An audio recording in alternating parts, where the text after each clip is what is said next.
Okay, good evening, everybody. I think I should be live. Let's just take a quick look here. And we've got our quality options first time. So, things are looking up. I hope you're all doing well. I actually sort of managed to be within parameters for a start time, which makes me feel a bit better.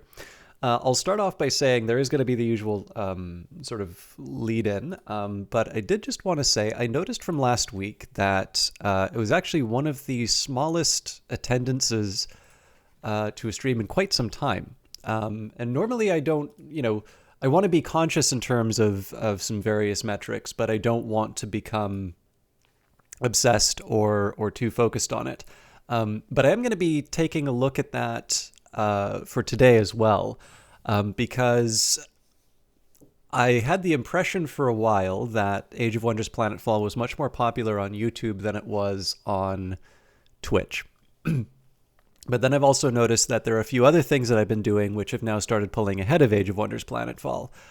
So this might reflect sort of the shine wearing off, or maybe some problems with the way that I've been handling it, because I know, I'm still kind of in learning mode on this game in a lot of cases where I will redo a lot of combat. And I know that that may not necessarily be the most fun for some people. I know a lot of people like watching strategy games to see them sort of done at a high level. How you doing, Angry Cat? Thanks for stopping by.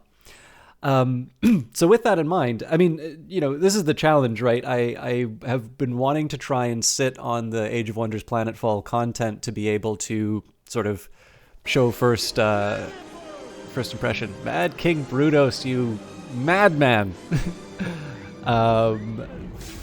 15 months. My God.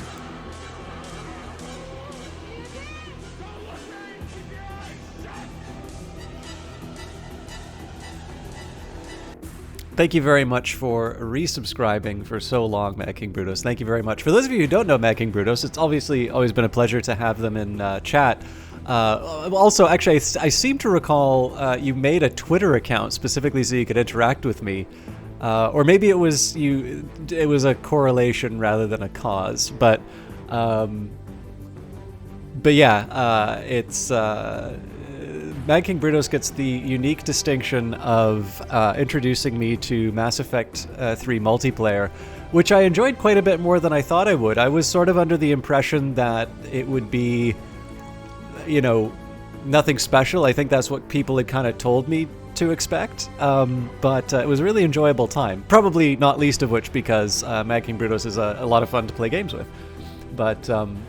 made one for being able to see the coffee I provided you. Yes, thank you for that. I actually remember, I think one of them, a coworker had stopped by and given me a cookie, so I was able to sort of show the combination. But as you know, a deal's a deal. If I say I'm going to do something, unless there is something that, genuinely prevents me from being able to get it done, I'll run it through. So thank you very much for that. But yeah, so...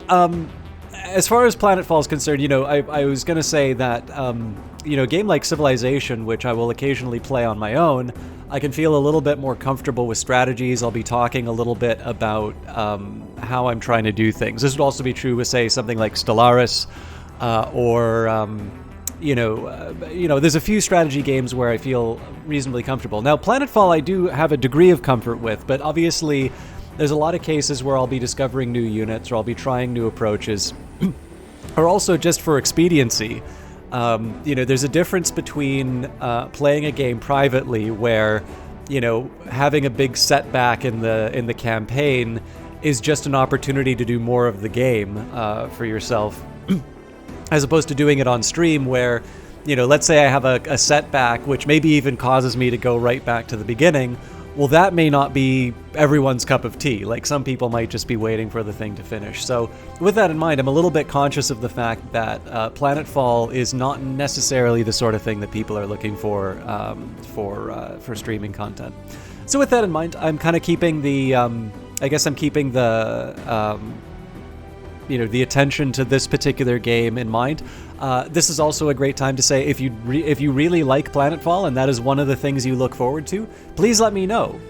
Because if I have the impression that sort of the shine is worn off and nobody's there saying that, yeah, this is the thing that I really like, I'm not going to feel too bad about, setting it aside for a little while. Whereas, let's say something like Cultist Simulator, every time I thought people were getting bored of that, there was always someone to say, no, please keep doing it. This is the only thing you do that I like. And so as a result, that's got a regular thing on YouTube going on. So there's some background. Oh, Angry Cat finally got around to reading The Hitchhiker's Guide to the Galaxy after hearing it mentioned here multiple times. What do you think of it, Angry Cat? I am a huge fan of that book.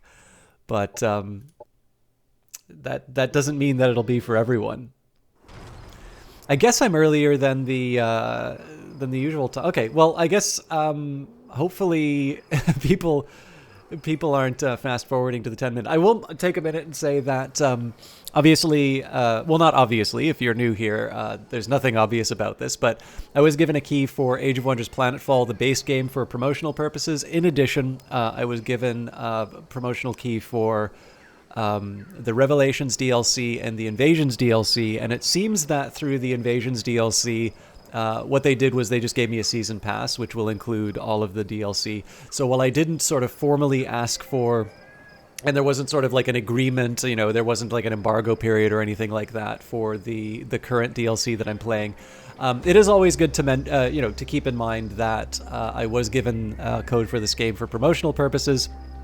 I think it's just as reasonable for me to say that Star Kings is something I was given as part of the promotion for Invasions, even if I didn't know it at the time.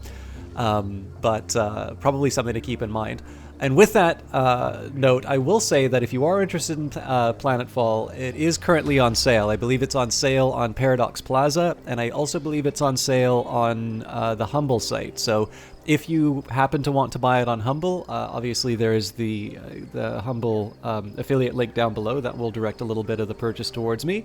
But of course, the bigger thing is that if you think this game is cool and you want to pick it up, I think it's 75% off for the base game now, so it's not a bad price. And I am quite fond of this. This is probably my favorite of the Age of Wonders games, although of course your mileage may vary.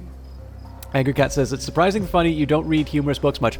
This is the thing that really got me about The Hitchhiker's Guide. So for me, I think it comes across on stream sometimes, although I know for a while I didn't. I maybe wasn't quite as open about it, but I think probably some of you will already be, kind of familiar with the fact that I do actually have, on occasion, a very silly sense of humor. And I think one of the things I really liked about The Hitchhiker's Guide to the Galaxy is that it's a pretty smart book, and it is, it definitely has its own concerns, and that will... I'm trying to think of the right way to put it. It doesn't necessarily have to just be sort of taking on grand themes constantly and, have just this unsmiling perspective on the future or whatever. But what's really interesting, it's a book that basically opens with the end of the world, but it's funny, which is a rare feat. But I think one of the things that really caught my attention about The Hitchhiker's Guide to the Galaxy is how smart it is. That book doesn't really have a lot of fat on it. There is, there's a lot of things that sort of seem like they're these kind of funny throwaway lines that are just in there to be funny. But the interesting thing about it is that it's the more I read it, especially after rereading it, the more I sort of realize there are little touches about about the book that maybe even a couple of books later on in the series, there'll be the payoff. And I thought that was something that really got my attention on it. And I think, I like Jonathan Swift, so it's never been a surprise to me that something, humorous or satirical, and obviously not all satire is humorous. It's never been a secret to me that really intelligent stuff can be, can be funny. Generally, you have to be kind of clever to be funny. Not always, but at least the sort of stuff that works for me. But with that in mind, it was really interesting to sort of see a book like that present its ideas in that way. And I don't know, like, you can understand, like I said, there's nothing to stop funny books from being smart. And it's all well and good to think that, but to be confronted with something that demonstrates that beyond a shadow of a doubt is a pretty unique experience. So. Demon Princess is Mr. Chalk funny? Yeah, occasionally. I don't know if I'm funny so much as I have a very silly sense of humor. But I have let it out a little bit more over the last couple of years than maybe I used to. Let me just catch up with a little bit in chat. Always have a Talon hat. How you doing, Night Valiant? Actually, let me get this off. So it turns out it was 10 minutes of chat anyway. Let me just do a quick shout out for Night Valiant, who's been playing Monster Sanctuary lately. Night Valiant's kind of been my early Christmas present over the last little while. Night Valiant's been doing a great job, sort of showing off a lot of games I find really interesting. I originally found him through Lucifer Within Us, but he's done everything from Outer Wilds to Doom Eternal. He's a really friendly guy. Does a nice variety of games and a really good taste in games. Like I've really wanted to play just about everything that he's been touching. Someone,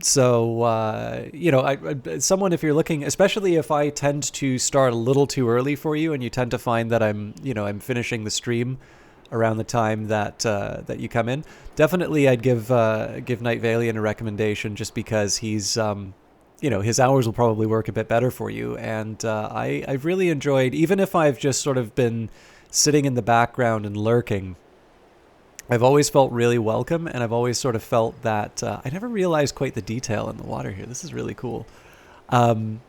It's always been fun. Actually, one of the really nice things about Night Valiant is that even if I'm in like another window doing other stuff and I'm not that active in terms of chat, he's really good at being able to kind of pick up the conversation and keep going over time. And that's something I've really been able to appreciate, because I've had a couple of streamers who I get along with them personally, but I think they've been getting a little frustrated with the fact that they haven't had that much sort of chat interaction.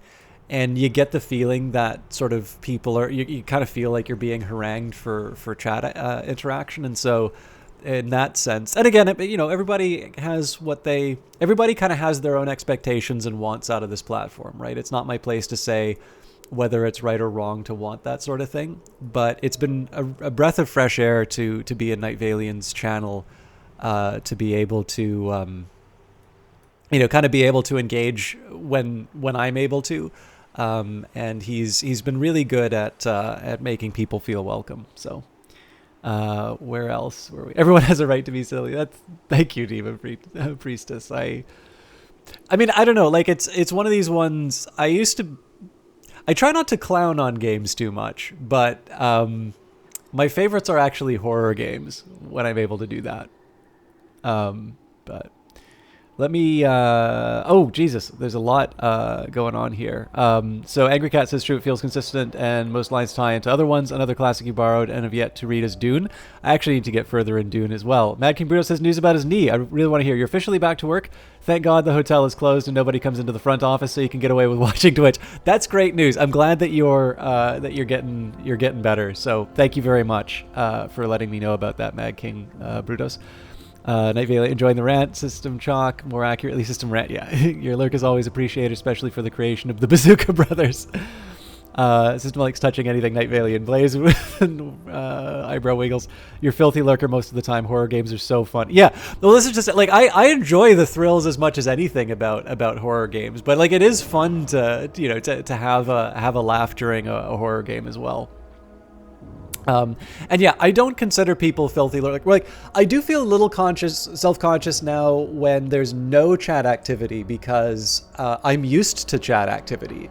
And so I sort of need to reconnect with sort of my old style of casting when I got started, which was to never assume that people would be there, and to be able to, be able to communicate the material. as best as I could. But that's just that's more of a difference rather than a feeling of obligation or dislike. You guys kind of spoil me with actually giving me good material. I got another 5 or 6 minutes, actually probably more like 10 minutes out of chatting with all of you, which I like. But yeah, I don't know. Like, the only thing that's gonna measure your success on Twitch, and I don't think this is great. Like, this is maybe not the most just system, but it's the one we have. The thing that's gonna matter is the concurrent views. So as long as you're like the active window, or like as long as my channel's the active window, that's really all I can ask for. If I'm not able to kind of keep the broadcast going without chat interaction, then, at that point, maybe I would have to consider a co-caster, which wouldn't be terrible, right? I had a really great time doing A Way Out with Johnny Big Time, but that's a conversation for another time, I think. So we got a few things that we want to try and deal with in terms of the playthrough right now. So we're going to be heading to the Rugged Mountains to complete our quest. We've now found the Assembly, which is quite a bit stronger than us, and more importantly, they're closer to my borders, so I can't really afford to... I really can't afford to have the Devar as sort of a buffer to deal with them. The other thing to remember about the Assembly is that they do have a protection against arc, which is sort of our great strength in terms of our weapons. So either I want to be refactoring my armies to be able to support something more than arc damage, or I want to at least have some kind of an answer in terms of how I'm going to be able to get around that. I mean, to a certain extent, just because something's arc resistant doesn't mean that you can't just simply create a more overwhelming weapon that will take them out. So co-casting's great for horror games. You find horror games really benefit from a co-cast and don't know why. Interesting. So Outlast Trials will be really interesting for that then. The biggest problem for me has always just been trying to find consistent, even in turn, so I'm responsible for not being able to consistently do multiplayer on my side, but whenever I've tried to do any kind of like a co-casting or any kind of like a planned thing, I've actually found compliance really, really hard. So I can definitely see co-casts as being like a one-off thing.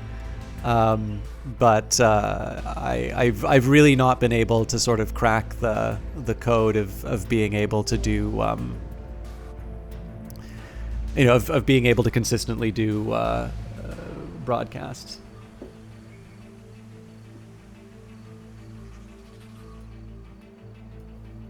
Okay. So we'll need to protect against the Assembly, but the biggest thing that I'm thinking about right now is that this is the time to make hay. So I want to try and deal with everything sort of down to the south that I can, so that I can put all of my armies up against the Assembly border. There will be a question in terms of whether or not I can get the third quest done in time. This might be a time I want to consider orbital relays, but that's going to be a bit off in the future. And then I believe Series Advice Assembly. So if I can get these items, apparently it will help with the Assembly. So I think the best way for me to handle my situation is, one, I definitely need to be getting more energy coming in. We've only got about, less than 5 turns worth of reserves. I'm going to dedicate these guys to sort of clearing things out down south. I'm probably going to have to deal with the, Hopper Hounds, so our army, or our military infrastructure should be enough to handle them.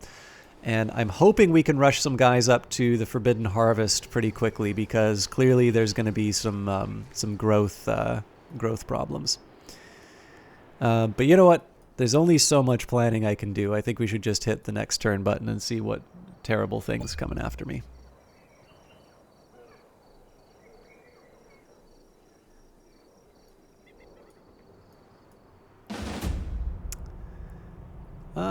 You know what? I'm going to do the manual combat just so I can ease myself back in. We should be able to do an auto combat to handle everything, but I don't think it would hurt to get a little familiarity. All right. So the thing about the Hopper Hounds are that they need to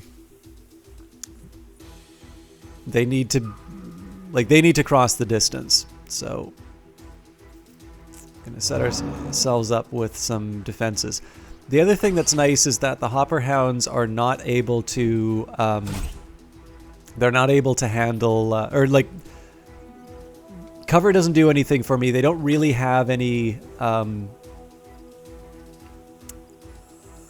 like it's all melee that they've got. They've got their jumps and everything. So in this case here, sort of clustering everybody together is a reasonably good plan. So especially with Protector Shields doesn't mean anything because it's extra 2 shields, which are nullified when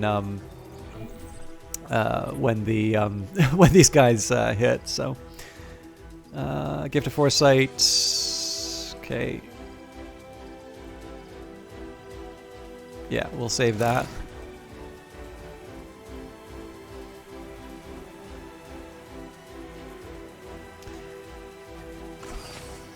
Okay, so I'm going to push this guy forward a little bit. First of all, these units are amazing.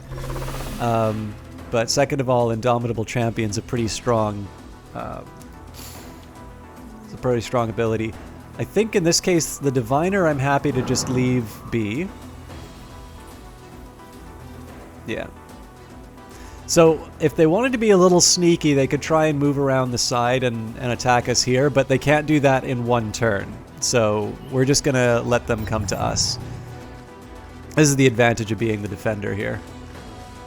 Operations yeah, ready. So at this point, it's the exact same turn that we did last time.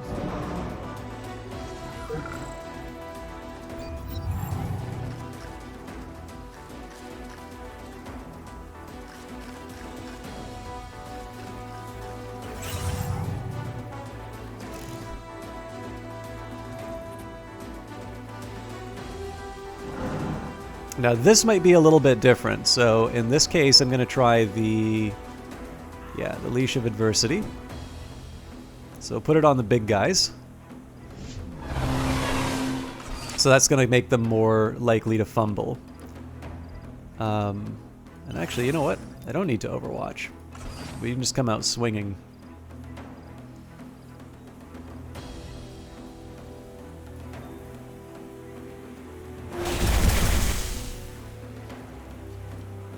And he gets a free attack.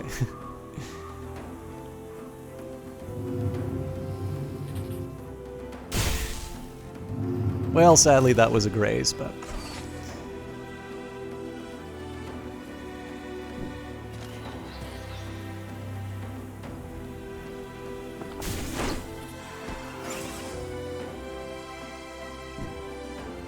So here I want to try and plug in whatever gaps I can. It's a pity.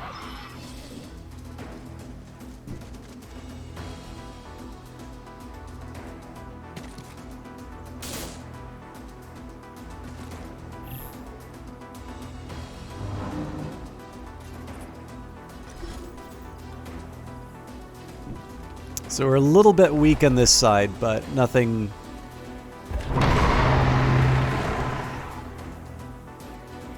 Nothing catastrophic. So I was definitely not I was expecting us to sort of hold the line, but in this case we actually wound up with a pretty decent little position to be able to take out the bad guys. Wrong neighborhood. As the Oracle foretold.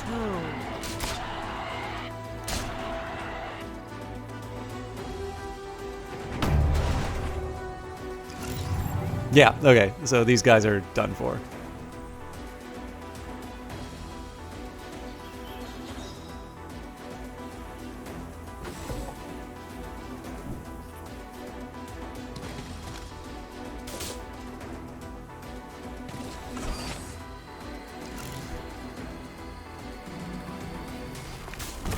Enemy killed.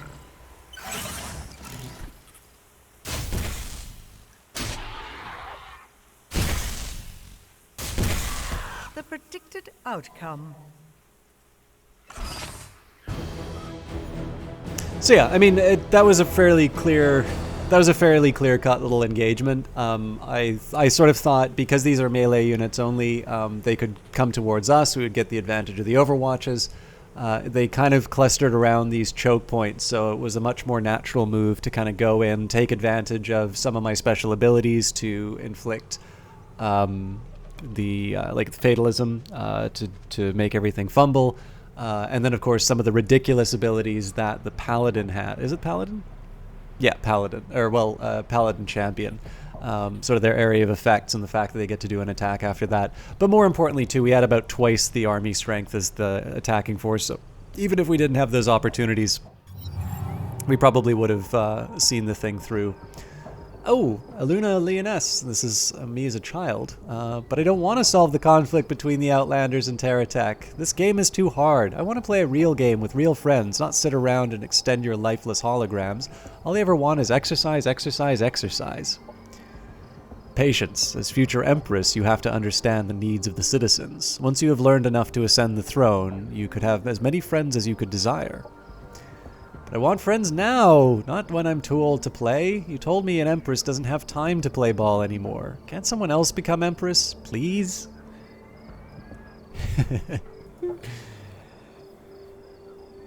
Well, I mean, this gives us all the more reason to see you play Planetfall then, Night Valiant.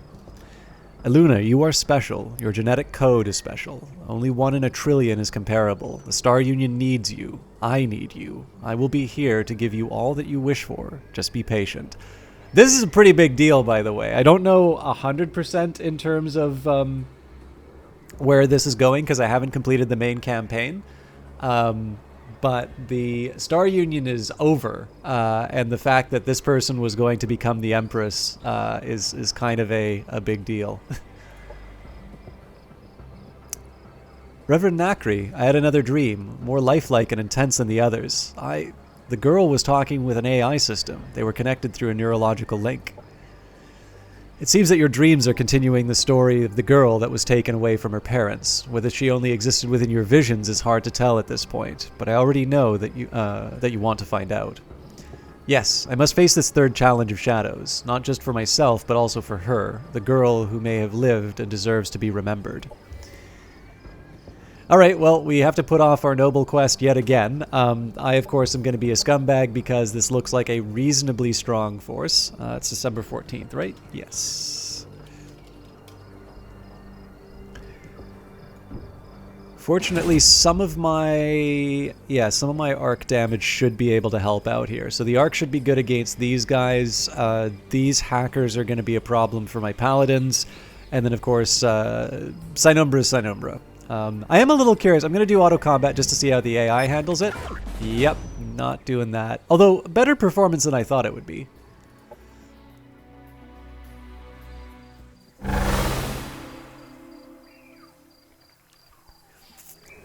By the way, is anybody here a fan of the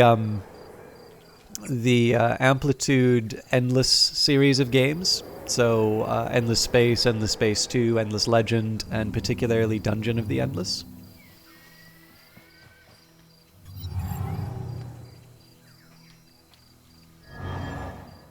Hey, Captain Zergy, how you doing? Okay, so here's something I haven't been doing the last couple of rounds, and I am going to do here just so I can have a better idea of what we're up against. So we've got a hacker. The hacker said she fought for ultimate freedom. Apparently, that involves replicating your face with replacing your face with a virtual one. If she gets tired of her face, she searches a book of faces, replacing older models with newer models. She said hackers eventually replace everything. She used implants to quicken her neural link to the network. Hackers achieve the ultimate freedom by deploying code constructs called demons to protect themselves and override conformist programming. The ultimate goal of the synthesis is to achieve perfect mastery over all virtual worlds. That said, I think I'm happy with my boring face. Maragnib RV5580X, Forgotten Places. If you want to see a borked auto-resolve computer play Total War Warhammer 2... Oh, really? Like, in a good or bad way? I've always sort of felt that the Total War games give you a... Like... I think they put an inefficiency in terms of the auto-resolve to give you an incentive to play the real-time game. Because, like, let's face it, the real-time game is where the action is in Total War. Like, I'm not entirely sure of the strategy. I'd actually... Okay, So this might just be because I'm not as familiar with the series as I should be. I kind of get the feeling that Total War sometimes gets a bit confused as to what kind of game it wants to be. Because like, I don't feel the strategic layer is quite enough to sustain like the full experience. But it's also complex enough that you have to actually invest some time in it. And then like the real-time part is probably what you think of when it comes to Total War. But again, like the funny thing about it is that I've found in a lot of cases with Total War, what I'll just do is I'll take advantage of sort of my stronger industrial base to just create an overwhelming number of armies and then just kind of bring 3 armies for every one that the enemy has, and then I could just auto-resolve my way to victory. Like, I think in the Caesar and Gaul campaign for Rome 2, I maybe like took the field for 1 or 2 battles and everything else was just auto-resolved. So fights you can win hands down in real time. Okay, yeah, that makes sense. If you know all the best units oh, is it really that bad? I had no idea. Play Vampire Coast, use zombie mobs with grenades, and laugh at the auto-resolve. Okay. Yeah. I'd really like to get into Total War more. People were really encouraging about Total War Troy. But yeah, it's a game I've really struggled to quite make sense of. This is actually going to be a much more difficult fight than I thought it would be. So we've got the Compromise debuff, Scrambling, which will not only just give Compromise but Stagger, and then I think normally they have the ability to I thought they had the ability to be able to take over, but apparently not. I should probably find out what Compromise does. This unit has been compromised. They use 1 level of stagger resistance, and their arc resistance is reduced by 2. All other other resistances are reduced by 1. Okay, so that's not quite as bad as I thought it would be. We've got the network link. So the synthesis know that it's a basic military strategy to disrupt the enemy's lines of communication. That's why the more adept members never attack without the support of a mobile network node called a modified Type A network link. If they turn our machinery against us, focus the assault on the link. Be careful, the link is protected with a gun turret. The link can reset the internal safety protocols of weaponry under its control. Synthesis demons are enhanced by the link as well, enabling them to shrug off countermeasures. Major Sherwood Gordon, RV30400M, Cyber Warfare. Sun Tzu, when faced with battle, use auto-resolve. Yeah, so the other thing I liked about Troy is that because, I know a thing or two about Rome. But I also, I think the thing that's neat about Troy is that I really do feel probably a little bit more at home in the world of Homer, and particularly how they try and see sort of what happened in Homer. So actually, okay, sorry, I know this is about another game, but here's something that I think is really cool about the way that they did Troy.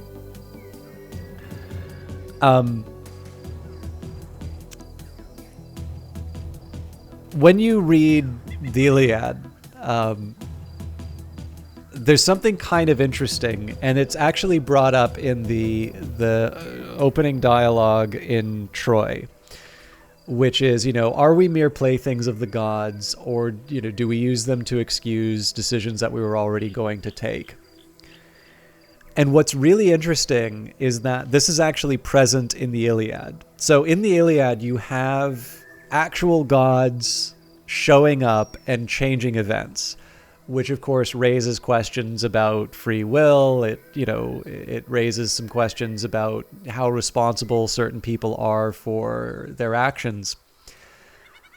But what's also very interesting is that most of the divine intervention to individuals also happens to occur at a moment where you're actually seeing a change in heart. So for instance, I think it's Athena who comes down. So Achilles is basically ready to kill Agamemnon in a rage. And Athena comes down and says, hey, maybe you shouldn't do that. But if you actually read the passage that's inside of that, you have an indication that, there's it happens consistently enough that there's actually some genuine ambiguity as to whether or not this is an idea, that this is in fact a god coming in and changing things, or if it just happens to be that the god, is a reflection of something that's happening inside someone's head. And it's consistent enough inside of the book that you can sort of support both readings. And there's an introduction to the Penguin one by Bernard Knox, which actually does a really good job of sort of unearthing all of these examples. And what's really neat about the way that Creative Assembly did Troy is that not only is that present in the opening dialogue, but you have that throughout. So you kind of have these mundane examples of what these mythical things could be. So the Trojan horse has sort of one of three potential interpretations, let's say. The Cyclopses are not actual giant... Well, they're not like mythical beings. They are an elite type of unit, but they are quite human. And what's really interesting about it is that when you play that game, if you've read Homer and you're familiar with it, you can definitely see a lot of nice little touches and things that are present throughout the epic built right inside that game. And so in addition to the fact that I one of the Total Wars I've actually been able to get some mileage out of, I really think they did a very good job of bringing that world into a game in a really authentic and convincing way. Plus, so far as I can tell, it's the only Bronze Age strategy game, in the Total War series. And there's not a lot of Bronze Age strategy games in general. I think it's actually an area really ripe for exploration. So, anyways, I'm really sorry about that. I know not all of you came here to hear about the Iliad, but I wanted to get that out. It looks like everybody's talking about Warhammer though, so I'm gonna have to try it. Okay, so it's got a defensive turret, upload AC data, upload an artificial consciousness to a susceptible unit. This resets target-friendly integrated unit's cooldown. Okay, so it gives them a reset, save state, removes all status effects and regains 15 at start of the turn for 2 turns. Data integrity enforcement. Okay, so it's all more supporting buffs. That's fine. And then the Echo of Despair, so Ethereal Slash, staggers, melee, psionic, incendiary, bleak crescendo, blows itself up. And I think these things have, Sinister Chorus, so they're also kind of crummy to be in melee range with, so. Oh god, and the Avatar, I forgot. An assortment of machines followed the Radiant Face dongle, propelled by their own motion servos, gesticulating limbs, drones, mech, and deadly pound cakes. The machines swarmed around General Moron. I tried to approach, but my vehicle had already been compromised by the Avatar's disruption virus and my ugly face. None of the machines in the force appeared to be functioning to capacity, while the machines hijacked by the synthesis activists gathered, awaiting the command to eat all the idiot pills. I ordered my troops to wet themselves. General Butthead Jerkface, RV00000M, lead hackers forever. System record compromised.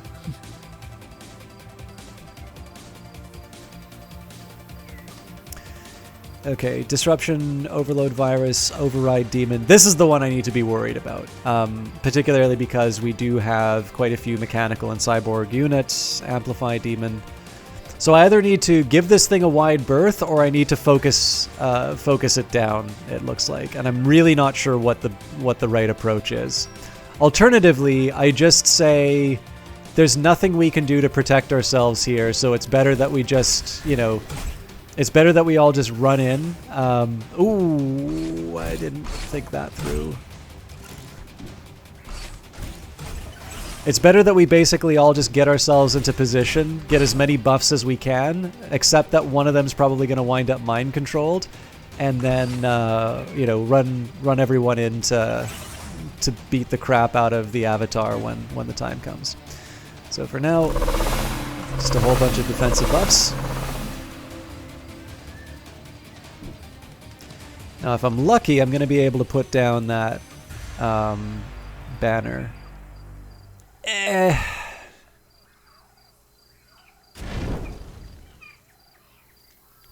a start.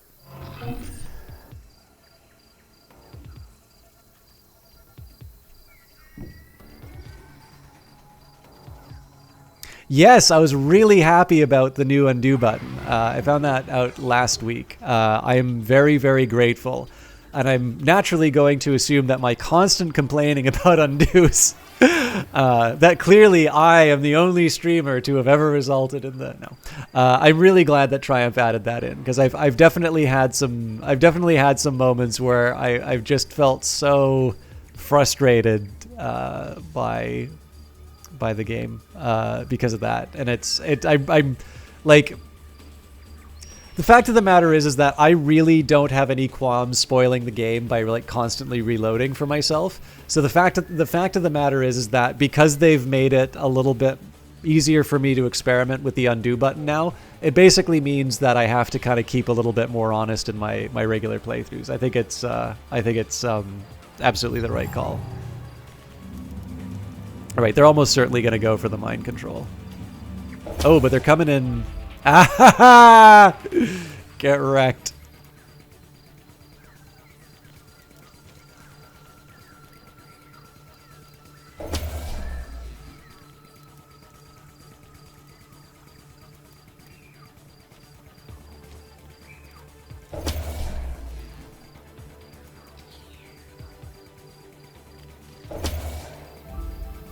Oh, does that mean they get a second set of... I wonder if that means that they get a second set of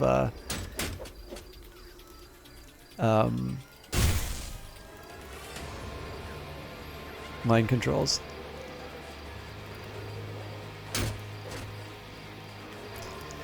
Operations ready. All right, so obviously it's not perfect. We've got a couple of people who are, are incapacitated. Oh, but they're not completely lost. All right, so why can't this guy? Because of...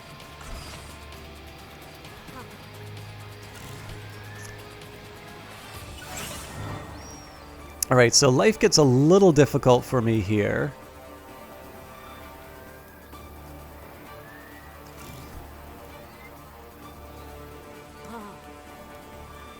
So I'm going to provoke an Overwatch one way or the other, I think.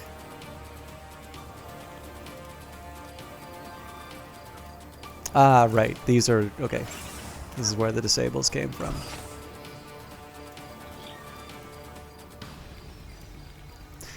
Okay, so let's see if I can take... I want to see if we can take this guy out first. Good. Enemy killed. Okay, so I am going to be able to engage the avatar in melee. So suicide units have been taken out now.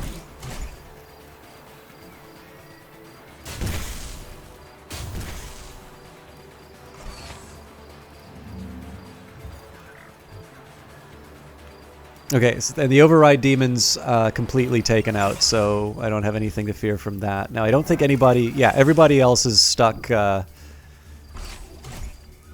without their weapons for the next little bit. So we'll take advantage of a couple Oaths of Loyalty and basically just kind of prep for the next round.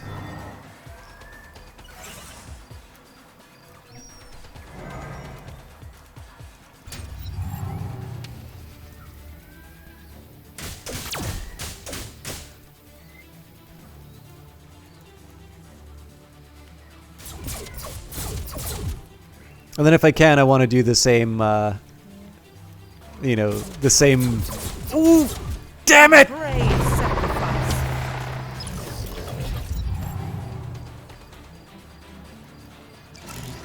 I'm sorry to do this. I am going to reload it. Although, this does actually potentially... That is me being a complete moron. I should have moved that unit back because they're all weak to arc. I wasn't even thinking about this guy. Oh, actually, you know what? No, I used him to clear out the shadow. No, I shouldn't have reset that because I actually specifically moved him to clear out the Echo of Despair. Sorry, so like my little like internal rules on that. is, if there's a tactical choice that I make that's, this is the consequence of me moving that unit there to try and achieve an objective. If it turns out poorly for me, it's like, well, them's the breaks. That's what you get for making choices. I thought I just sort of neglected to move that guy back, but it occurred to me that I did actually specifically set that guy out to take out an enemy unit. But the funny thing is, I got kind of lucky in terms of the mind control not working. So it may be that I actually need to face a stronger enemy this time. So, but yeah, I'm totally fine. I mean, I've save scummed up to this point. At this point, I'll embrace who I am and live with the consequences.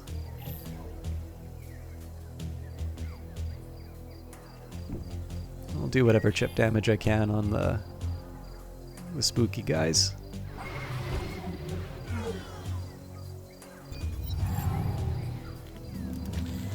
So let's see what the avatar does. Okay. Lucky me. I think we're still going to wind up disabled.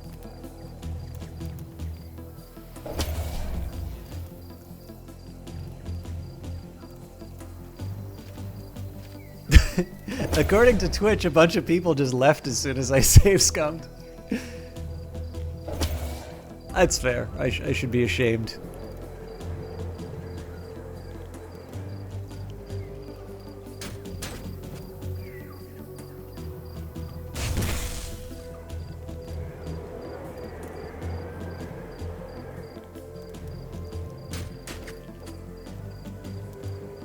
Operations ready.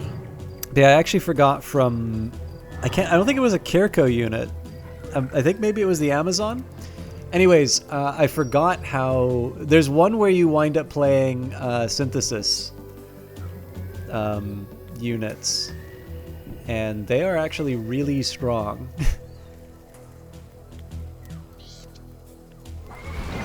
As the Oracle foretold.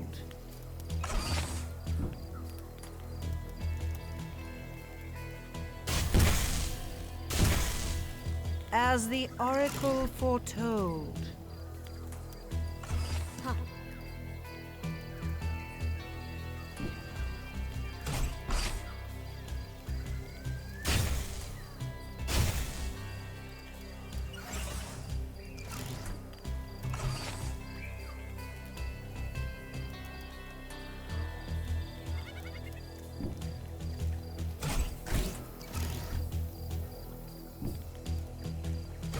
I don't know if this is gonna do quite what I think it will.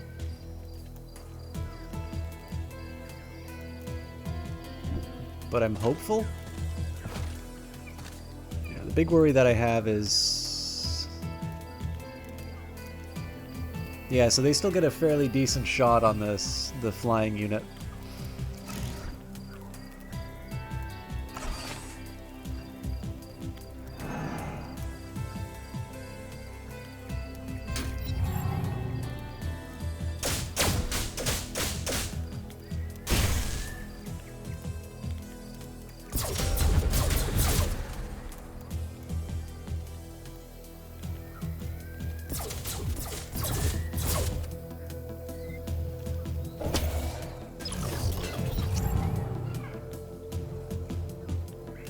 Alright, so I think these guys are still disabled, yeah, so the best that we can do is just run some interference.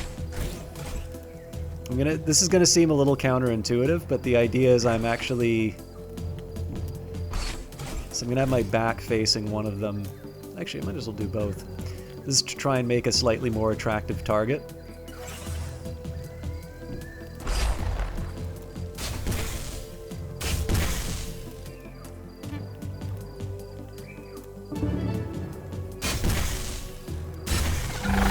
As the Oracle foretold. And then I could try and give this guy crits. I think the biggest thing is that if I do that... So I could try and distribute crits, but then the worry would be... I put him into a hard to defend position. So I think in this case we're just gonna bug out. There is a small worry that this hacker shoots down... Oh no, my milady will be safe. So yeah, the small worry that I had was that her suit gets destroyed. But what's basically going to happen is next turn we're going to take out these hackers, and we're all going to combine to beat up on the network link. And at that point, then we have everybody in position to do the healing. At least that's the plan.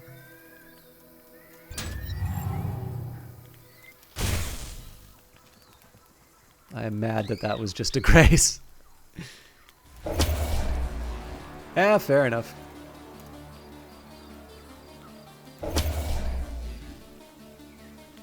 That was unexpected. Oh, right. They do get the reconstruction. A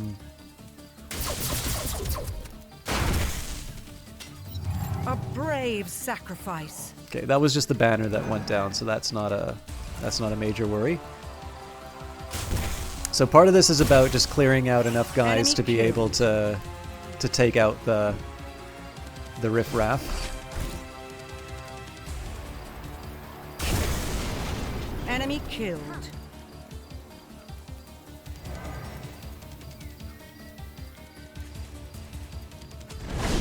Enemy annihilated. And at this point, I mean, I may be closing myself off from the ability to heal my guys, but in this case here, I do want to get an early start on the target of opportunity. So if I don't get the heals, that's unfortunate. If I do get the chance to do the heals, that's just the icing on the cake.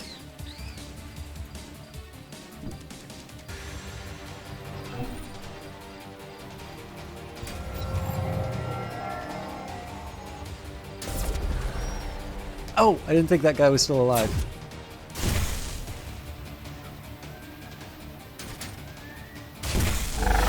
Enemy eliminated. Okay, so we should be able to get away with some healing. I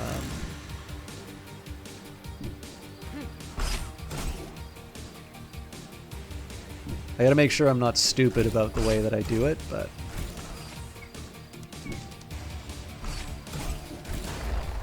Okay, this guy doesn't get to participate in the heal fest. Enemy down. It's about as close as I can get it.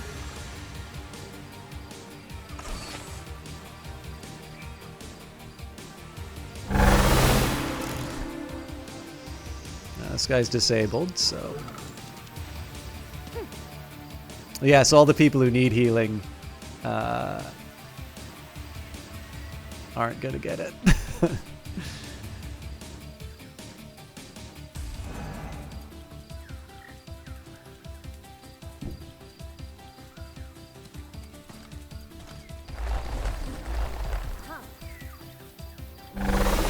So I'm kind of assuming that this thing's gonna land. There we go. Our forces are victorious. There's a couple of operations I could have done to get the healing up, but I don't know. This isn't the end of the world. Princess Iluna, you've faced the darkness and once more prevailed. What is it that you learned this time? That I should not be afraid of other people's expectations. It's not just the calling of bravery or the commandments from the Code de Keys. Everyone lives, or it could be a Code of... I think it's a Keys. Everyone's lives contain trials and responsibilities. We can't let our environment dictate who we are, but we must find it within us to accept our own flaws and mistakes. Spoken with the wisdom of an authentic Celestian, your progress makes me proud, even if that fact in itself evidently should not influence your actions. Thank you, Reverend. Now that I understand the difficult guises of my fears, do you think that I will still learn more about the girl from my dreams and her fate? I am certain of it. Your lives seem to be more intertwined than first meets the eye. Objective completed. So that's a nice little collection of Cosmite. We're also doing a bit better financially, so we're only at -2 on the deficit. It's still not great, but it's manageable. All right, so it looks like these guys are just going to park on the Cosmite. It doesn't look like they're going to do anything too aggressive on their own. I do think, though, we need to do a... at this point, it seems to me like we need a growth cleanup crew up here.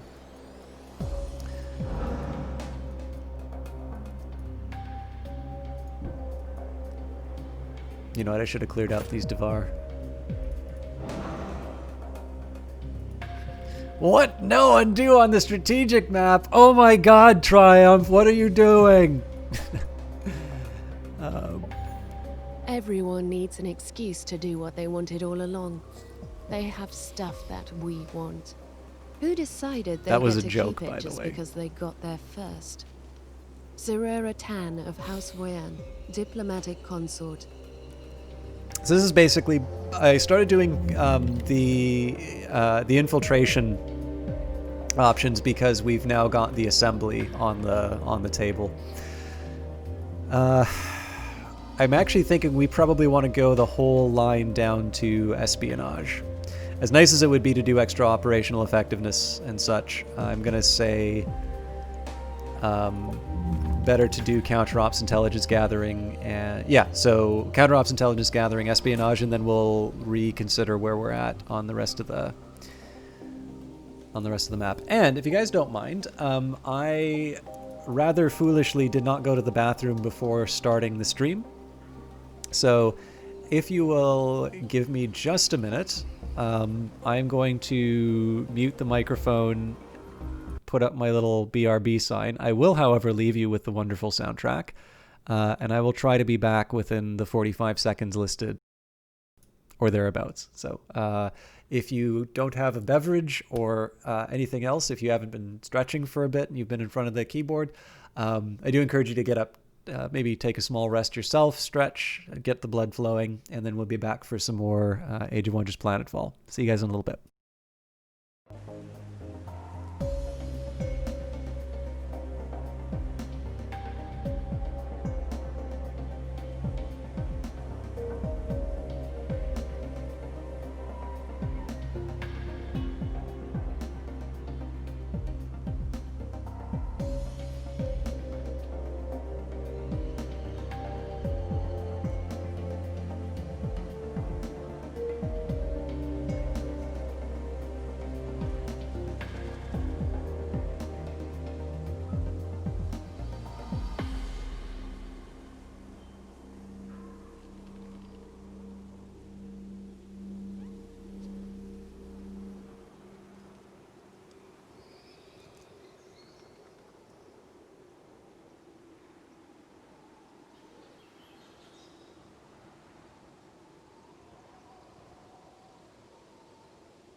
Okay, sorry about that. I actually stupidly went and checked my email as well. I ordered a book in mid-November. For those of you who are econ nerds, it's called The ABCs of RBCs. It's actually it's a pretty good one. It's, I think, published by Harvard University Press. Anyways, it's been, they said 2 to 3 weeks. This is now week 4, so I am waiting to hear back from them as to the status of the package, and Some of you know that I had a similar situation with Amazon, which didn't end all that well. So, okay, so Townsend Folly has an unexploited sector. That would be the deep sea crack. This is now actually part of the region, so I can sort of afford to invest in some infrastructure. The diplomatic analysis wing is not actually a high priority right now.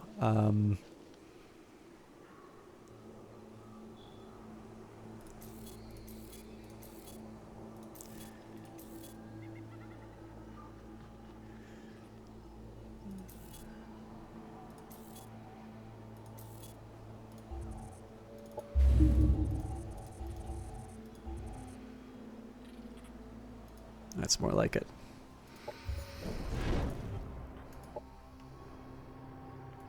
Production ready.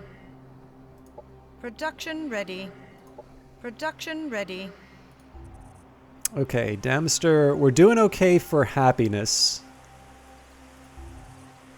So I think probably what we want to be focusing on instead are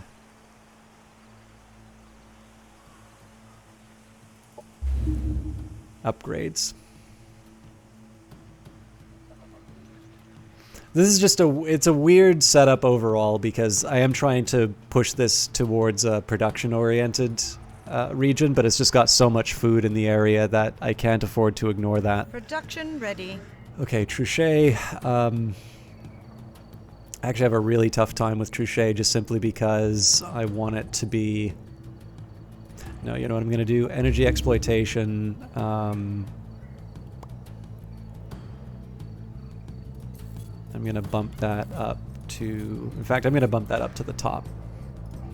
That's going to be what balances the books. Sector annexed. Okay, so the next few plans... Clearly, I need to clear out the growth. Basically, if I see growth, I need to get rid of them. And we learned that lesson when our guy got ambushed, sort of just at the border of our own territory. I'd love to live on more peaceful terms with them, but the fact of the matter is, it's not gonna work. Now, this creates a small difficulty for me in the sense that, you know, all of my armies, I'm trying to get them to focus on the assemblies area. But there's also kind of there's a small advantage to this approach as well, in that I still need to distribute my armies to complete all of these little quests. So I suppose if there's going to be one time to start clearing out the growth, this is it. I don't think there's anything else for me to do right now. But yeah, so I definitely need to start being a bit more aggressive with the growth. This is one thing that I think speaks to how interesting the single player for this game is. Notice that I've had one objective here that I've wanted to do, but the quests, so there's no obvious benefit to me doing that dream quest. It's to push the story forward. There isn't necessarily some rule that says, you know, if you do this quest, here's what you get. But I found it, I found it worthwhile to do this over and over, even though it means that I'm not actually following through on something that might be more... Operations available for priming. You know, might be the sort of thing that... sorry, I'm trying to think of the right way to put it. Like, even though it's not necessarily something that gives me a new special unit or something like that. Which, again, if I were to play something in one of the multiplayer modes, I'd maybe be a little bit less willing to do because, you know, presumably my opponent has an optimal strategy to crush me. I'm also trying to think about any strategic... So I've got one doctrine slot. The builder is... I'm 50-50 on this one. A 20% boost to industry for colony structures is not bad because that gets me building my units sooner. But do I want to be basically emptying my treasury in order to be able to do that? The Economist, well, basic structures in your colony now give an additional 10 income from their resource. That pretty much fixes my my energy requirements. Technologist might be an interesting one. Karmic amplification, just there's no use for that for me right now. Duty of care, again, this is for this is for quests, which we can't do. So yeah, really right now, the Builder and the Economist are the two that are the most interesting to me. The challenge, of course, is that do either of these things give me enough to justify clearing out my treasury? And at the moment, the answer to that is no. So we'll hit end turn.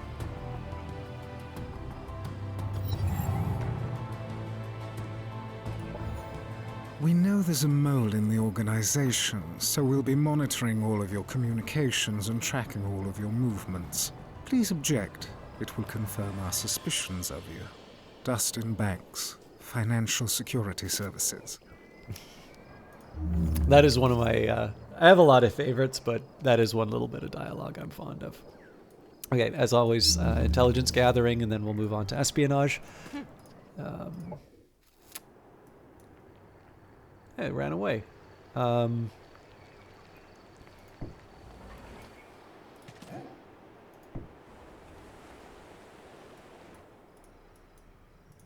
We should be able to handle whatever they do. All right.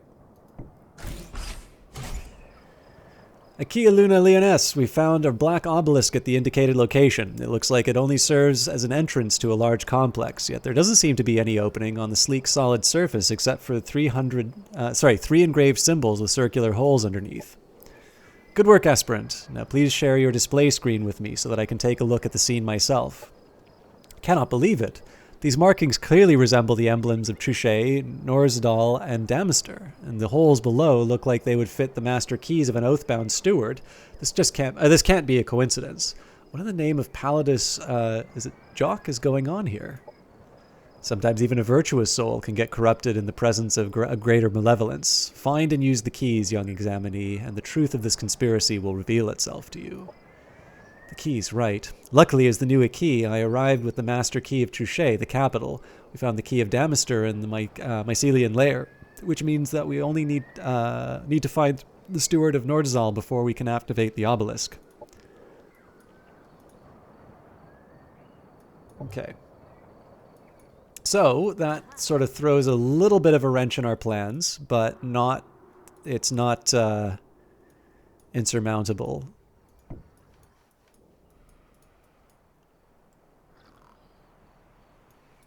I suppose I should have done it in the order that they told me to, because if we'd done it in the order that it had listed, we wouldn't have found the assembly until now. Then again, we would have been doubling back and doing all of these quests, so it's not the end of the world one way or the other. We can't make it this turn, so we will definitely bully the Devar here. Marauders are trembling in fear and trying to flee the battle. What do you want to do? Allow them to retreat. And we got 77 production worth. So now we'll double back and complete the quest. I should be building more forward bases, given that I'm not going to be using my influence for anything else, but... Production ready. Okay, good news there. So I could do algae farms for more food or maritime research. I think it's pretty clear that maritime research is the higher priority. I am, however, going to let the colonizer get built. And I think we're ready to go for the next turn.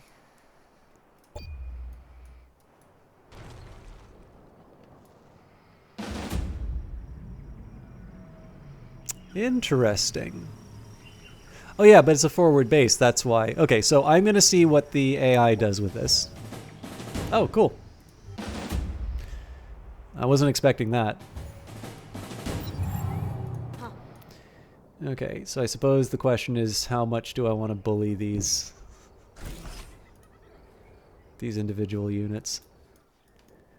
I don't think I've encountered these ones before. Blackguard Adversary. What are these?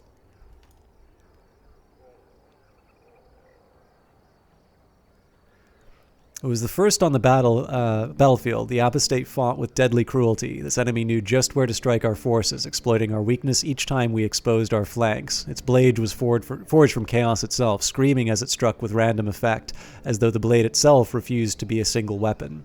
Nothing else on the battlefield took as much joy from killing as did this adversary. An army composed of apostates would be a thing of nightmares, proving that the enemy of my enemy is sometimes far worse. General Charles Mainby, RV0309225M, Lovers of Anarchy. I mean, I feel obligated to take this thing out just because of what it is. Obviously, the goal is to get to Norzadal to close off the quest line. Okay, so we don't need to worry about the growth quite as much. We'll move our guy up here. I'd of course love to move a bit closer to the growth, but I want to keep my 2 units sort of stacked up. So I think what's going to happen on this end is we'll clear out the twisting growth node, and then this will be my set of units that we move towards Norzadal. And we won't bother going by sea. We'll do the land route just to clear out any growth that might be in the way. Now, Rascal, I do eventually want to get back with the examinee, myself, Aluna. Okay, well, we can also clear out a Marauder. Okay, so numerically it looks tough. I think we should be able to handle these guys without too much trouble. We'll definitely be able to handle them with a couple of reloads. Oh, I had a plan for how I was going to do this, and I've totally forgotten. Okay, how many squares does Truchet get? 4 of 5 sectors.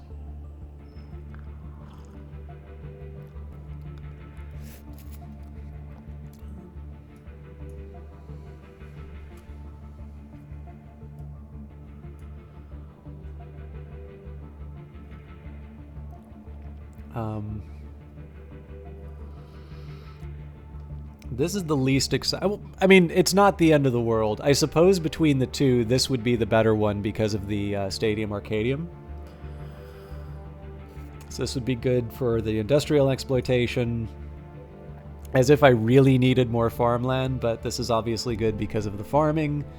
This one has already been cleared for science, and then if I felt I needed a little bit more emphasis on the economy, this is good for industry and the economy. I think I'm gonna take the snow forest though.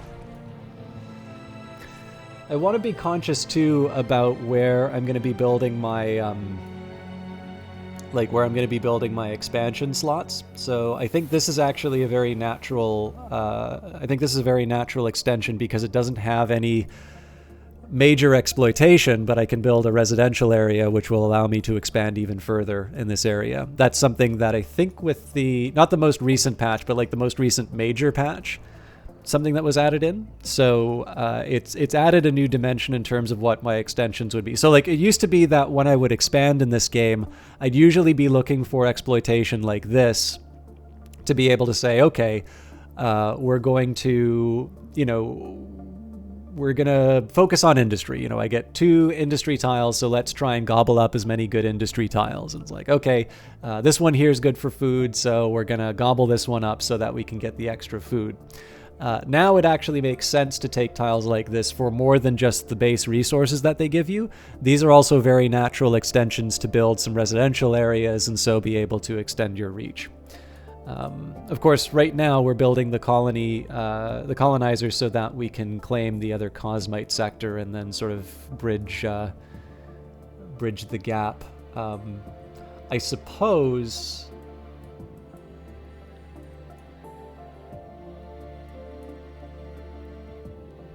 Like I could build here.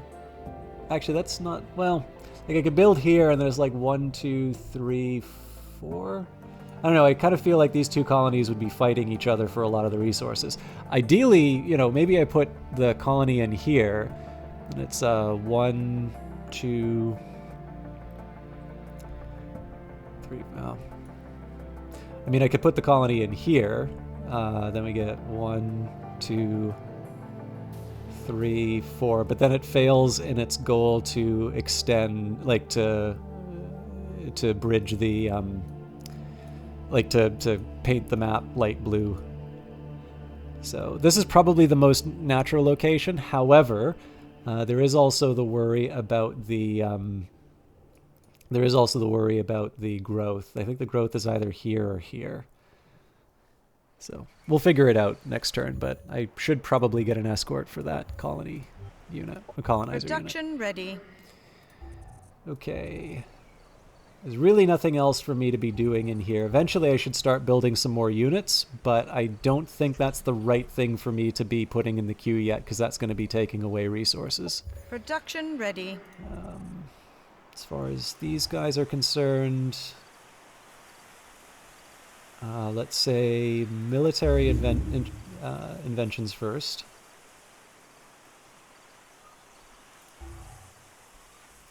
Production ready. Almost certainly energy exploitation first.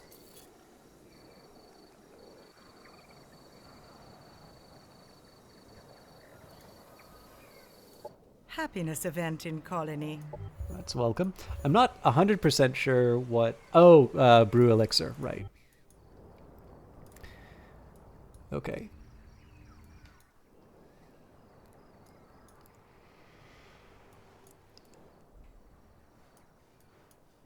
Well, let's see what the next turn brings.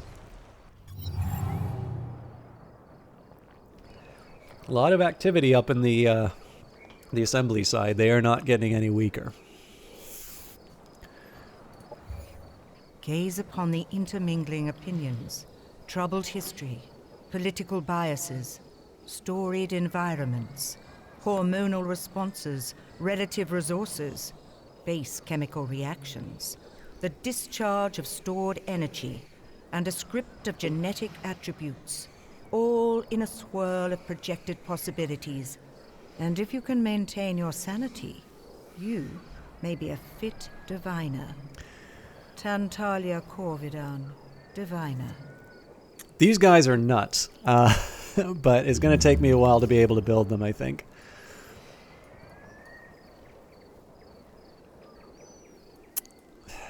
So here's my big question. Do I go all in and try and make this Paladin exemplar, which will take me 12 turns, or do I try and get some upgrades for my people? The stun module is a tempting one because of its 30% increased damage. It's probably...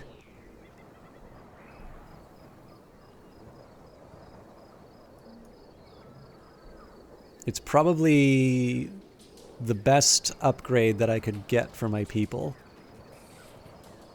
Now, you know what? I'm going all in on the Exemplar's Vestibule. We'll just get the units out of the way, and then we can worry about the upgrades. We must make correct, informed decisions for all.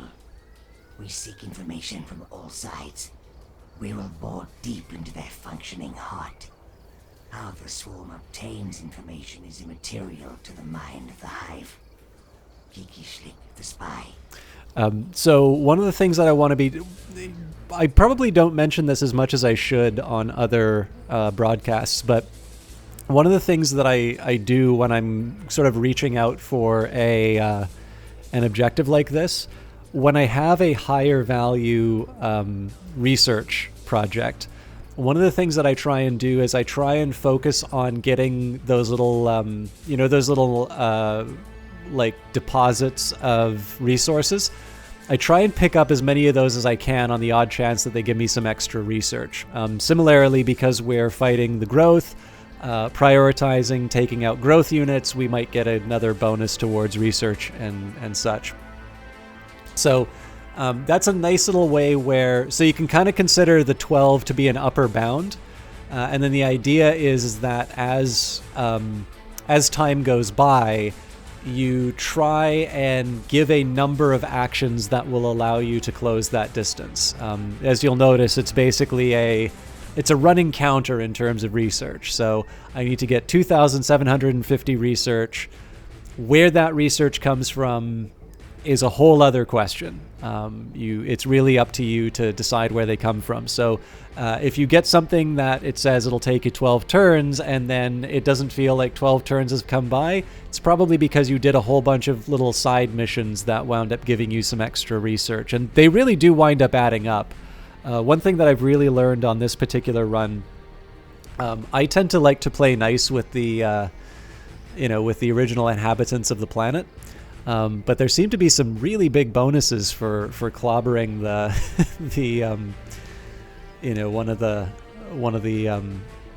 neutral factions.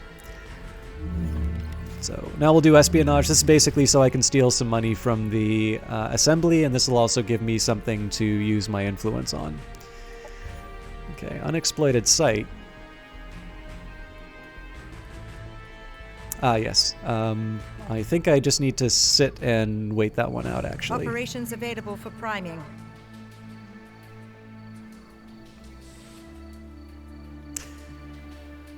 And it makes me feel a little silly, but I am going to do the builder after all.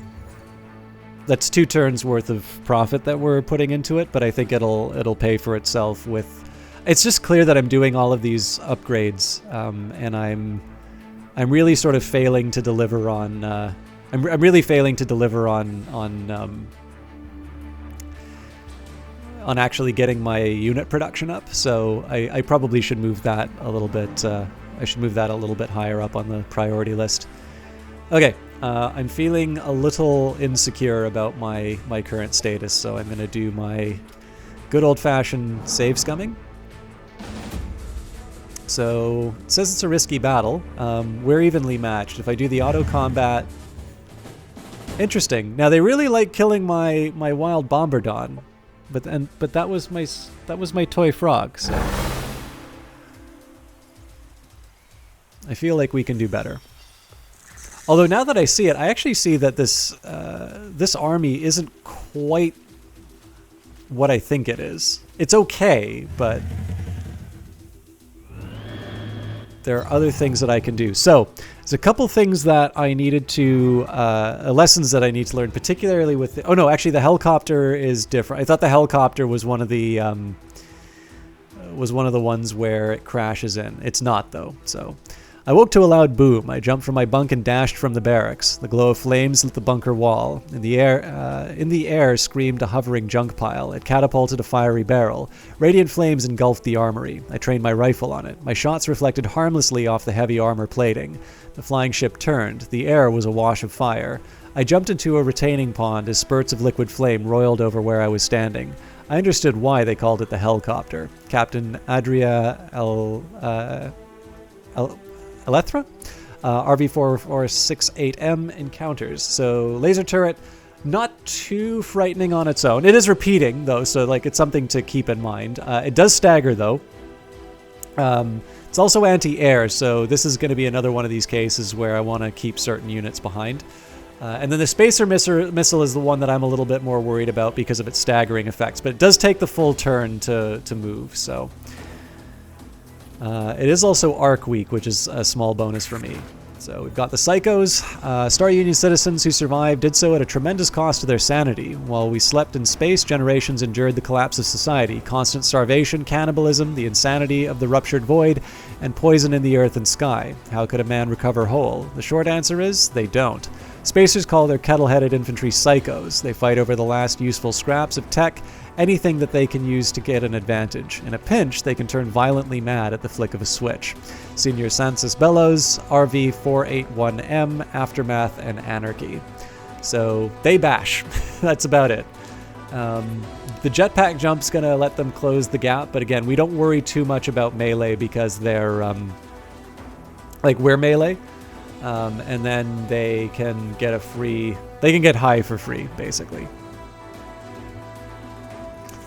We know about the Mega Beetles, so these guys have an area of effect attack, but so most of this stuff we're okay with because they're very melee focused. It's actually the helicopter that's a big worry. And what I essentially want to do is make sure, so the fact that I only have 2 paladins does mean that my screening for a lot of this melee stuff is a little more weak. Finally, Mad Preacher. So this is the thing that we want to extract the brains from. Raving Lunatic hologram hovered over a scrap iron vehicle, bringing in a crowd of spacers. The image pointed at my lieutenant. Madness swept over us. My psionic indicators buzzed a warning. The mad sermon was an attack. Before I could raise the alarm, the spacers mobbed the lieutenant. Foaming at the mouth, they ripped him apart. The spacers planted the lieutenant's spine and skull to a pole that radiated mental fury. Inspired by the macabre creation and spurred by the ramblings of their mad preacher, the spacers' superhuman homicidal wrath amplified. Captain Ben Carter, RV5688M, Mutant Incident Reports. So, maddening rant. Fortunately, it's just psionic, but... just a single action, but it's psionic, 22 strength, and it can potentially bring insanity. So, my hope is, because these guys are all clustered up, that the Momberdon's going to be able to do something about it. It's not that exciting. Well, let's give it a shot.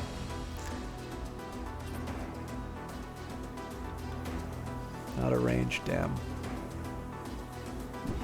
Alright, I don't feel super comfortable about this, but...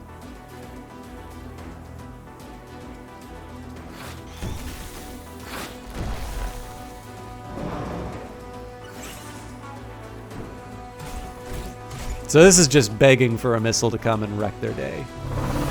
I'm probably going to wind up resetting this.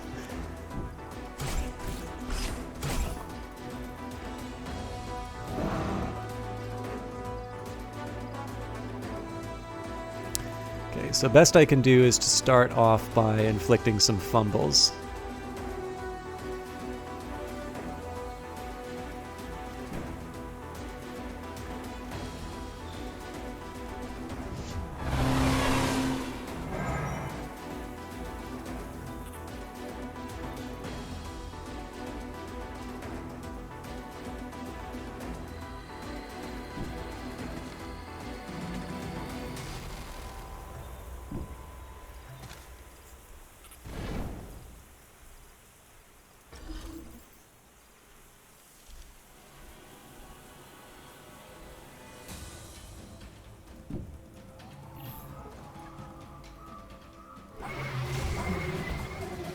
Alright, so let's see what the cost for these choices are.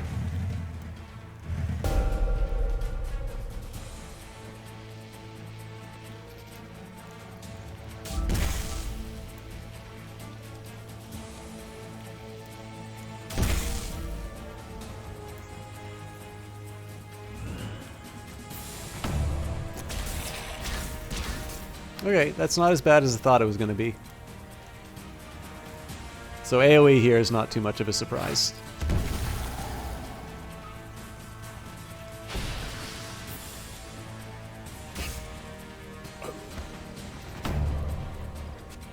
Yeah, they really want to hurt that Bombardon.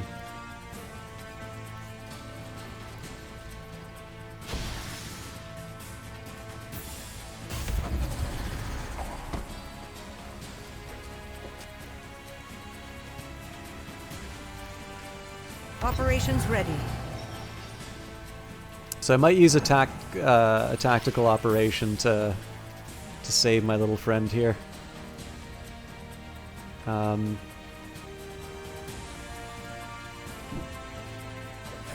Ah, you got staggered. I didn't think about that.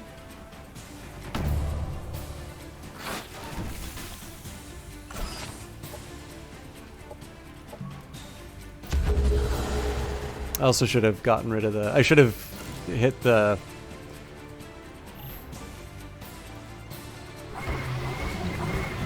Enemy Yeah, that I did. destroyed. As far as everything with the Bombardon's concerned, I really blew that. But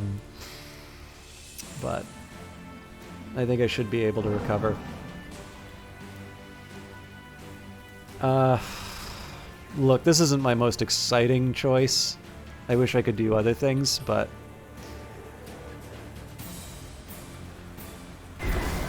Enemy down. I think just taking these guys out. The thing that pisses me off about this is that they were Enemy already annihilated. getting taken down by their they were already getting taken down by their own poison. So I just kind of wasted the turn on that, but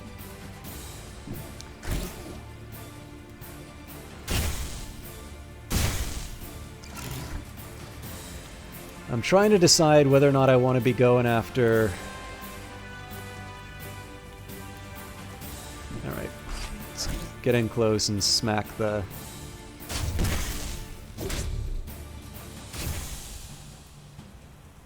So this is... Again, I'm trying to lock people down as much as I can. This thing is still running around free, but we should be able to sort of redirect our attention next turn.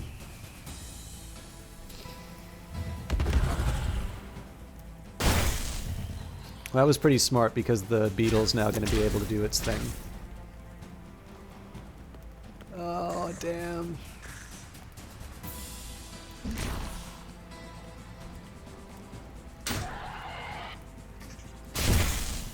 Enemy down. Okay, so we're still hanging on.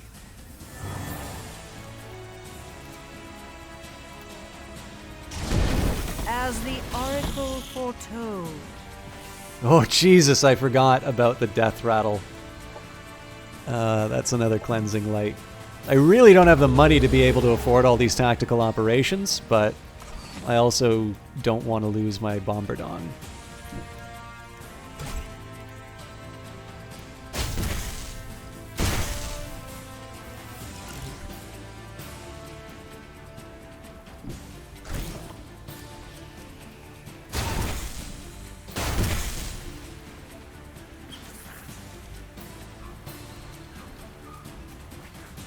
I think at this point, well, question is how confident am I that, you know what? I didn't think this through.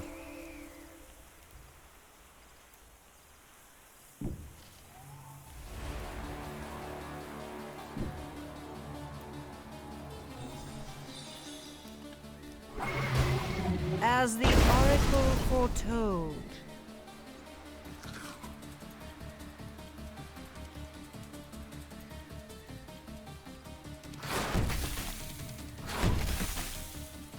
So hopefully we get to do a healing round. The Providence will be... What?! Our forces are victorious.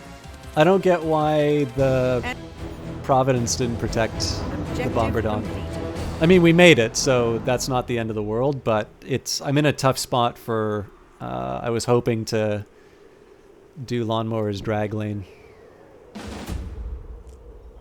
If I allow them to do tactical operations. Alright. I'll take it. Alright, so we've got the Mad Preacher's Hippocampus. It doesn't look like there are any growth units in the area, so I think Rascal the Seer... Of course, we cleared out our energy doing that as well. I let the AI do tactical operations. So it seems to me the logical step is to move this army towards Black Newt Swamp. That's going to be where the next objective is. More importantly, that's going to be where I start putting my colonizer unit. Now, one drawback here is that it's still possible for the AI to generate units from the derelict power plant. I am taking a bit of a risk doing that. In fact, it's so much of a risk that I'm going to be a scumbag again. And even though it was only a few minutes ago, I am going to hit it on D.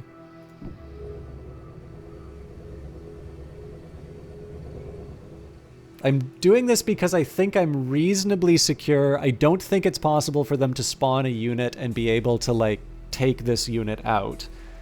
But I could be very wrong about that. Okay. I'm spoiled for choice on people to take out, so let's do this in an orderly way.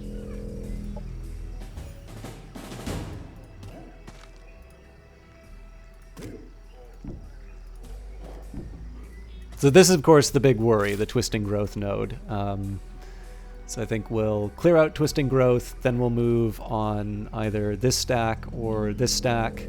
And again, we'll slowly move towards Norsdal, but the urgency is a little bit the urgency's a bit reduced because, of course, I'm getting my commander from all the way up here.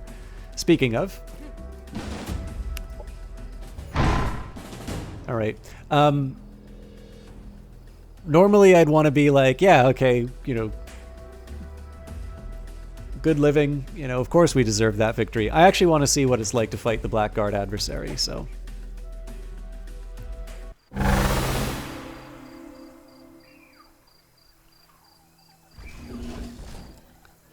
Okay, so these are the evil versions of our units. I also didn't realize... I thought the Chaos Witch was one of those Syndicate units, but it seems like it's another unit entirely. So let's see more specifically what we're up against. Chaos Blade is Entropy. Enervation is... what? Oh, it's a ranged... Jesus, these things are tough. King Lurian didn't trust his oracle. She told the king to make peace, but he built an army. So he sought a seer, but again was told to make peace. Desperate, he sought an apostate Chaos Witch, Hagatha. She promised Lurian that, with her help, he would reign over every soul in the surrounding lands. Lurian agreed. The apostate rained chaos upon the land indiscriminately. His kingdom and its neighbors were decimated. It is said that Hagatha has a jar with Lurian's eyes, all that endures of King Lurian and his ambition. Anthan Mantlebound, Storyteller, RV77737E, Fables of Blood and Chaos. Chaos Outbreak, 2 hex radius, channel chaos, target unit 2 other end. Okay. This doesn't seem too devastating on its own, but this game is full of surprises. So I think probably the best thing for me to do here is do my usual sort of wall, if I can. The wall's gonna have a couple gaps in it, I think. It's good enough for government work.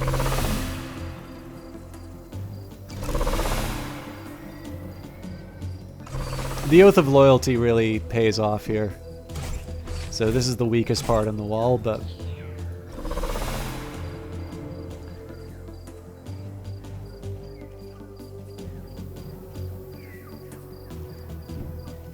so ideally I'll hold back and do what I can. This guy, on the other hand, I'm totally fine throwing into the fray. There is an AoE attack, which is going to suck from this unit, but I get my own AoE, and it's in a more important location for them.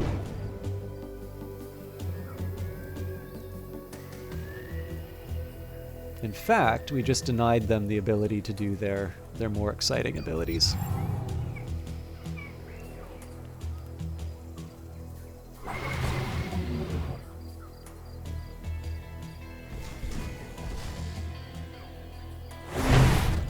Wow, I was not expecting that. This thing might die.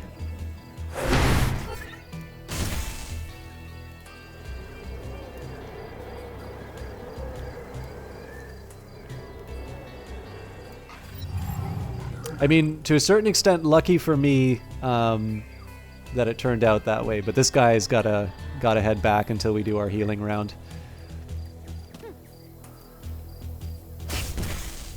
Enemy down.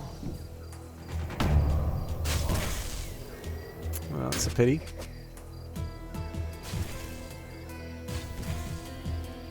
So this guy is not too useful right now. He's just going to be granting the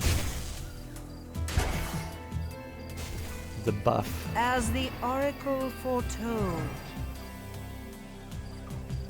Let's get rid of the debuff. Enemy killed. So the one drawback here is that she is going to be able to do the Chaos Outbreak. So what would have been smarter would have been for me to get to actually do an attack on her. That way we could have got another stun in.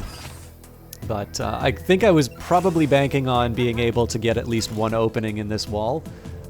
But, I mean, it's a little late for those kinds of regrets, so we'll protect everyone.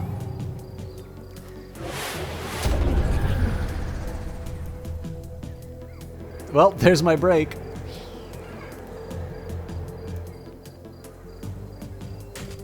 And the good news is I might be able to buy myself a sort of recovery round. Well, yeah. A recovery round's actually maybe a little less likely, but...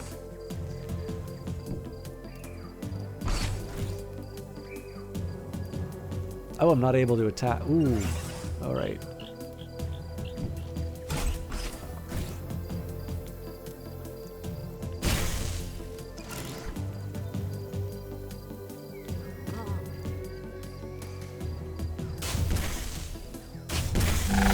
Enemy down.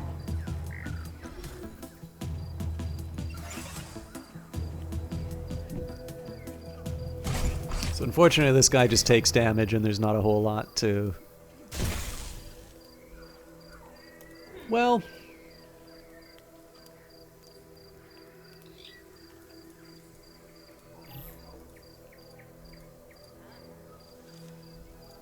Okay. I'm gonna...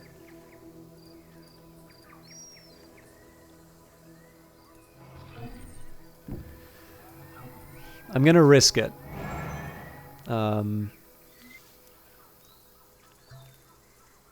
So if she moves, she's gonna get hit by everything. If instead she just does a standard attack, then we're all gonna be able to heal up next round.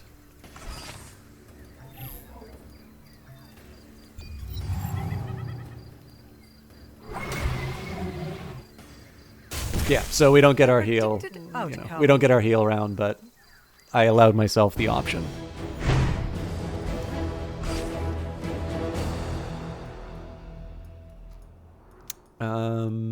Okay.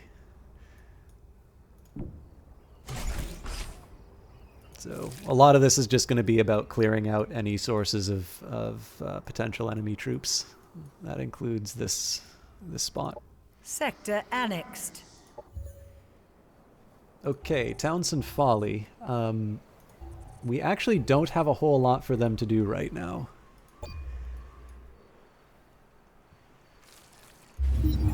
Alright, that's a bit of a pity. So that thing has full mobility.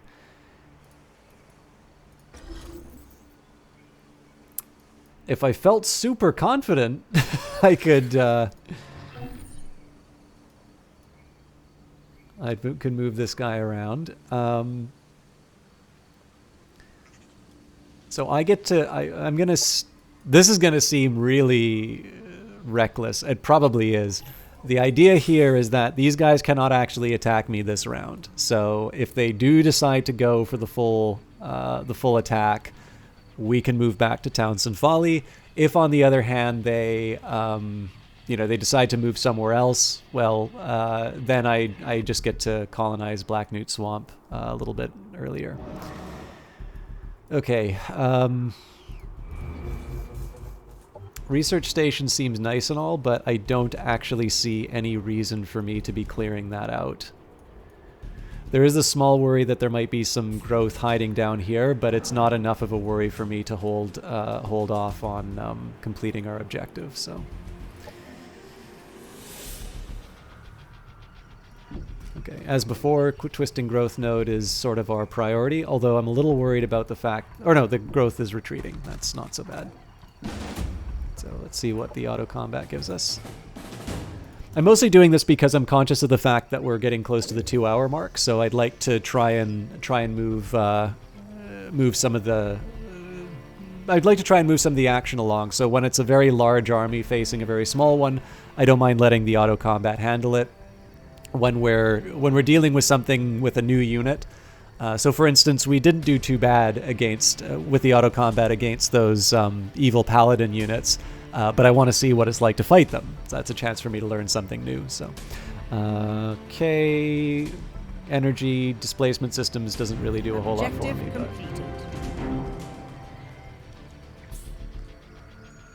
Oh, cool. I didn't even think of that possibility.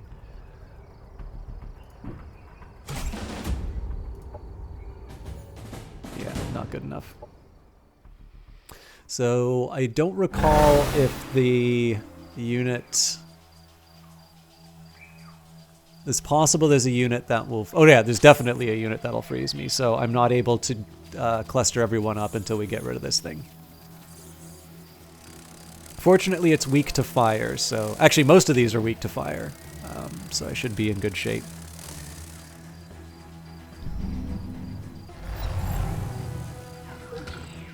So what specifically does this guy do? Target friendly unit gains 1 stack of precognition. Okay, so... I'm getting mixed up in terms of what these abilities do each time.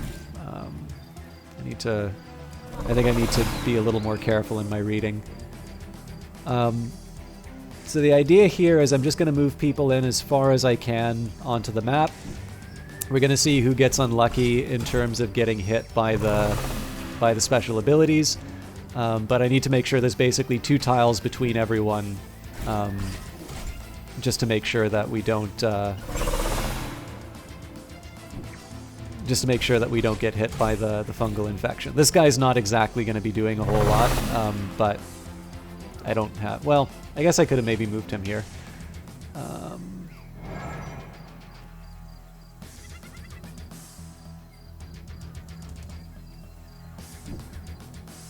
Normally I'd like to try and get the burning banner down, but obviously in the case of the, the planter units, if I can get a burning attack on these early, that's best for me. I don't think I'm going to need this, but... And we will just keep you in place.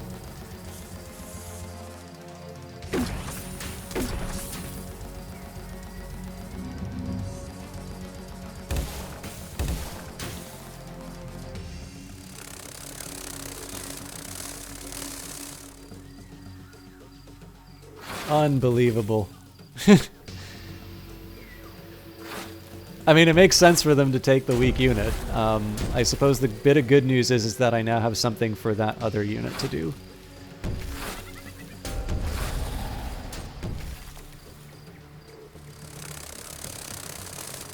And then I have to decide how much I hate that worker unit. Okay, so let's work on some priorities.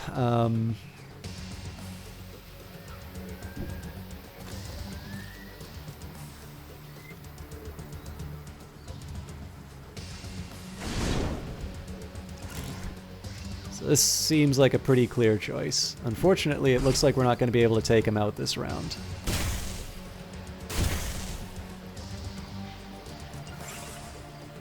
Ah, that's a shame. I was really hoping we'd be able to take out the soldier bees.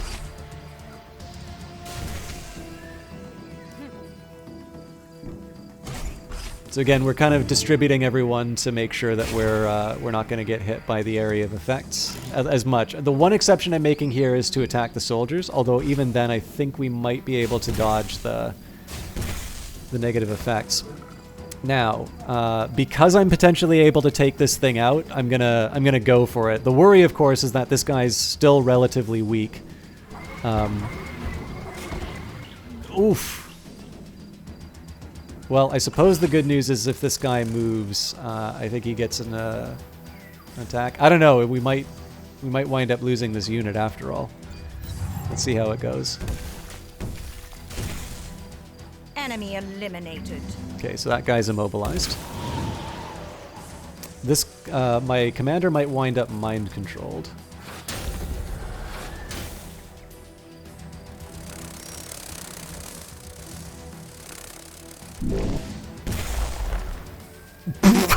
I did not know they had that ability.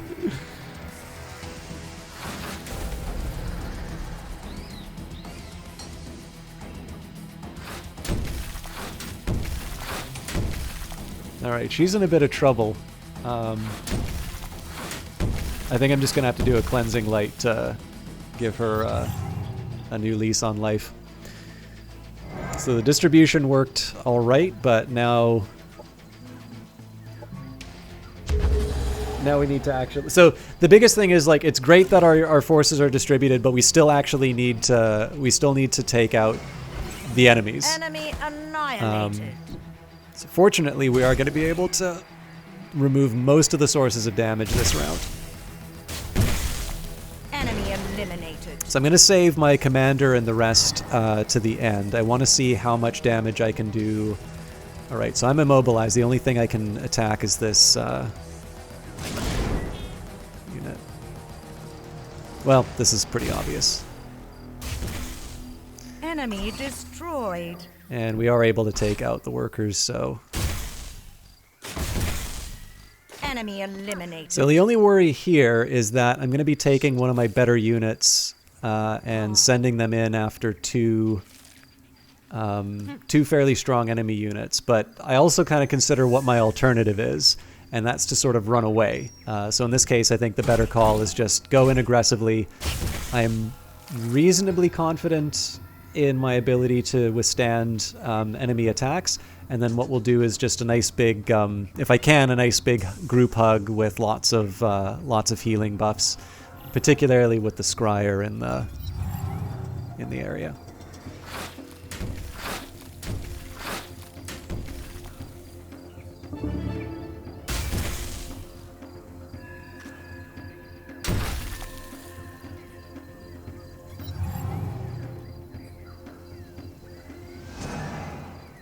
Okay, so this guy gets to move again. Unfortunately, I don't think... Yeah, there's not a whole lot for him to do.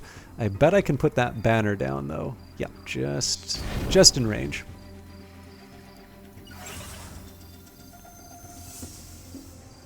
Okay, not a whole lot that this guy can do this turn, so we'll just keep him threatening. Now, I'm opening myself up to a flank here, which isn't great, but I am able to eliminate... Enemy down. I am able to eliminate the enemy.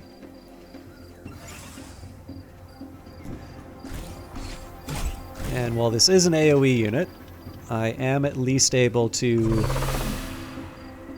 get the oath. And again, the more we can swarm this guy... Okay, so let's just see what his range is.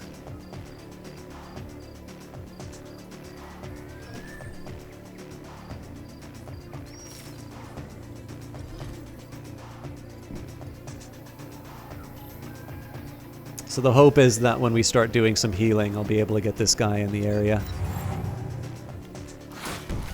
Well, we knew he was going to go for the flank, so no major surprises there. Now I do believe he gets... Oh no, he doesn't get attacks of opportunity, so we'll just crowd everyone we can in the area.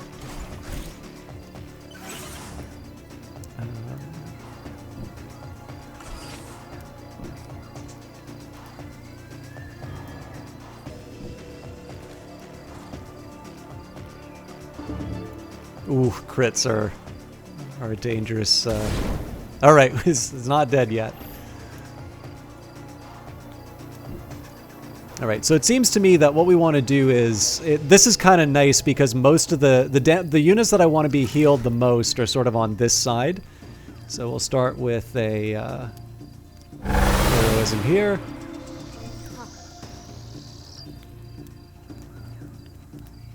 Heroism here. This unit doesn't actually heal anything, so it all falls to this guy. And we're basically able to get ourselves back up to near full strength. I don't know if this is an intended use of the of these units, but it sure is a useful one. All right, more sales to the vegetarians, which is good news for me. I really should try and figure out what a major goal for this unit would be. So I could try and clear out stuff in this area. I could also just try and beeline to Norzadal.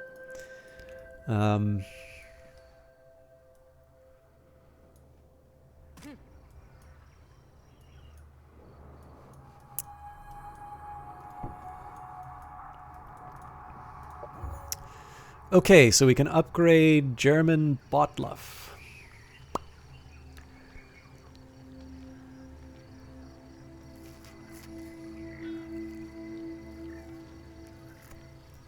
So Colony Lord will give presence makes the people in their colony happier more quickly. Or Inspires a new generation in the colony. Disables the option to gain euphoric presence. Growth requirement for new colonists is lower by 30%. This is a genuinely hard decision for me. I think I prefer growth, so we'll focus on that. Now, rapid movements is actually something that this unit could potentially benefit from.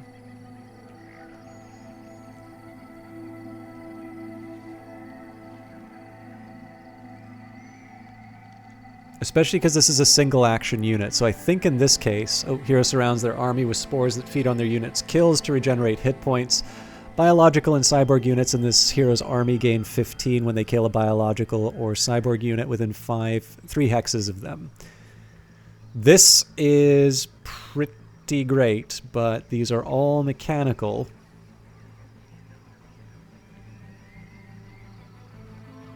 It's really only the auger that's... Okay, so I think probably rapid movements is a little more...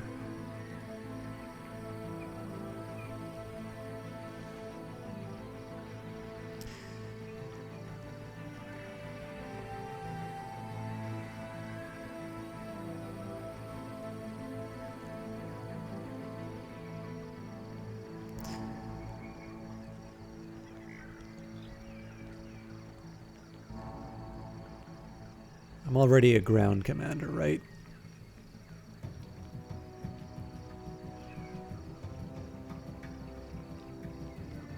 Infantry commander. Holy smokes. Okay, no, I am a ground commander. Good, okay. Wait a minute. Alright, so what do I want my last one to be? Range specialist isn't bad because of the 10%, but then theoretically I could do something like not trailblazer, personal weapons expert, which would be 10%.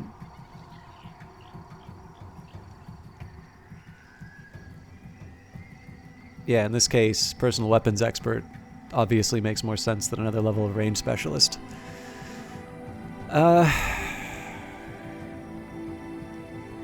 If I can, I like getting force multipliers, but I think I'm kind of out of those. So yeah, we'll make him a personal weapons expert. I'm more or less locking this guy out of putting him in a building, in a vehicle, but that's not the end of the world one way or the other. So, okay, so we'll move him up as far as we can. I think we might make a side trip to just clear out this riffraff so we can collect the goodies, and then we make our moves on the growth when we can on our way to Nordzal. Production ready. Lots of production, it looks like. So at some point I am actually going to have to start building some units. In fact, I believe it's going to be the next turn that I have to build those units. We are still holding strong here. Production ready. These guys are pretty much locked into what they need. I guess we can set them up with an agricultural export center. That's not a really high priority, but Production it's a nice to ready.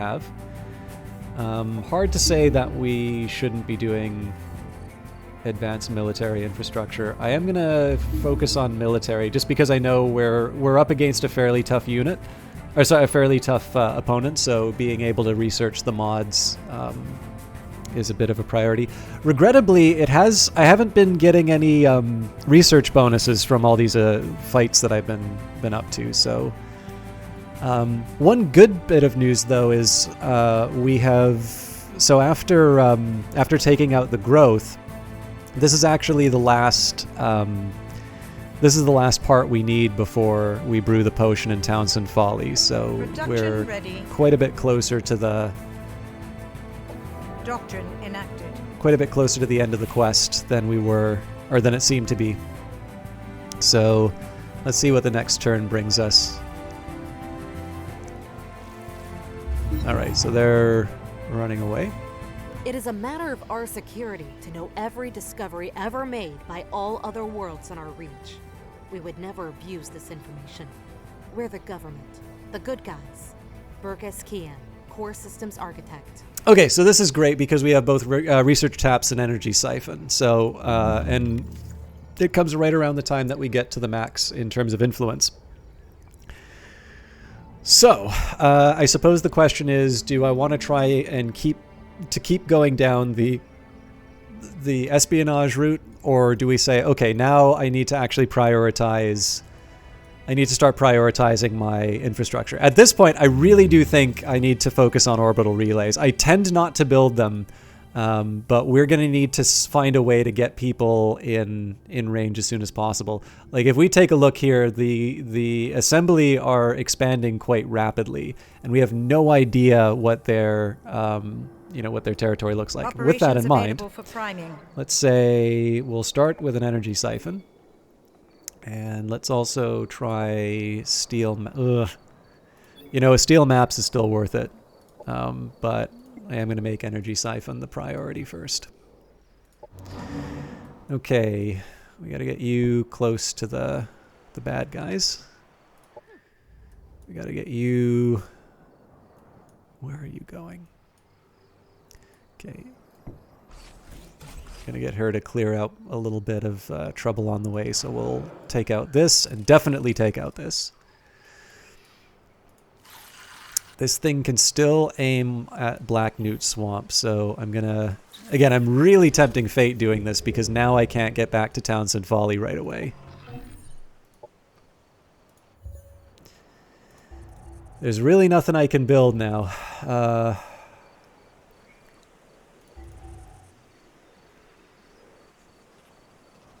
And we don't have the energy. So yeah, actually at this point I think I am going to make this an energy. I mean, the other thing I could do is make it... Yeah, I'm going to do generate knowledge, actually. It'd be nice to have a big stack of energy to sit on, but...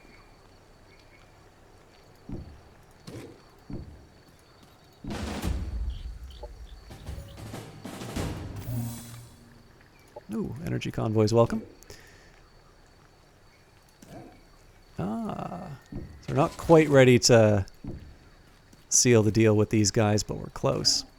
And I know there's a... So, you know, I could take this Paladin Champion and I move it forward. I really don't like doing that, though. I usually like just using them as a... Incoming communication.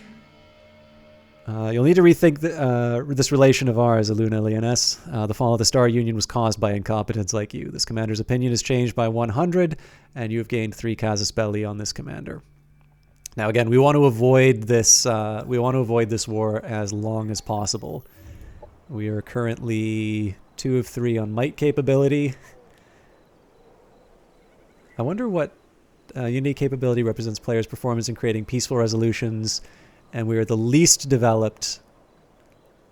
So I guess the thing to keep in mind with this, with the assembly. So assembly, I mean, I'm really just relying on the fact that I have the save button and they don't, because like this is one of the situations where I would never want to be in a game like this.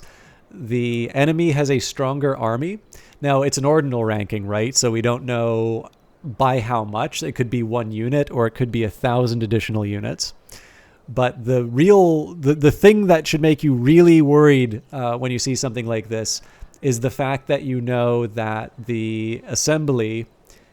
Well, I mean, it says unknown. I'm assuming that this is unknown is the assembly here. The real worry about this is not just that their army is larger, but they've got a higher development capability than you, because that means that that gap is going to be growing over time. Production ready. Okay, so Damister should be in a position where it's able to expand. We will set up Archive of Deeds first. Happiness event in colony. Okay, this is good that Trichet got some extra happiness. They're 5 of 5 for sectors, so they should be sharing. Actually, let's just do a quick audit of my... Okay, so they count as 6 of 6. I'm a little weirded out by that. Oh, right, because I need to pay for the extra development for the...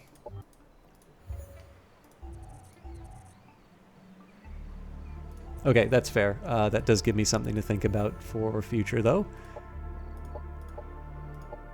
Okay, so basically everybody should be sharing at this point. So technically nobody should be sharing, but... next up, so we've started with Townsend Folly. What are we looking at for... Okay, so they've got a replicator facility. Oop. I do not want to rename you. I do not want to rename you. Okay, they've got a replicator. That's fine. Basically, I want to make sure that all of my...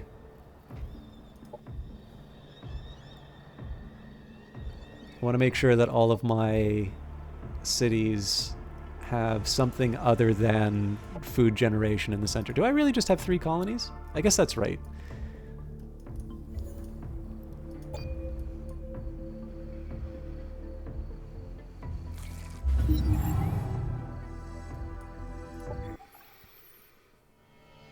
My friend Iluna Leoness, I have a trade offer for you. Let's forget about the mistakes of the past. A little bit of tribute may go a long way on the road to forgiveness.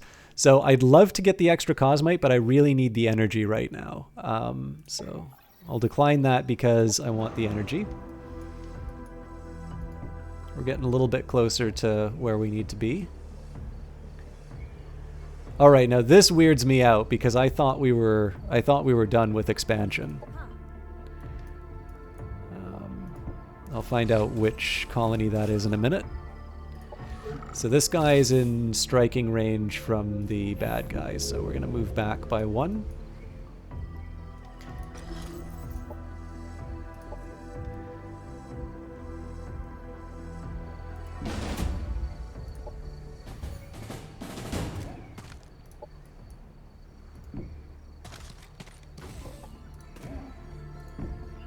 This has been a source of threatening units, so we'll clear out the Blossom Growth node. Holy smokes, there's assembly up there too. Good lord. So this is where steel maps becomes really important. Because we need to... So the way that we're going to put this thing to bed is not by taking sector by sector. It's going to be by doing a really targeted strike on their capital. Okay, so it's Damister of all.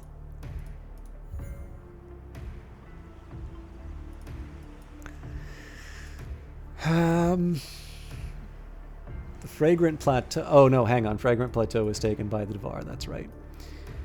So I think we've already got 2... Or do we have 2 food? So 30's Delta would be ideal, but it doesn't let me take it for some reason.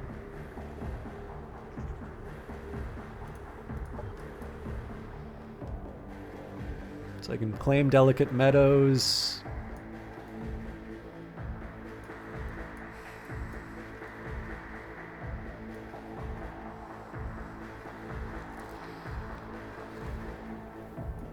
So this gives me more science. This gives me more...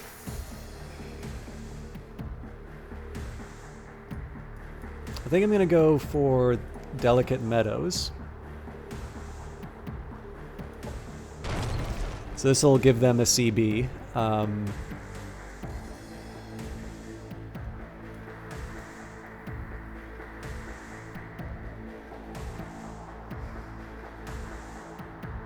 Yeah, I'm okay enough with that choice. So I do need science, and the extra industry will help this as the sort of the unit production sector when the time comes. Okay. Oh, 70% success. Our agents successfully infiltrated the enemy's facilities and have installed the energy siphons. In a few turns, the sequence will complete and the stolen energy will be transmitted to us. Okay, we've lost some reputation apparently.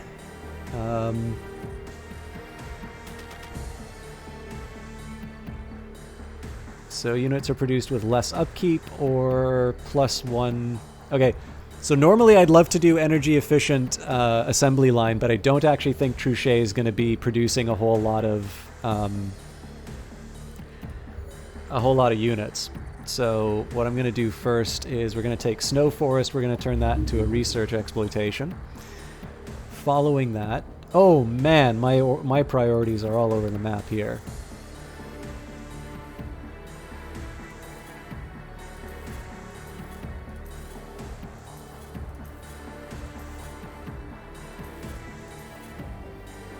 This advanced military infrastructure is like way too slow, but I definitely want the extra research. We absolutely do not need the botanical gardens right now. We're sitting on a lot of happiness. So another thing I can do to slightly push things to my advantage would be to adjust the food production. So all of my sectors are sharing half, which means that I'm generating a lot of food that I don't necessarily need to be. But we are going to be we're going to be putting down a new colony soon. Speaking of, I just want to make sure the distances are proper. Empire task completed. And on top of that, I don't know, like in games like this, I almost always let the AI handle the resource management, which is probably not the best way of playing, but I want to see what this guy does. Okay. So he only moves once per turn. I don't feel too bad about that, but I should still, I should keep my eye on things. Orbital relays provide vital support to winning a war. In truth, war is all logistics. Well-supplied troops can contain a whole countryside seething with rebellion, and one slip-up can be fatal. If troops run out of ammo, are hungry, can't wipe their backsides, or their body armor is in a crate on a shipping dock instead of at the front lines, they're as good as dead. Darcy Pinker, Quartermaster General. Okay, so we can do an orbital relay exploitation. Oh, hang on.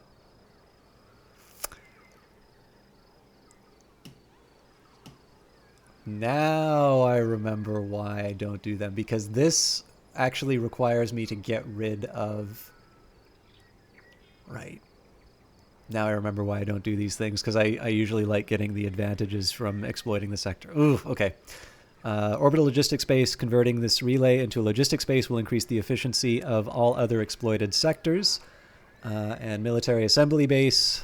Okay, so this gives each exploited sector generates an additional 10 income. Okay, that makes me feel better. And military assembly base, converting this relay to a military assembly base will allow it to rapidly resupply arriving troops and add military-grade turrets and walls to its defenses. Friendly armies arriving at this relay are fully healed and gain resupplied. I will take a quick look at what resupply does. But I think what I should be focusing on now is trying to get virtual hospitality systems so that we can get additional...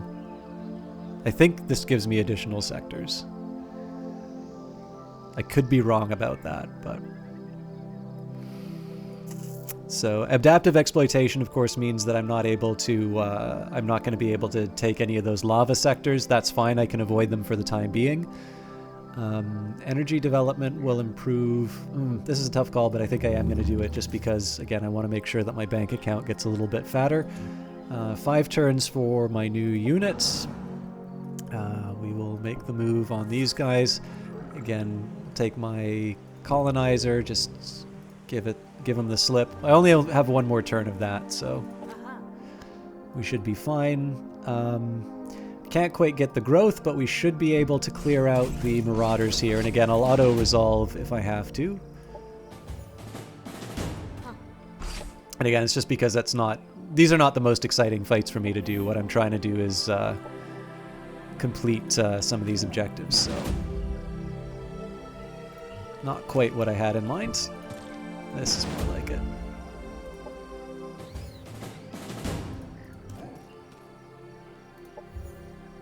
Ah, here we go. We handed over samples from the defeated growth to our research department. Okay, so I'll move you up. So 2 priorities for moving on Chrysalis Springs greenhouses. Number 1 is to be able to clear out the growth here, but number 2 is it gets us closer to Norzadal. And looks like Tristan Humphreys has an upgrade. So first up, we can make them a lord. So even though I'd love something like Ground Commander, we do want to make him a lord. I should just double check. I think I should get a list of all of my heroes. 1, 2, 3, 4. Wait, but Vraskal is not yet a lord. Okay, so which... Damister does not currently have a hero leading the colony. It is generating a lot of food. Okay, better question. Looking at my heroes. So Eluna is Lady of Townsend Folly. And she went for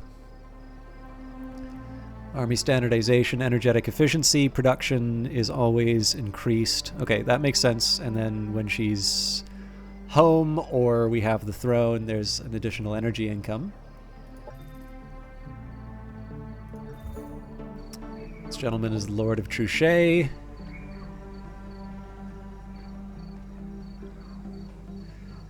He has agrarian ideals. I do not believe Vraskal can become a lord.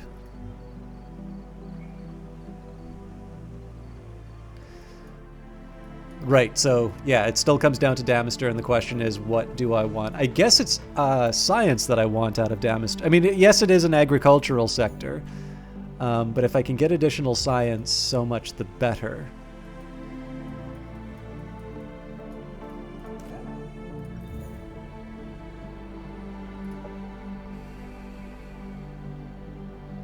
So scientific method. Oh yeah, and it gives the extra cosmite.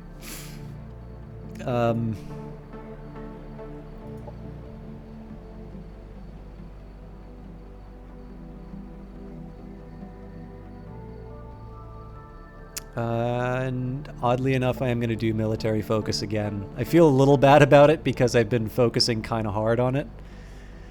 Ground. You know what? I'll also add infantry commander just because it's sort of a slush unit right now. Field repair droid. Vehicles driven by this hero gain regeneration. If destroyed, the vehicle is restored at 50% at the end of the battle as long as the hero is not killed as well. Ranged attacks ignore 50% of the penalties from cover and units in the way. That's a pretty good one.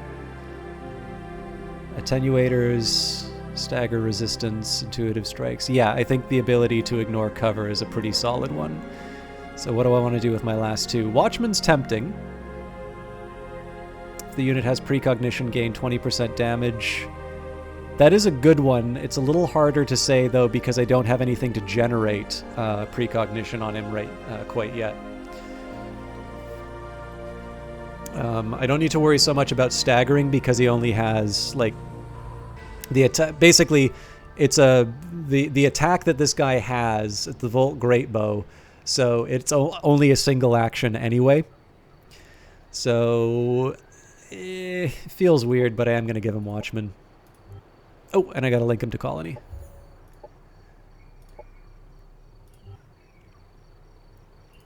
Okay, we're ready to steal maps. Alright. Oh, detected by target. Our agents successfully hacked the enemy's data systems and managed to steal a huge amount of geographical information, but they were detected at the last moment. Unfortunately, the enemy is now aware of our involvement. 1,546 map cells have been collected, but they did get 3 casus belli against us.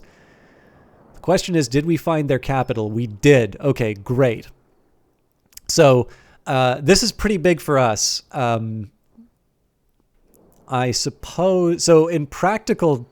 One thing to keep in mind for myself is that I am probably going to combine my armies in the Rugged Mountains just because that's going to be where the quest is. But it does sort of lend itself to a particular approach. So one worry that I would have is if we go for Foreignoid, they're going to generate units from some ZR1. They're going to be able to reclaim Foreignoid. So oddly enough, what I might wind up doing is just sort of having this steamroller approach where we move in some ZR1, we then take the remaining armies to go take on Foreignoid, and then we move straight on Kyvik 6F.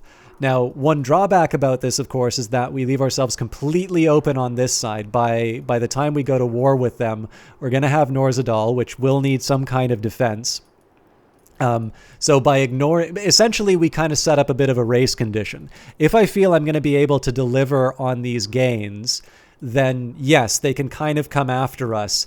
But do keep in mind, right, it is a pretty direct line straight to Townsend Folly, so it's a very high-risk strategy to ignore this side of the battlefield. one that maybe I don't want to take on. Now, one possibility that I can focus on is I can start using some of my influence and say to the Dvar, hey, I've taken care of this side of the map over here. I want you to go and attack J6 Nevix. And at that point, I'll have some Dvar units sort of moving up and making a move on their area and trying to push the enemy back. But traditionally, I've not had a lot of success, getting the AI to do what I want. But we'll see. That'll kind of be where some of the fun comes in. Sector annexed. And the good news is, even though we're getting close to the end, we might actually be able to see. Where the how this war turns out.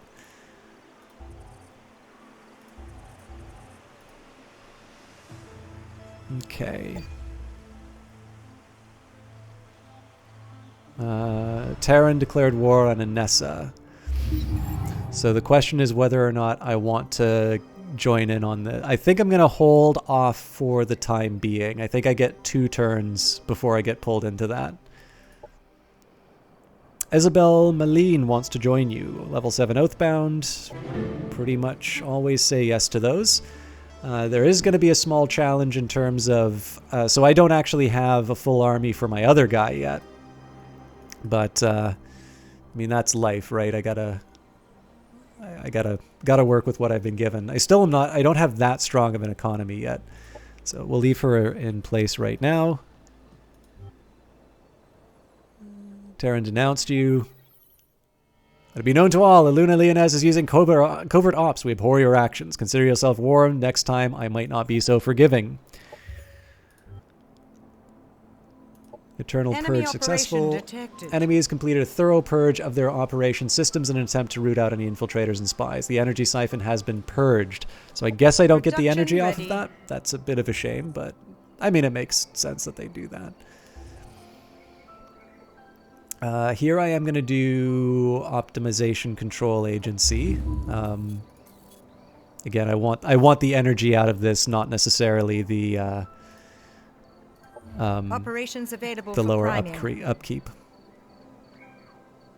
I will do another energy siphon because I can, but I have a feeling I'm kind of setting myself up for disappointment. Okay, let's see if we can pull this off.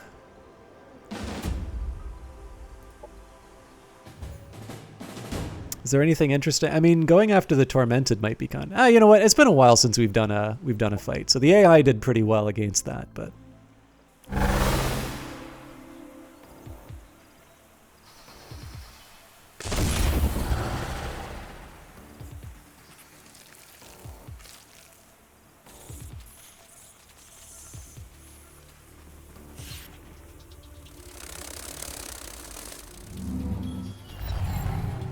So as before, I got to be careful about the artillery piece. One small bonus I have: it is only the sapling the hardened sapling cannon that that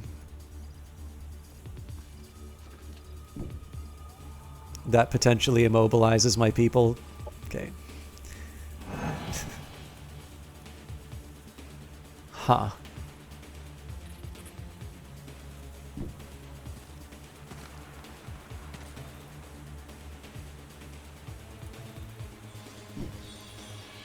It's closer than I'd normally want, but sadly I didn't stagger him.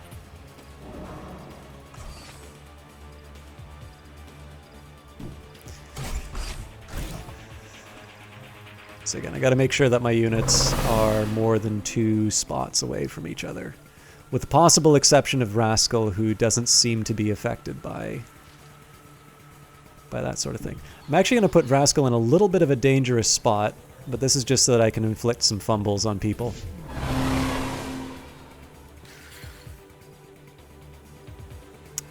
This is not the safest use of my Bombardon. So there is a small danger that they're going to drop the artillery over on the ranged units over here, but if they do that, it's actually not the end of the world.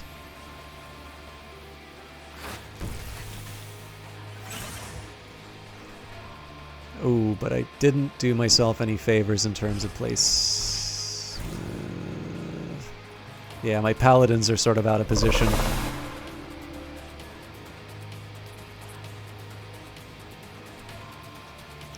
Okay, I'm not crazy about this start, but at Lazy Knight's streamer said, dude, how you doing? This is something a little bit different from Industries of Titan, but a very enjoyable game nonetheless. Also one given for promotional purposes, probably worth saying. Okay, we were saved from the fungal infestation, which is good news for me. So even though it was a little bit of a Charlie Foxtrot in terms of setting everything up, we did okay. And oddly enough, this Kirko unit's in a really bad spot. Available. Just finished streaming, didn't realize the time, have to make dinner. What were you streaming tonight? Oh god!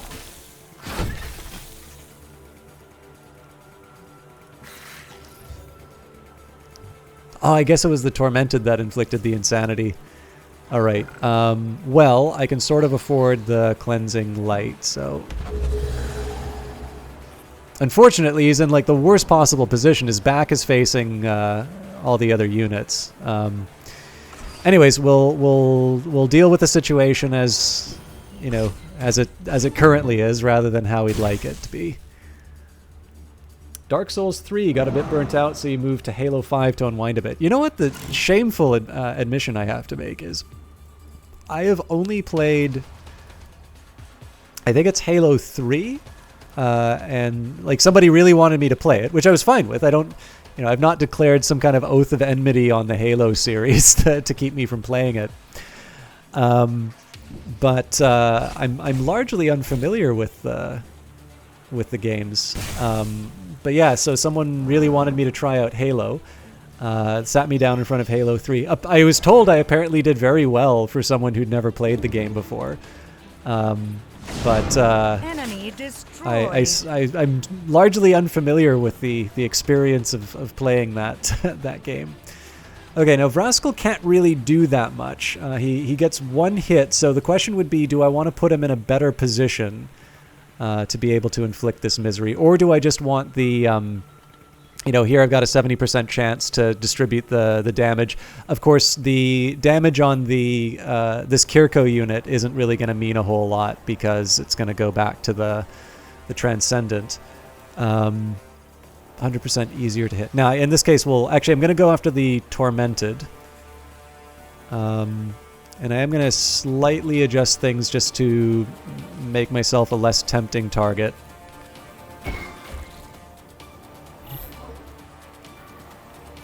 And then I get to hit the entropic shock on the flying unit. As the Oracle foretold. So we should be able to see this thing through to the end. I'm a little mad that I had to spend the energy on recovering the Bombardon.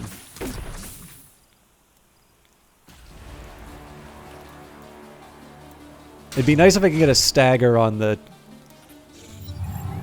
Other people tell you that Halo 3 is the best one. It's a great franchise. If you're not a huge fan of FPS multiplayer, the campaigns are pretty well done.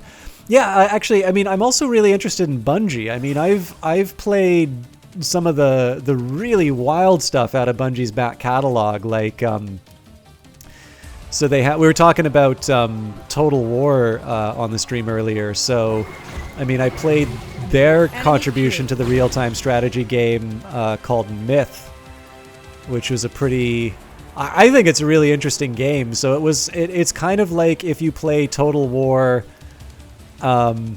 what's the right way to put this? Like, Myth is like playing Total War with no real strategic map, so you can't build new units or anything like that. You kind of have to deal with your army as it is on the battlefield, which I think is an interesting take on it. Okay, there's really no way that I can take out the Frenzied here. What I really need is to be able to deliver a stagger on the Transcendent, and I actually don't think any of my units are going to be able to provide that.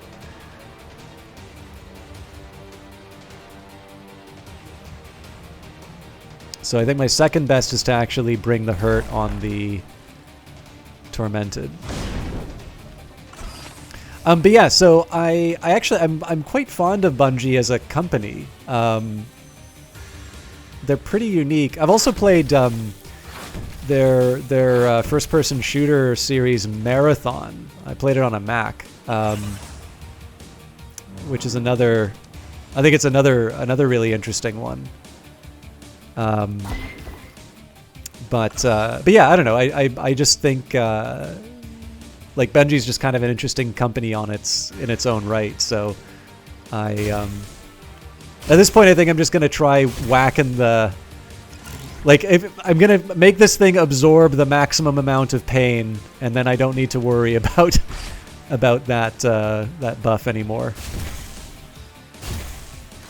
As the Oracle foretold.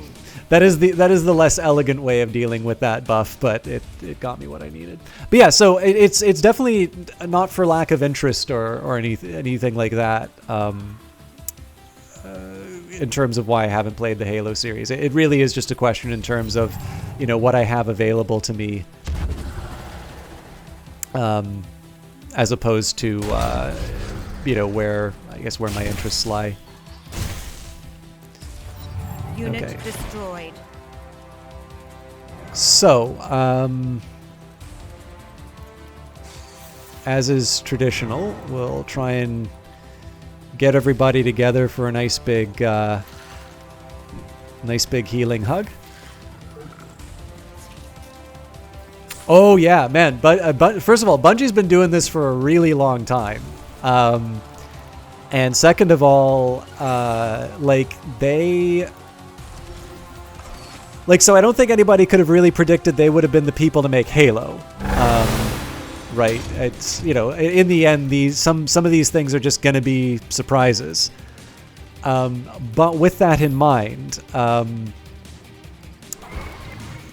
they have a pretty interesting track record of bringing something new and interesting to the genres that they touch. Our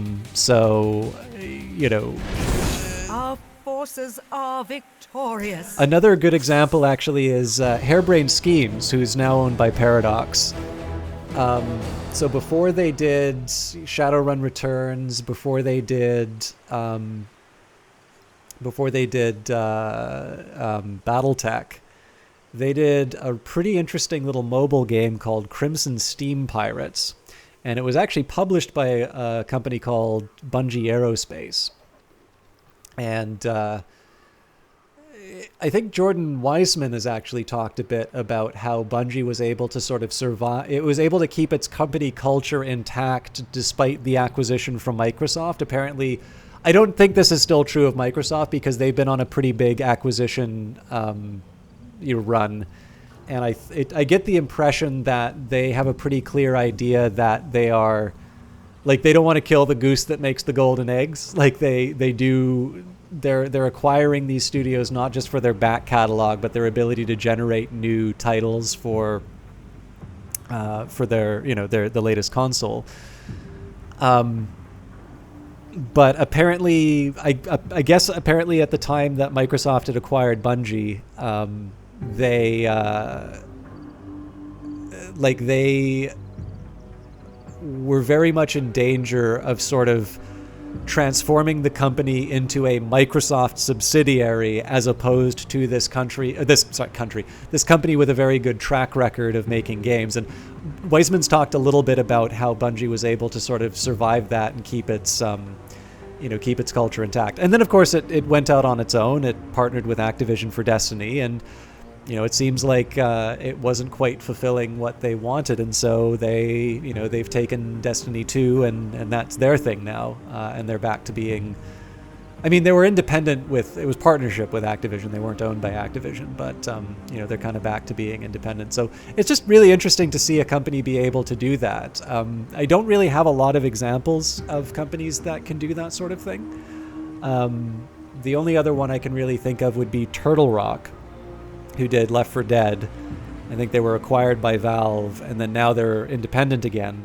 But of course, the catch is that Turtle Rock, their follow-up title after they left Valve was Evolve, which, I don't really think people have a lot of fond memories of.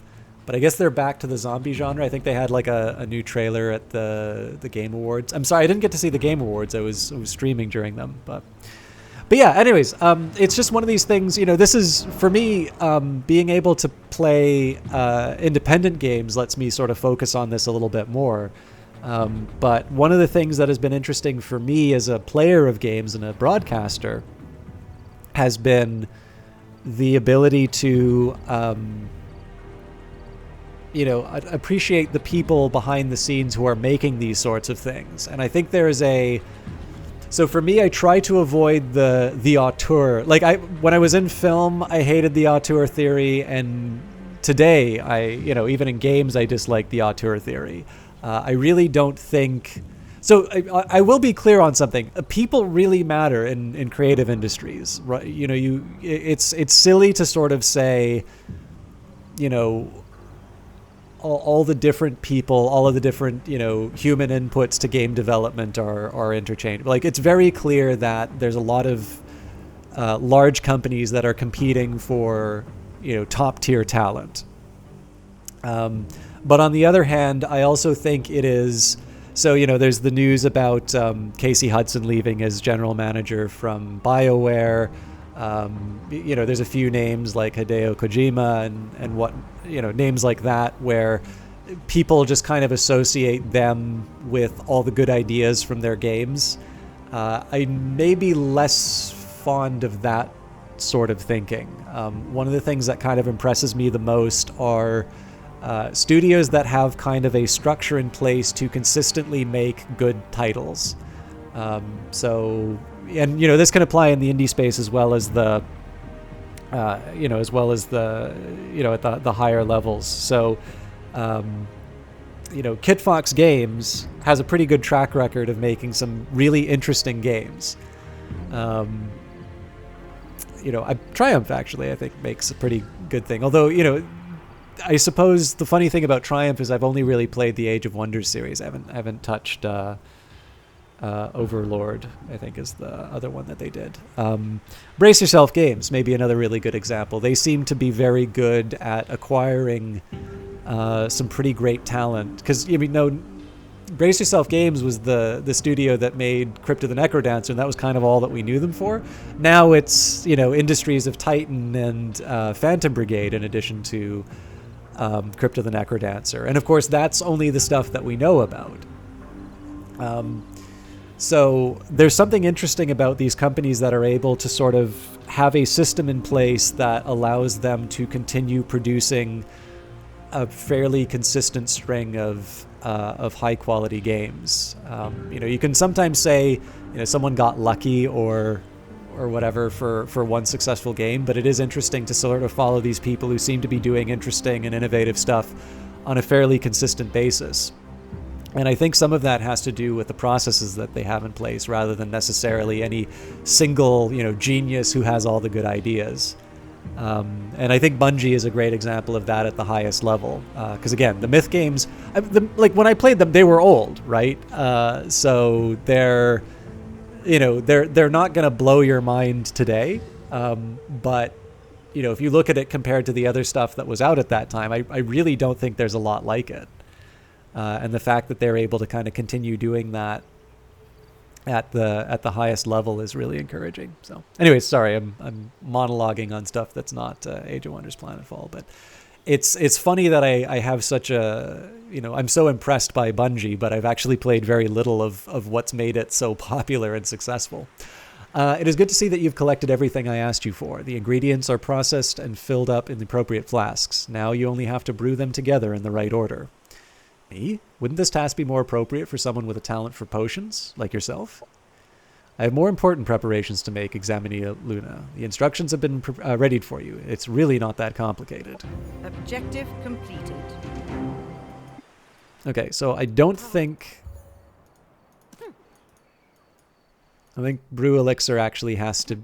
Given what they said, I'm assuming it has to be done in the...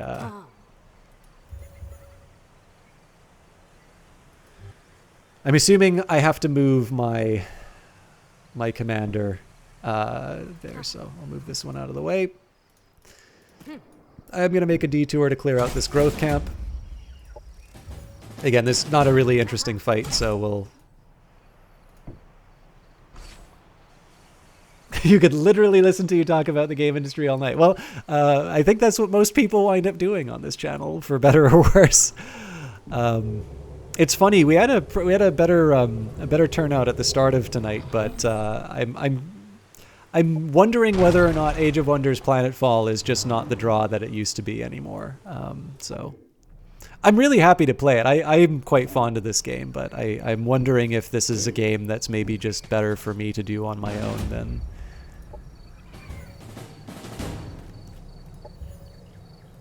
Okay, happy to get more science. Now this is a tough one, right? I want to get to Norzadal, but I also want to clear out the growth. If you guys don't mind, again, I drank a lot of coffee and then a lot of tea, so I hate to say it, I feel like an 80-year-old man. I actually need to make a quick bathroom break again. I know I had one at the start of the stream.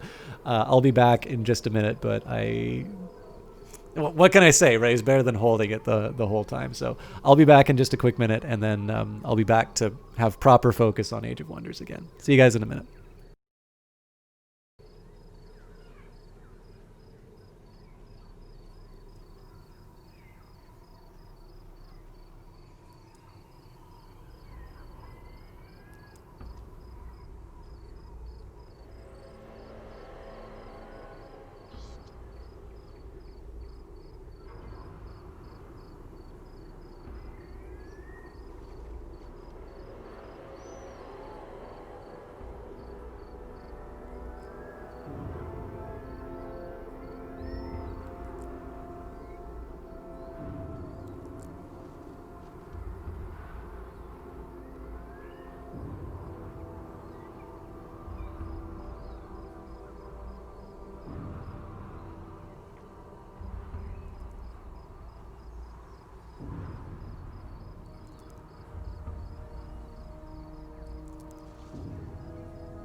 Okay, sorry about that.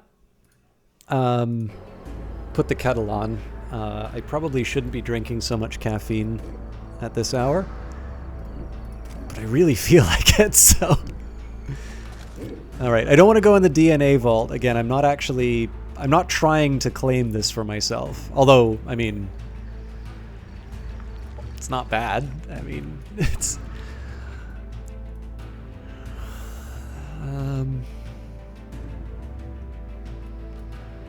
What I'd really like to focus on is just getting rid of the growth threats. So the way I see this going, I have a little bit of breathing room with Norzadal because I'm still trying to consolidate my troops. So I think what I'm going to do here... I think this is actually counts as a smaller medium map from the description. I'm mostly just worried about the amount of territory that the Assembly have. But... Again, I'm reasonably convinced that we're going to be able to make this work on the condition that I'm able to get all my troops up here and that we're able to direct the Devar. I suppose the one bit of good news is that if the Assembly is at war with Devar, probably what they're doing is they're moving all their units down here. So if they open up another front with us... I mean, so one drawback is that if they are focused on taking out the Devar over here, this probably means there's going to be more units in this area than there would otherwise be. But it does also mean that they're probably going to be focusing less on this side. Ooh. I mean, if that's true, maybe it is better that I go for Neon N3B and J6 Nevix, and then we go straight for the capital on that end. But Fornoid would definitely be... I mean, that's a huge city, so being able to take that is a feather in the cap for sure. I don't know. We'll see after we'll see what happens after we activate the obelisk. We've got lots that we need to do. Okay. Doesn't look like there's any bonuses for. Doesn't look like there's any bonuses for being the Lord. So let's. I think spore feeding... Yeah, okay, sorry. Spore feeding was tempting if I had more biological units.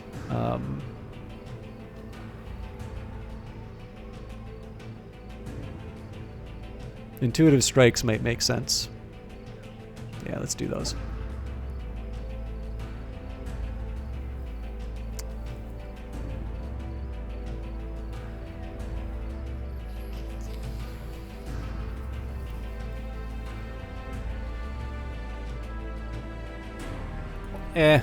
It's not the most exciting, but it also works.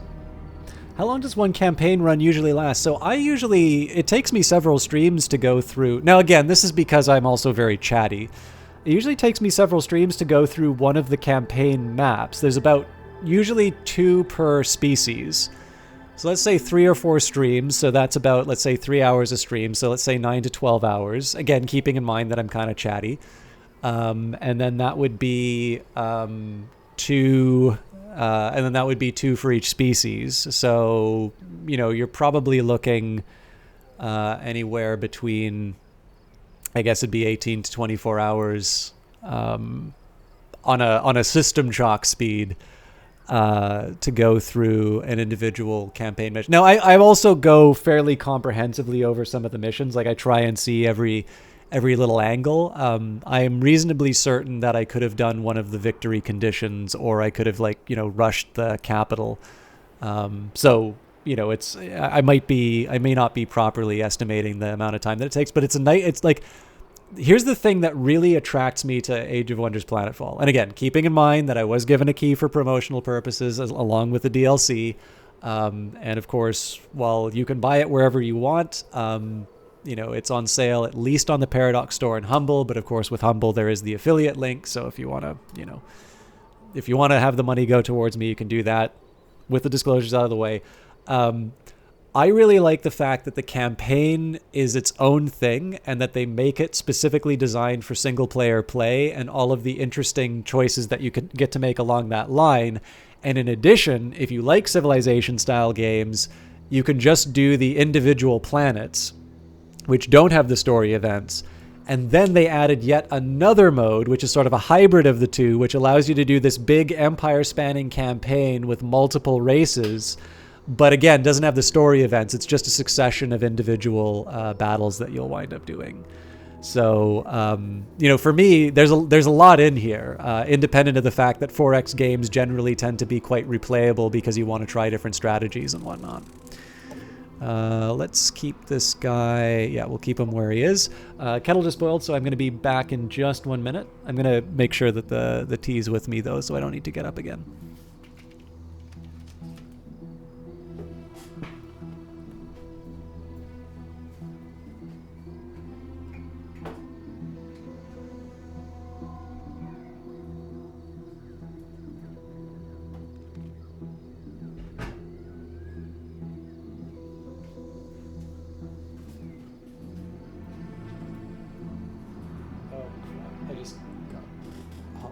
Everything. So if it feels like I've been leaving the stream for tea a lot more, you would be right. And that's because it's been getting cold and my streaming setup, so I'm already in a blanket, but my streaming setup is right beside a window. So even when I have the heat on, it gets quite chilly. And one of the ways that I can get past that, in addition to the fact that I'm well and thoroughly addicted to caffeine. You know, I keep the chill at bay. I'm also really skinny, so like I'm a bit of a wimp when it comes to colds sometimes. But as a whole, I keep the chill at bay with a fairly steady stream of I don't know, of leaves and water. All right, we'll end the turn. I'm interested in seeing what this guy does. I suppose the worst they could do is come after Deep Sea Crack, which should have a high level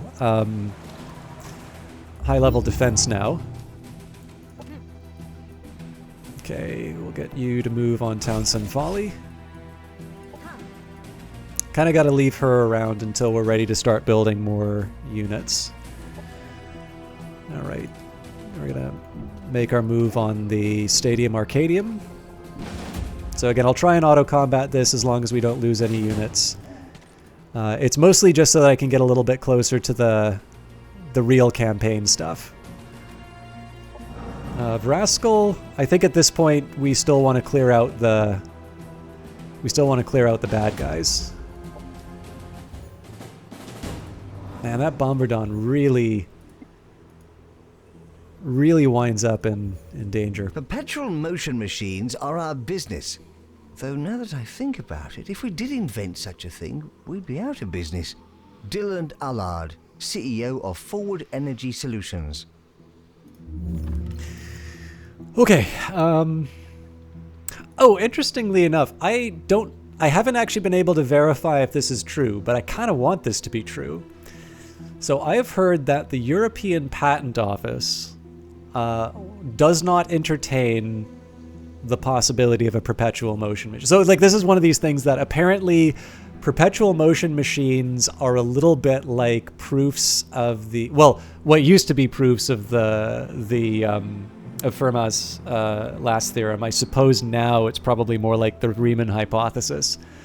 But like apparently this is just one of these things where you get a lot of people who will be submitting these proofs, and like people are generally quite skeptical about the truth of these things, especially from people who are not established academics, because the fact of the matter is that like if you don't do math, it is incredibly easy to feel like you have cracked this like major problem, but it's because you have not held yourself to the standards of rigor that, you know, quote unquote proper mathematics does. So apparently for patent offices, there are a lot of claims for perpetual motion machines, and apparently the European Patent Office just flat out rejects anything that claims to be a perpetual motion machine. They say this is an impossibility, and we will not even consider an application that claims that. But apparently the American Patent Office will actually review patents that make that claim. So now there's a side of me that says they're going to miss when the real one comes in. Yeah. So, I mean, and what interested me about this was I wonder, there's two possibilities. So there's one side that says, like, I wonder if this just means that, like, the Americans are inherently more, more optimistic than the European Patent Office. But then I was thinking, like, yeah, but then there's probably the more realistic answer, which is, I believe, since the 80s, like, I think the Reagan administration put this in, that the U.S. Patent Office, I believe, derives a lot of its funding from the fees that it charges people. And so in that case, there is an incentive to allow, like, even if it's a bogus application, it's still an application that will be generating revenue, and that could be the reason why. So, and I don't, like, I know a little bit about patenting, but I'm not, like, a lawyer, so I can't speak on with too much of the. I feel like I can say a bit more than most when it comes to IP considerations, which is really frustrating when people talk about DMCA stuff and such, because I do actually feel there is a level of expertise that I have that doesn't always get recognized in these kinds of conversations, and it's usually because I say stuff that's not always popular. But on the other hand, I also, I kind of need to check my, check myself on some of these things, because in the end, these are legal, legal considerations, and I have no training in the legal side. So, I love stuff like that. At Legion Nights, I'll very happily share anecdotes like that. So, where I'm thinking about, I got the energy development just so that I could open up this branch. It seems to me that I want the higher level colony upgrade, or the domestic upgrade, because I think that gets me additional sectors. If nothing else, I want to test the possibility of that. So, and 4 turns isn't that long to wait. We can always double back for all the other research. All right, Rascal, we'll move him closer on the growth menace. The good news is that they're pretty much expelled from my territory after this.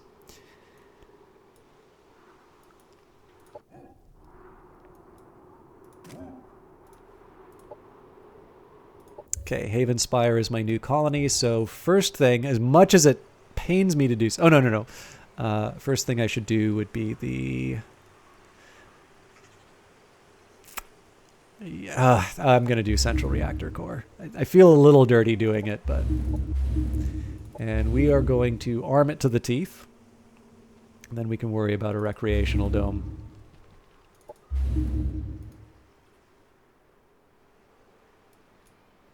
So I do eventually need to clear out everything inside of Haven Spire, but one thing at a time. 45% chance of success. Let's give it a shot.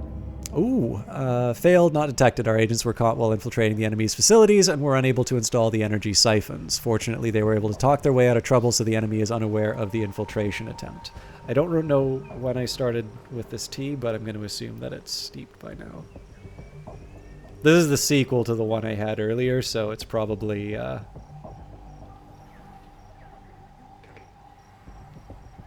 it's probably going to be weaker anyway. So... First of all, I want to see if Townsend Folly has any... Okay, so there's nothing else that I can do for these territories. Oh, Haven Spire should be accepting... No, don't prevent the deficit. Take.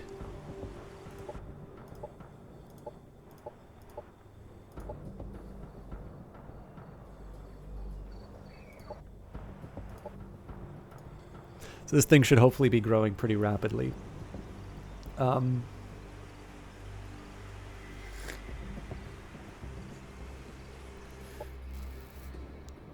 not too worried about this because we've invested in military infrastructure. Same story with Deep Sea Crack. We're friendly with my own faction. That's good. Event in colony. Oh, this is nice. So this gave me a nice boost of science. Production ready. And again, Damaster is eventually going to be something that generates units, but I still need to... Production ready. Still need to wait. I feel like this is probably the order I want to do things in. I'm just trying to think if there was something else I wanted to do on the map, but I don't think so. So let's see what the next turn brings.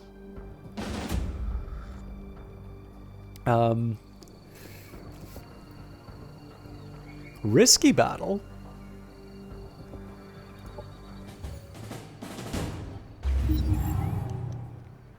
I kind of wanted to try that one, but I think it'll be more interesting to do a few of these other battles. How grand the mountain stands, it will erode into debris. Likewise, every initiate aspires to don exemplar armor, but many are merely mountains worn down by a storm of chaos. Only a pinnacle of refined diamond, virtuous and faithful, can wield godlike powers. We may build many powerful machines, but without worthy soldiers, they serve no purpose of ours. Grol Castle, Paladin Council. So I'm interested in seeing what the exemplar can actually do. The next step now is to set myself... Whoa. This is new. So the next step is to basically equip my guys with the best mods I possibly can, and then I'm going to fill in the gaps. So I do think neuroelectric disruptors is where I want to go next due to the... So most of my units are arc focused. There's nothing I can do about that. There's no ability that I have that will transform arc into another type of damage. So at the very least, I can maximize the damage that these things do. And then what I'll focus on is kind of getting my entropy up for the other types of units. But in this case, I think neuroelectric disruptors make the most sense. Let's take a second here and see. So Paladin Exemplar. Like a war god from legend, this mech rose to protect its subjects. The enemy encircled it, but with its shields extended, the shots rang like rain upon a well-built rooftop. We thought perhaps that was it, until it shifted and struck with an enemy artillery unit with its massive electrified glaive weapon. In a flash, the towering titan shattered the enemy's defenses, sending them spiraling in retreat. Clearly, the Oathbound Exemplar proves these newcomers will defend their ideals with more than just pleasing words. General Otis Falk, Horde Captain, RV422241M, Oathbound Force Assessments. So, Stormvolt Glaive, repeating, 14 damage, high impact, it staggers. Ordained Shield, grant target unit your shield, giving it 4 shields. Switch to Glaive mode. This mode gives 25% damage, fast movement, blitz, onslaught, and defensive mode evasion. Switch to Glaive mode, 25. Okay, we got that. Defense mode, Protector. So it seems like this is just a more effective version of my existing Paladin Protector. So the Volt Saber is 13. Even then, it's 14. What about movement? So 32 movement, 32. Ridiculous health pool, though.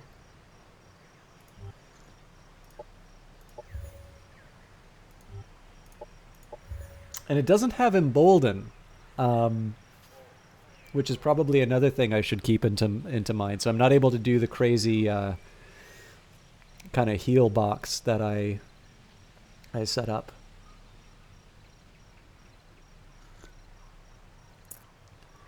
But if I go to... Yeah. I keep forgetting that if I go to Glaive mode, then I become horrifyingly powerful. Okay, so I can see myself fitting one of these guys in. Operations available for priming. For 45 energy, let's infiltrate the ops center for the assembly. And I will set up another energy siphon, but only after the infiltration. Ooh, that's 4 energy a turn. Well, that's life.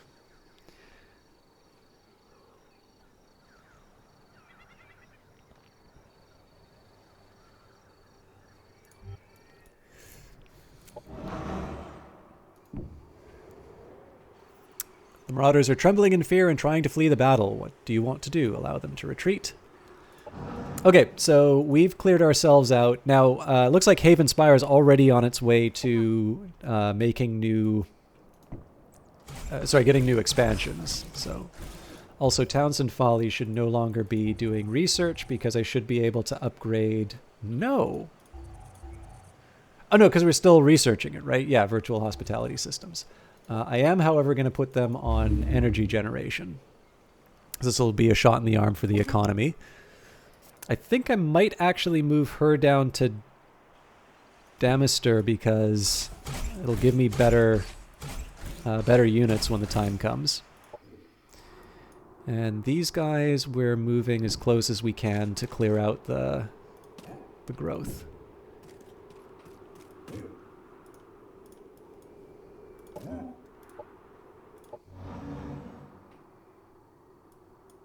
And then Rascal, I'm going to start by clearing everything I can out in terms of Haven Spire and such, and then I'll try and figure out where my secondary expansions are. One thing I would like to do is try and get so the main purpose of this, so one was to get the Cosmite. now that I've gotten the Cosmite, the next priority is to try and sort of form a bit of a bridge, because the ability to move units to the assembly territory reasonably quickly is a pretty high priority for me. So I do think there's an advantage to taking the abandoned quarry for its industry. This also gives me a little extra science. So I think this will be the first one I claim. Second one, I don't know if I'll want to claim this to sort of maximize the number of touching borders. It might make some sense to try and expand out here to see if I can try and get the science and the Cosmite. But I think this is a pretty natural. I think this is a pretty natural point of expansion. All right, these guys are still Incoming communication. being a little cagey. I was expecting more diplomatic efforts from you, Aluna Leoness. Are you really seeking to maintain relations? Well.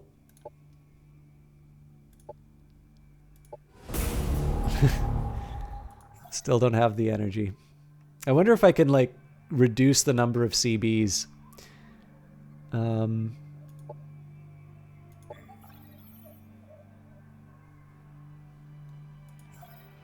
For now, let's just compliment her. Production ready.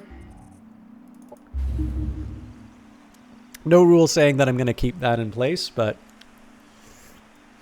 I'll get the advantages that I can. Also, seeing as I have a new unit, I bet I can make her the lady of something.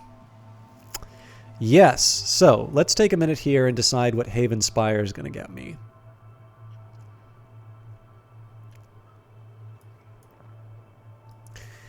I mean, it still is probably very...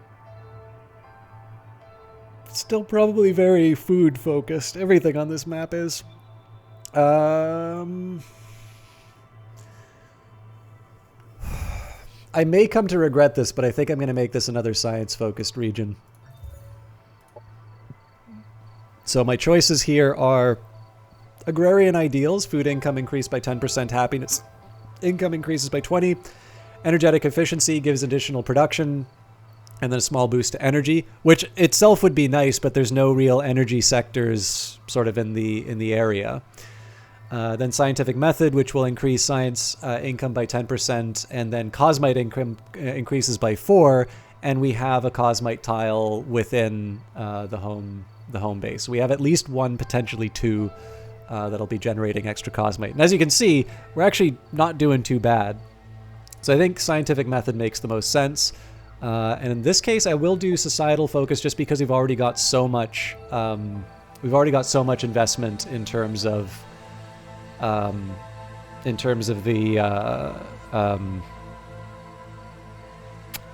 military bonuses. Oh, sorry, Elysian Knights. I sort of sidestepped what you'd said before. So you've never been interested in these kinds of games. You've been interested in these kinds of games for quite a while, but you've never given them a chance because it seems like there's a whole slew of new mechanics you won't be able to wrap your head around. Well, I mean, you might be already gone, but I am happy to answer any questions, so I'll probably be doing this again next week. Feel free to ask whenever you'd like, but it's been fun watching. Got to get ready for bed. Good luck with the rest of the campaign. Thank you very much. I'm actually already over time, but I've got a little more time in me. Again, I did spend some time talking about other subjects, so I'll try and balance things out with a little extra time. But I'm sorry if I missed your messages earlier. I was really absorbed in the game. Okay, I think field repair droid's not a bad idea for this unit. I've got 17 more points. I am very likely going to need ground commander at some point. Now, Fallout protocols, well, it's only fire resistance, though. Oh, Phoenix Surge is going to be ridiculous on this, the Purifier unit. Trailblazer's also pretty good.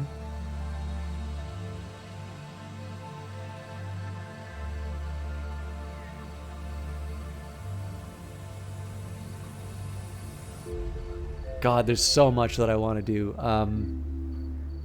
Oracle's Protege is pretty much going to wipe out any of the remaining abilities I have. First Strike is kind of... There's First strike is kind of tempting. So if I could do that, what would be the 4 points that I spend?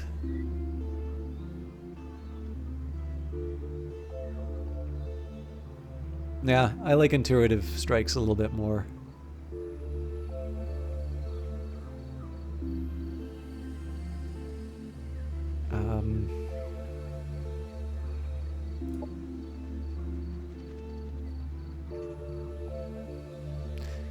So it gives me extra vitality, but I don't know if that gives the vehicle extra vitality. We'll run with it.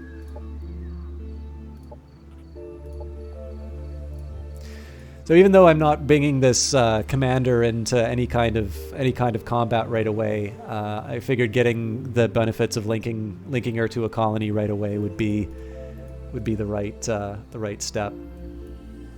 Okay, I don't think there's anything else for us to do right now, so we will end the turn. I'm really trying to buy time before we go to war with the assembly. Hey, here we go. So in this case, I'm going to do the auto combat just to see how the game handles it, but this one I do actually want to try. I've very clearly had problems with the AI on the past on these, so...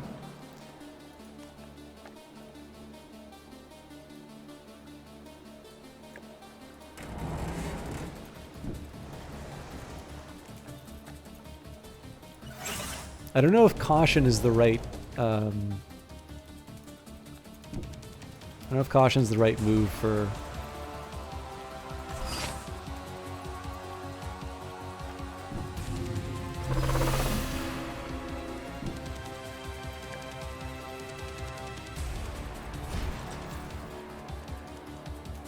Oh, I get to try the exemplar.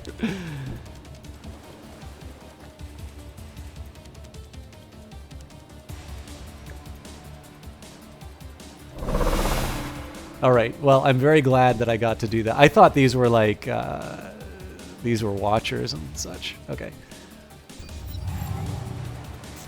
I think this is going to be fun.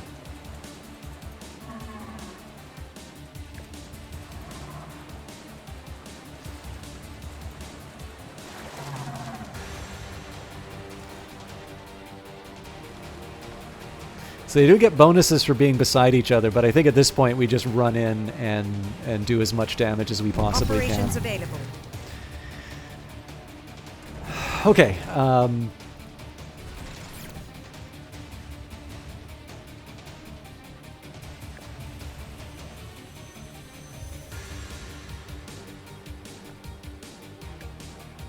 So I don't get it. Switch to glaive mode. Unit gains 25 damage, starts on cooldown by 1. I guess it's on its cooldown now then?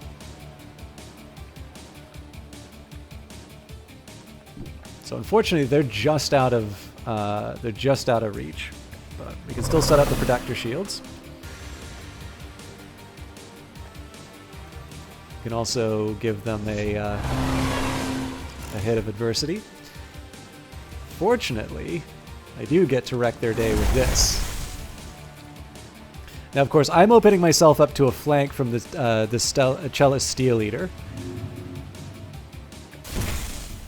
But this guy gets to sort of throw their plans into chaos now. While I'm at it.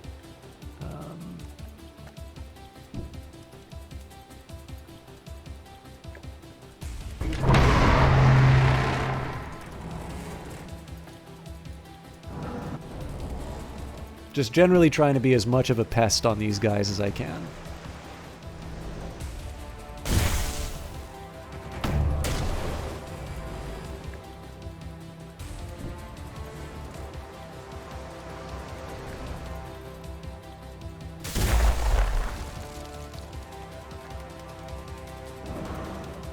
So presumably this guy's gonna... Oh, you know what? He can't reach these folks, so...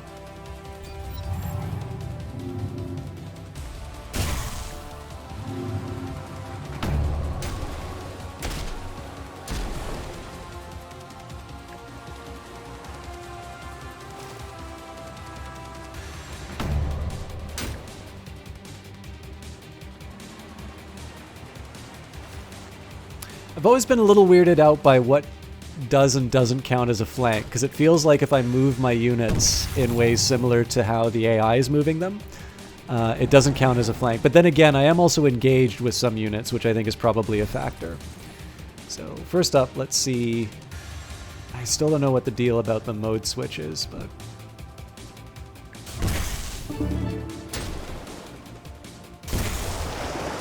Enemy down. I think I'm going to start with this unit first. So it would have been nice to try and take out this unit for starters, but I'm a little bit worried about this unit's health. Enemy killed. So I'll basically take the rest of my units and try and occupy this guy so that he can't move in.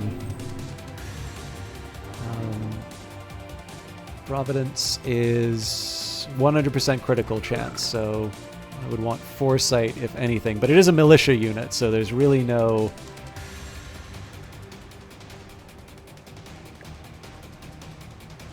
You know what? I don't need the extra health. I think I'm just going to give him Not Your Time.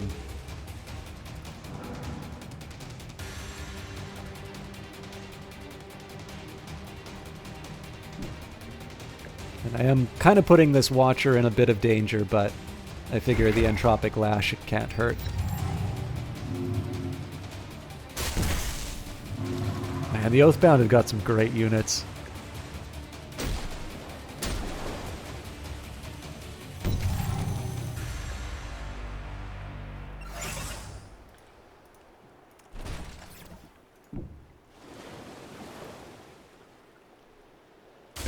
That doesn't count as a flank.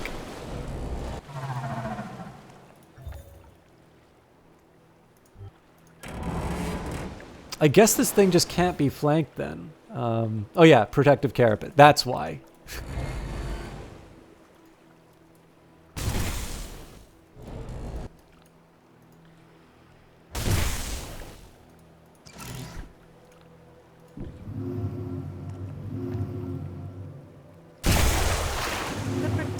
Outcome.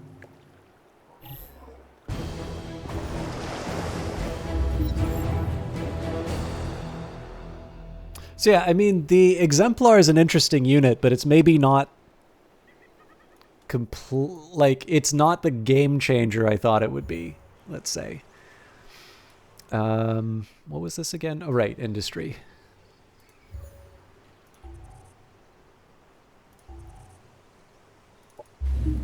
I still got to figure out how I'm going to do my industry, or my my other exploitations. So I am going to put a small hold on my military infrastructure just so that I can get the industry down. But that's one of the few exceptions I'm willing to make on that, just because obviously higher industry means I can build infrastructure faster. But then again, I'm also not going to get the benefits from this sector until I clear out the riffraff, so... Marauders are trembling in fear and trying to flee the battle. What do you want to do? We will allow them to retreat. Don't quite have what it takes to clear them out here, but... Risky battle. I'm not losing that Bombardon.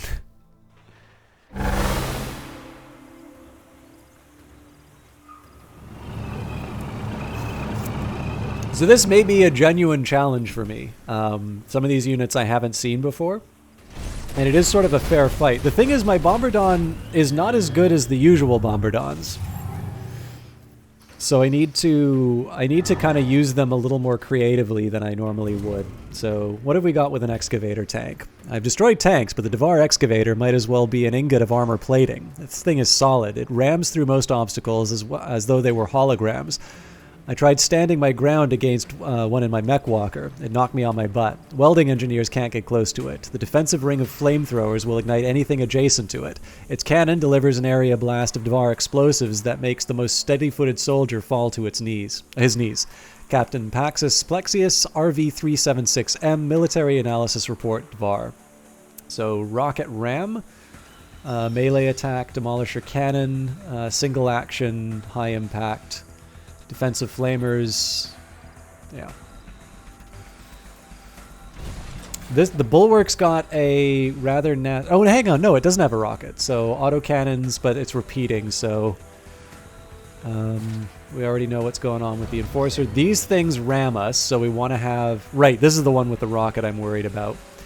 I also think these things are weak to arc. Yeah, so that's good news for us. And the Mirage, Sci-Tech Blasters, Hallucinate... okay. Honestly, I think, as inelegant as it sounds, the answer to this is basically to just charge in with as many melee units as I can muster.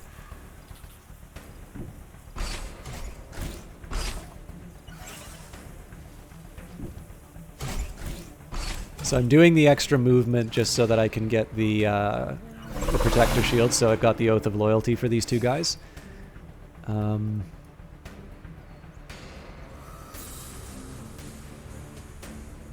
This is a bit of a risk I'm taking with the Bombardon, but it is also a calculated one.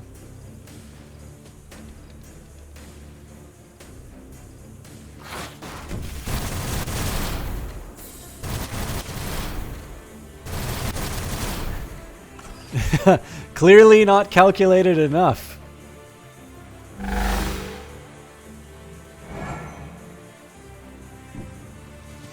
So if they blow up one of these Cosmite, I'm in some trouble.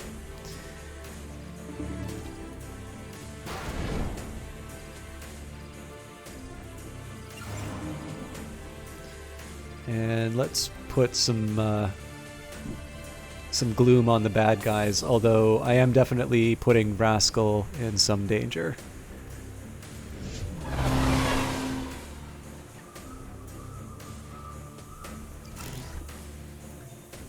Alright, let's see how it turns out.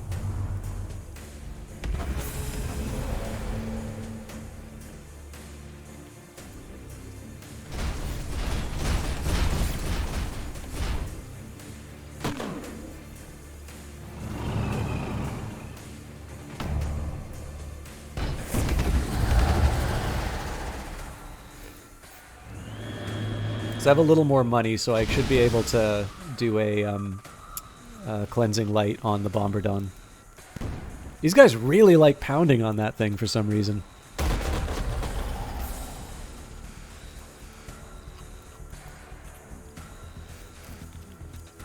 Operations ready.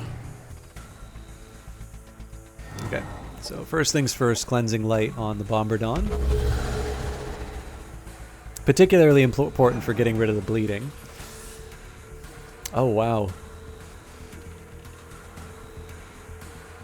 It's risky, but if we can actually seal the deal on this guy... Oh, so close. I don't like putting these guys at risk, but...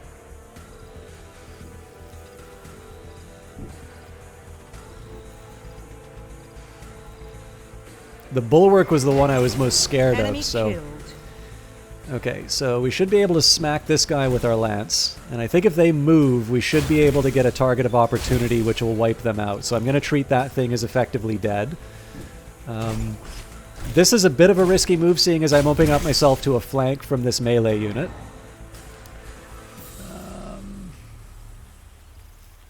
Again, I'm going to hold myself to my claim that I consider this unit dead.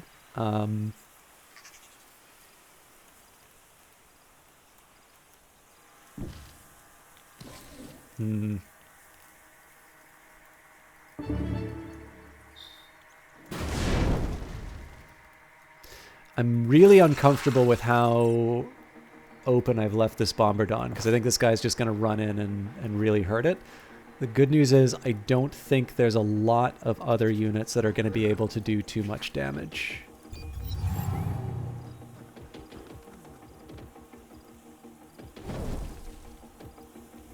Yeah, we knew that was coming. Whoa!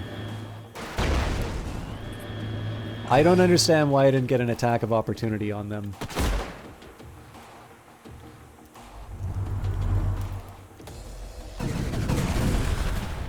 Yeah. They shall be honored. Sorry, but that's a load of nonsense. That whole strategy was built around assuming that I'd be able to do I'd be able to do not too bad, Remarkable Frisbee. I've had to reload a lot less than before, but it's not been perfect. That one I definitely feel a little cheated on, because I was under the impression that I would have, like, I very clearly was able to destroy that ramjet.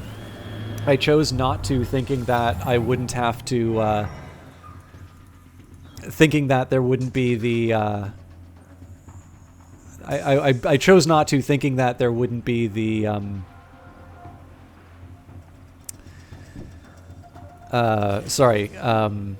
thinking I would have kind of an overwatch if they decided to move on the Bombardon. So again, I was putting it in a risky place, but I didn't think that there would actually be an attack that came on them. So this, of course, we knew was coming. They get 3 attacks as a bulwark, but I do have a way around that.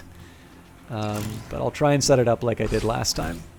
But yeah, I don't know. The only thing I'm noticing about Age of Wonders Planetfall is that it's probably the one where I really notice a very low viewership after a certain period of time, and so I am wondering whether or not this is the best game for me to continue playing. I really like it, but I might just be playing something that is for me as opposed to something that people enjoy watching. Did I really screw up this banner? Oh, shame on me. Well, that's life. I'm gonna have to... I'll learn to adapt.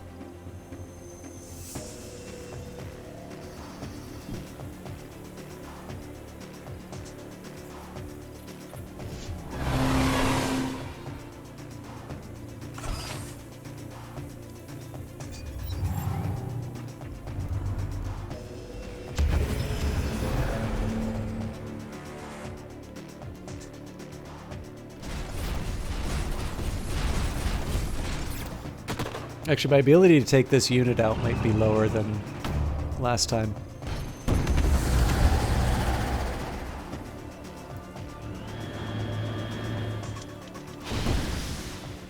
Yeah, they're definitely getting pretty aggressive on my Bombardon.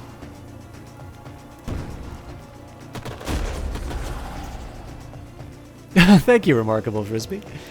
Yeah, I mean, it's... Operations available. It's a weird one, right? Because it used to be that there was a... So the funny thing about this is that, like, I used to have a dedicated Paradox Strategy Monday. And I mean, the fact of the matter is it's still there. I might even just switch to Stellaris if there's sufficient interest. But one of the reasons why that's going away is because Paradox... Like, I used to be able to get replies to emails... and, I mean, like, I did Crusader Kings for something like 3 or 4 years, maybe longer. And when the time came for Crusader Kings 3, like, it's, you know, completely ghosted. Like, nobody who used to talk to me about keys, is, you know, is, I've sent out contact, and it's pretty clear that I'm not able to get any kind of a response, which is fine. I mean, like, the big thing about this is that developers are going to have their marketing plans for a game, and the fact that I got a key before doesn't necessarily entitle me to a key in future. I would sort of say, for the amount of time I spent on it, you know, at least getting a "we're going in a different direction, thank you for your interest" would have been nice. That's really the part where I feel hard done by on it. But the thing that I find so interesting is that I know one of the reasons why the concurrent viewership is down is because, you know, I would continue to cover stuff. So my usual view is that if I'm given a key to stream something, I don't do it once and then, like, lol, free game. I'll usually stick with a game and give it a proper run. I might wind up losing this again.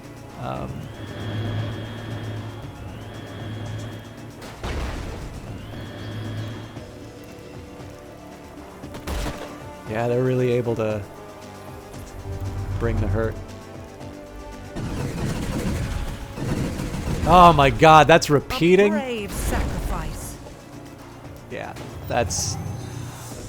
this is totally my fault for not reading these unit descriptions. But yeah, basically the thing that's frustrating about this is that while there are some reasons why the stream doesn't have as high of concurrent viewership as it used to, part of this is some changes that Twitch has made in terms of discoverability as well as what counts as a concurrent viewer. So a lot of people like watching the stream sort of passively, right? Not participating in chat, not necessarily like they're not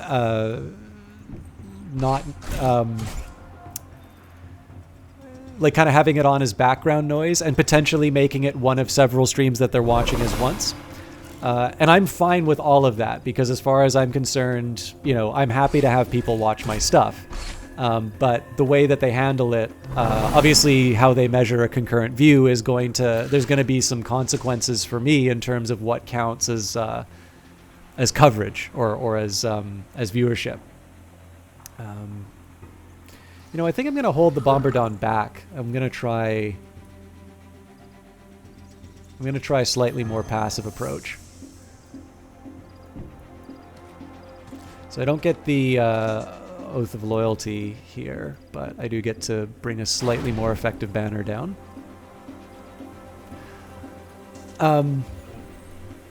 But I think one of the things that is a little frustrating about the situation is that I do know, and then the other thing is that a lot of your ability to kind of grow on Twitch is also attached to your ability to. Actually, I wonder if I'm able to. Yeah, not even remotely close. Although I could probably anticipate. No need to get clever. This is still going to lock down Rascal, but this is actually not a terrible thing. So if they focus on Rascal, that's fine because I'm still able to carry the day with some other actions.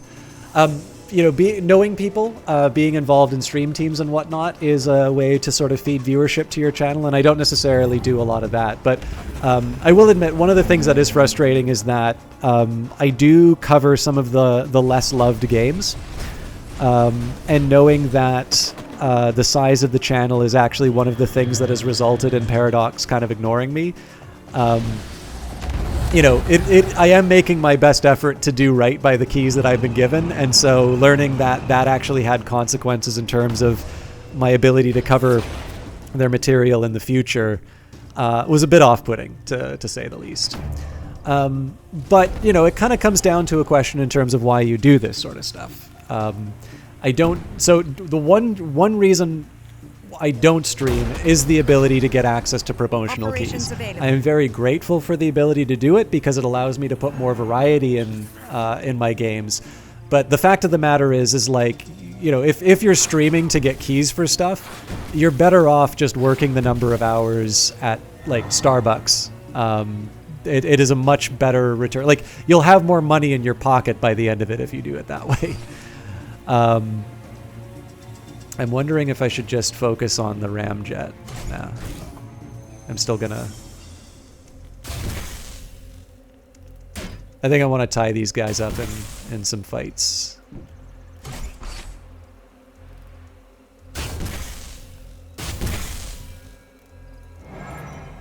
I am, however, going to burn the ramjet, and then if we can slow it down with an entropic shock... I'm actually going to move back one. Just kind of hoping for the sedates. Yeah, so I mean, part of it is sharing games that I find interesting. And so, you know, getting promotional keys is a great way to do that. And, you know, I feel that people tend to like it when I do strategy games because I try to give voice to my thought process behind them. Although I really don't know if I do a good job of that in terms of Age of Wonders Planetfall. You know, being able to continue doing that. The reason why there was a Paradox Monday was because there was a fairly steady stream of keys coming in. And if that's no longer true, I mean, it's it's not a mystery in terms of what the next step is. It's just, you know, find the thing that is sustainable. And in this case, there's a lot of Canadian developers that I'm really interested in. So there's Industries of Titan, there's Phoenix, sorry, not Phoenix, Phantom Brigade. There is, what's he doing? Fascinating, that was a suicide.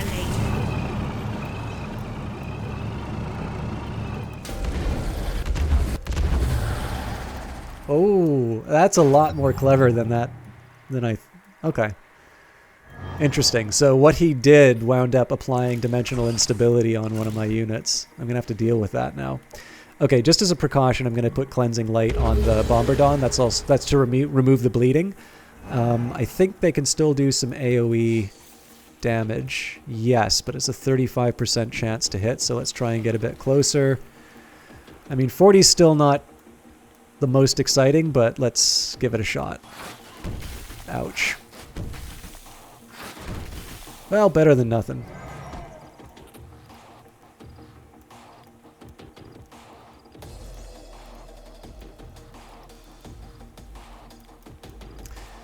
Kind of feel like this guy's the bigger threat. Enemy killed.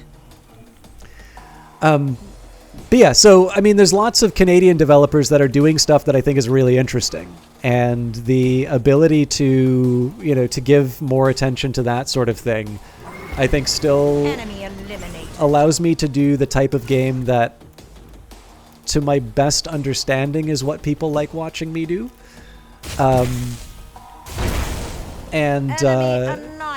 You know, again, it's a case of something I was given for promotional purposes, and so I'm able to kind of come up with a clearer connection in terms of saying, you know, yes, this, you know, this is what that developer wanted from me, and I was able to deliver, which, for me at least, I think is important.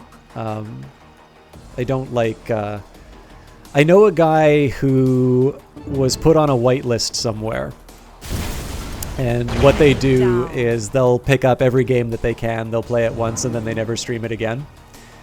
I get really frustrated by that. Because I kind of feel that it's inconsistent with what the developer is sort of expecting. And, you know, to me that really does come down to sort of treating streaming as the chance to get some free games. Which, again, like, don't get me wrong, it is a nice perk for sure. I definitely have been able to play more stuff than I did. Like, I would never have touched Cloudpunk if it weren't for that. But I don't know. It's a question in terms of what your motives are in terms of doing this stuff. A brave sacrifice. But yeah, so anyways, that's a really long way of saying that I'm really not sure where Age of Wonders Planetfall stands in this regard anymore, because there is a side of me that says, you know, it's not quite drawing the audience that I would have thought would have been there for it. And so perhaps there's something about the way that I stream it, or perhaps there's something about the game itself that maybe isn't connecting.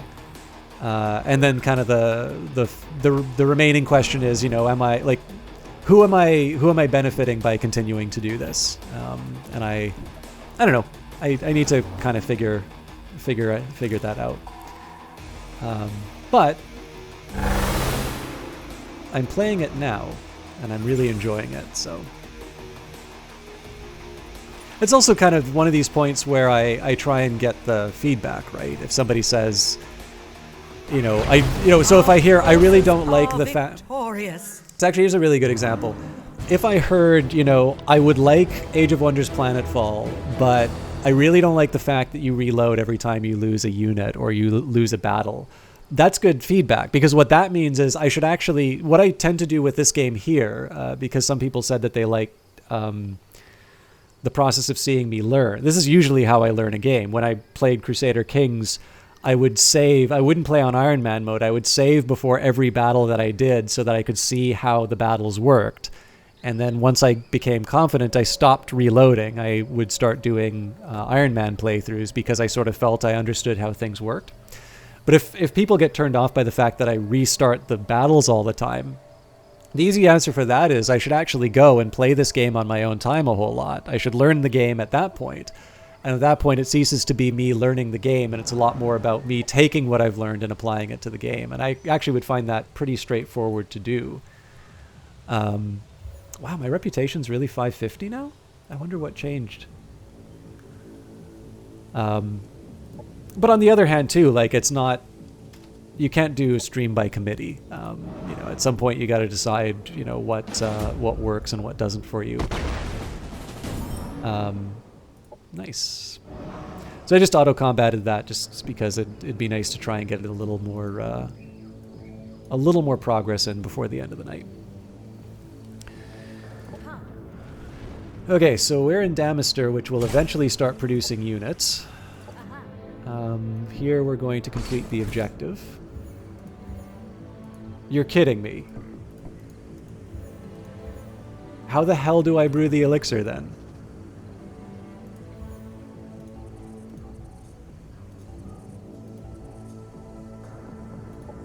Oh no, I didn't need to...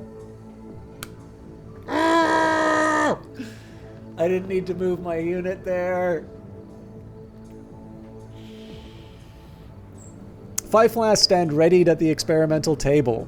Flask 1 contains green powder. Flask 2 has a blue gooey liquid inside. Flask 3 contains pink liquid, which is labeled as neurotoxic.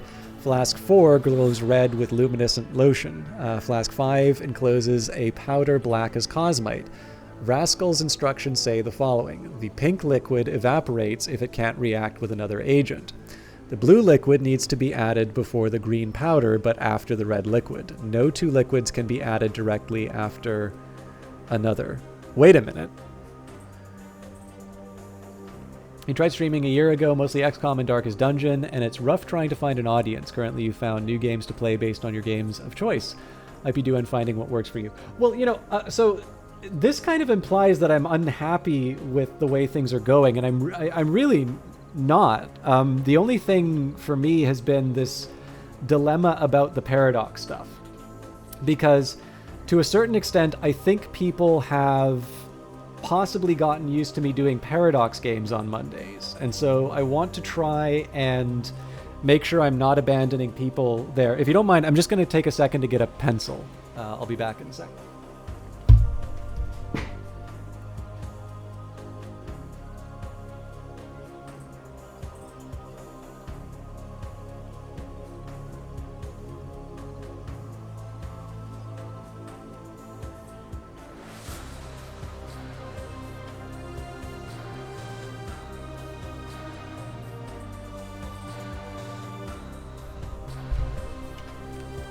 So, like, I enjoy playing Paradox games, and it seems that there are some people who follow the stream specifically because of that.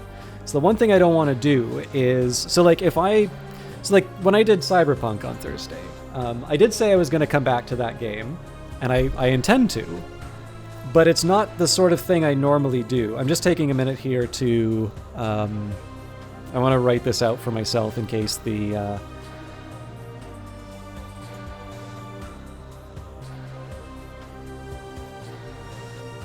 in case the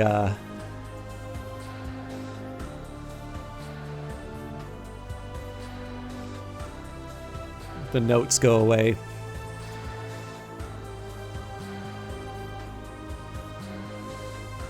Is that really pink? That looks more purple to me. Maybe I'm colorblind.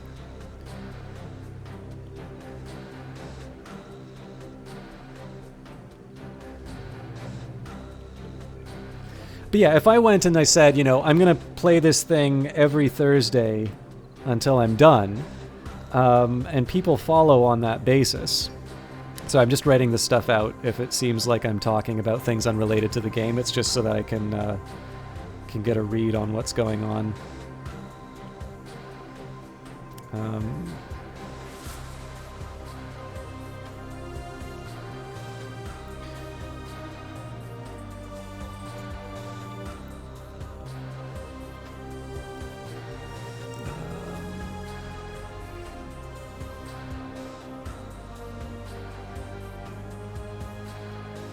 So I think the pink liquid... So I think the pink liquid is eliminated as it's not the first one.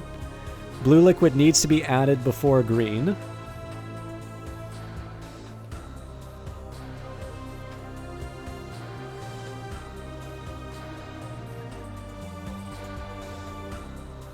After red. And then no two liquids may be added directly after the other.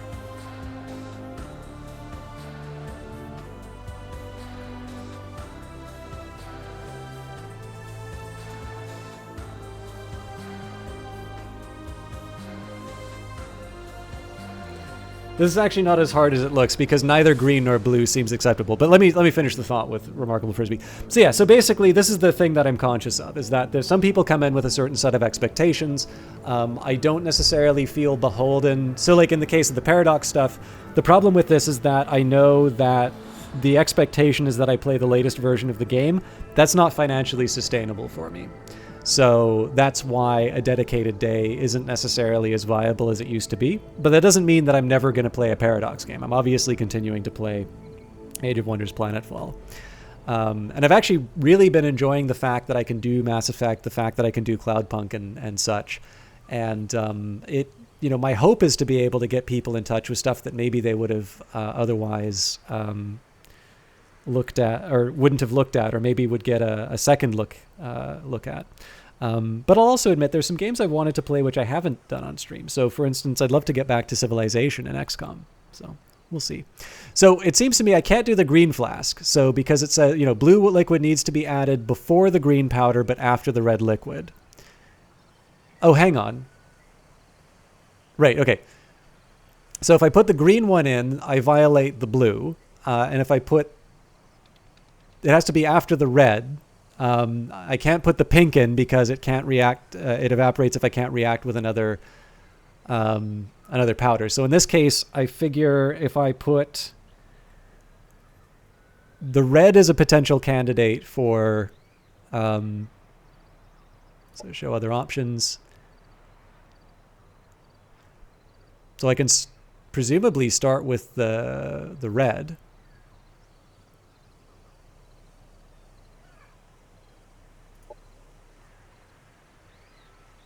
Not much is happening yet. So this is why I wrote down the notes.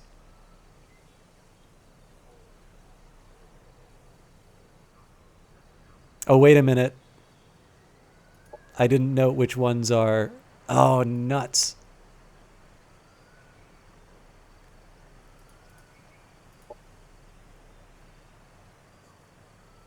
It says I can't put two liquids one after the other. Okay, I'm just going to hit these randomly. There was one thing I forgot to put down. I'm actually kind of lucky that I saved at the time that I did. So I didn't note which ones are liquids. That's a pretty big deal.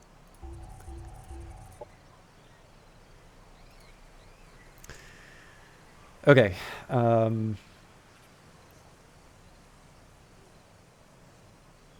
Okay, so liquid, blue... Pink is a liquid. Does red count as a lotion?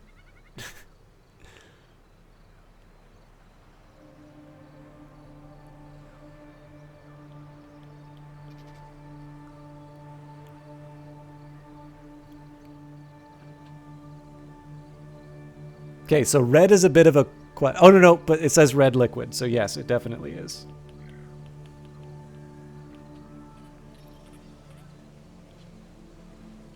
Okay, so I need to stagger them. So green can't be first. Blue has to be after red. Okay, so it's all the... Okay, so the link... Okay, so pink can't be first. Red can be first, but requires a... yeah, so I can't add two liquids. So red still seems like a candidate for first. So then I need to have a powder. So in this case, I could put Cosmite or... Okay, so that would have to be the Cosmite. Because I'd have to add blue before the green powder.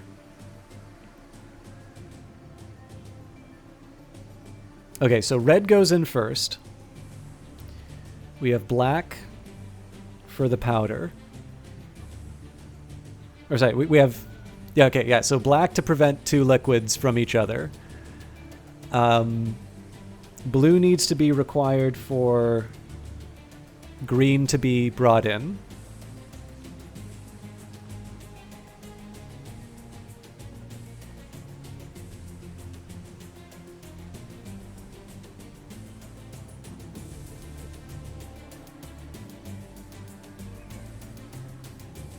And then I guess we end with pink. So let me make sure that I've got that right. So red is a liquid, and it goes in first. Black is a powder, so I don't violate anything there. I put in blue. It's before green. It's also after red, so we've satisfied that. Green is a powder, and by process of elimination, that leaves pink. So red, black, blue. Sorry, I should be reading. The mixture inside Braskel's cauldron fizzles and foams. Inside there is red liquid, black powder, blue liquid, green flask. Bubbles are emerging one by one from the surface on the of the substance. Inside the cauldron there is red liquid, black powder, blue liquid, green powder.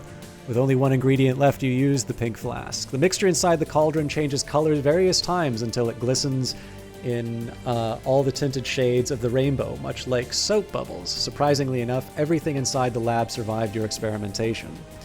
You finished the elixir. Impressive. I like that puzzle, by the way. I probably spent too much time thinking about it than I should have, but I've seen many brave paladins fail and quail in the light of a simple laboratory task. In the meantime, 2 of our scryers have been modified to spread the elixir at the right location and time. Now, the only thing left to do is sit back and watch. Objective completed. Oh, and a lot of research out of that. Okay. So obviously this is a bit of a waste, but I suppose we can make our move on Nordzal now. And here we need to clear out the growth. Again, we'll do an auto combat just because it's a low risk battle and I want to try and make some progress.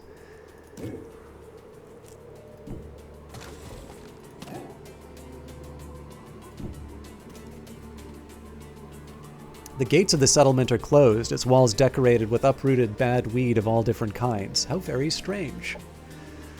Laugh about our scarecrows all you want, foreigner, but if your home village was besieged by vengeful plants, you too would try anything to keep them at bay. These weird psychoplants seem to be so sensitive that they can't even stand a snapped-off flower.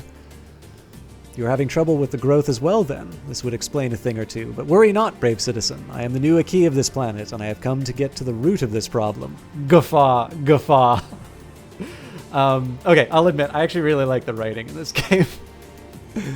A paladin protector. These are great tidings, so there is little hope for a quick resolution of the current situation. The growth has been hostile to us farmers ever since we harvested our first crop. They seem to see it as some kind of murder. Our steward managed to keep the plants in check wherever they threatened the fields, but he made a noble attempt to negotiate with the growth and visit their mother node. He never returned from that journey. How horrible. Did you ever send anyone out to learn if he was still alive? All the men and women brave enough to face such danger went with the steward on his diplomatic mission. Those of us who remained are happy, and if we can manage to keep resisting the vicious growth within the walls of our own village. I understand. The situation has been grim. Let me take care of the immediate threat first, and then I shall see if I can learn anything about the steward's fate. Objective completed. Alright, so we've reached all the settlements. The farmers of Nordzal are in constant war with the growth, who have turned hostile as soon as the settlers started to harvest their first crops. Start by helping them with picking off the growth in the immediate vicinity. So hopefully that thing doesn't attack Nordzal immediately. Let's turn this into a colony. Alright, Rascal still needs to... I thought we already got... Oh, that's right.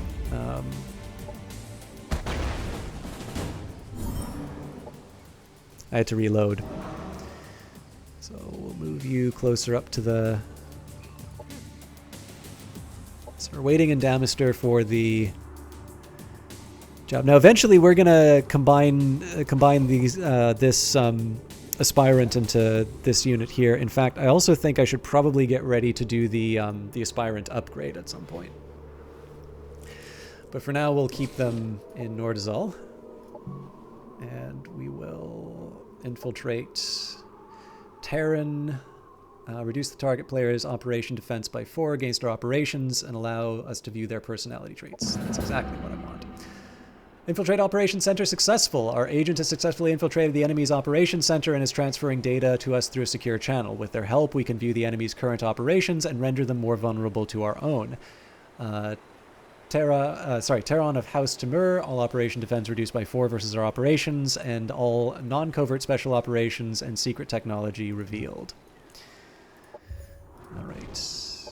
Incoming communication. I'm glad to see you prioritize diplomatic goals over military ones. There are many ways to victory besides martial prowess.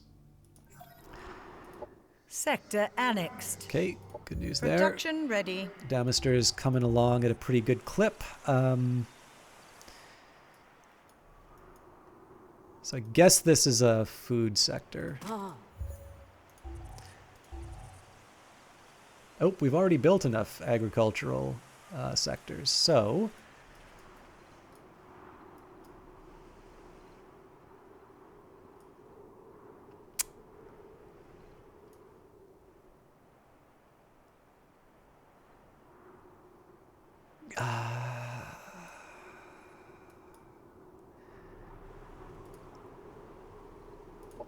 I think I'm actually going to try residential exploitation.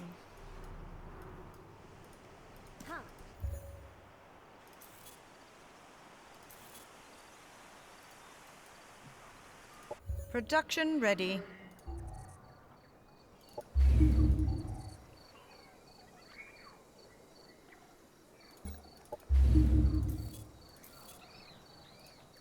Production ready. Okay, so we're doing well for energy. We should consider building... So in terms of filling out armies, I want another 2 units for this stack because this Paladin Aspirant is going to be joining them. And then I need another 5 units for my my hero here. Alright, Terran is a warmonger. The warmonger plays a more aggressive playstyle, focusing their research on weapons and units specific to their race. They aim to increase their colony productivity to build more units. Which is not good for me, let's say.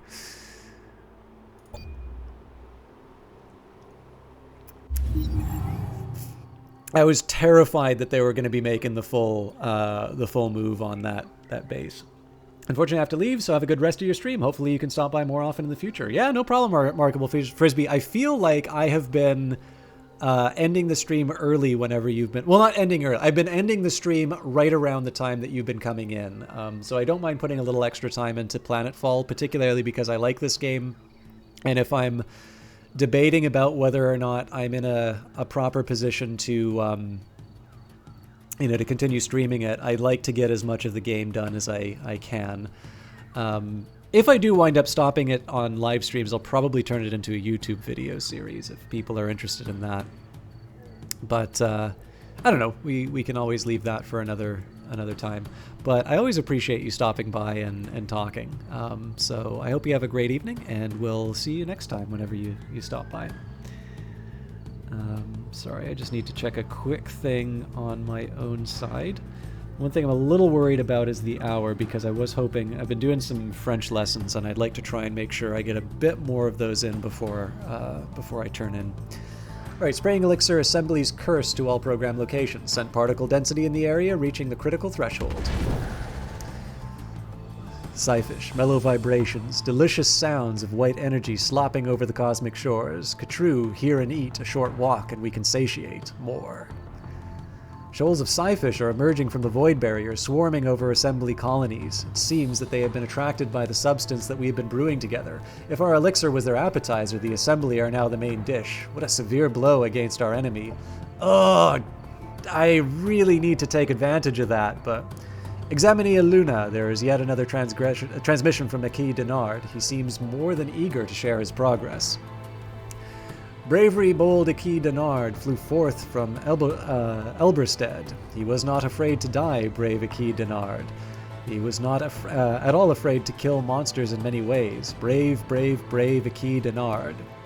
When the assembly reared its ugly head, he bravely rescued Elberstead. Yes, Aki Denard took them on and gallantly saved everyone. With sword and shield and iron feet, he made the assembly retreat. Bravest of the brave, Aki Denard.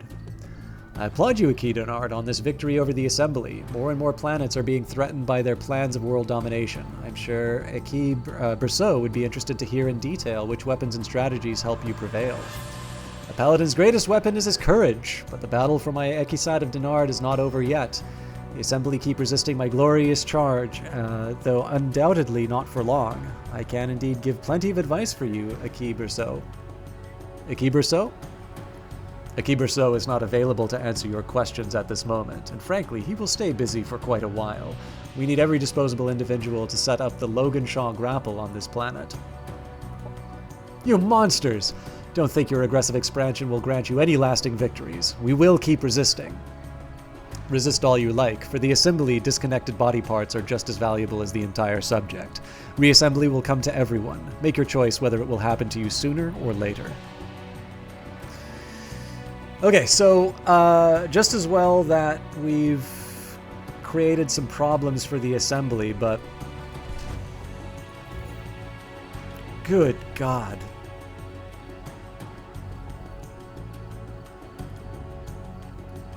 I'm pretty sure they're going to be able to smack down the Medusas. So whatever advantage we might have gotten from this is probably going to be evaporated.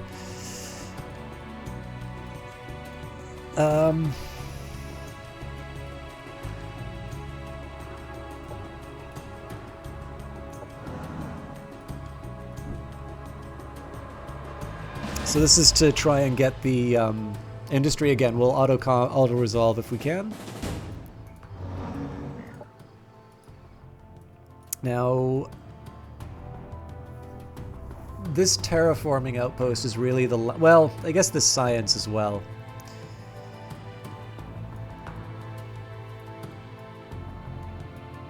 Yeah, I got to think a little bit about where I want to be putting my forces, because the majority of them are actually in this area right here, and it's not so clear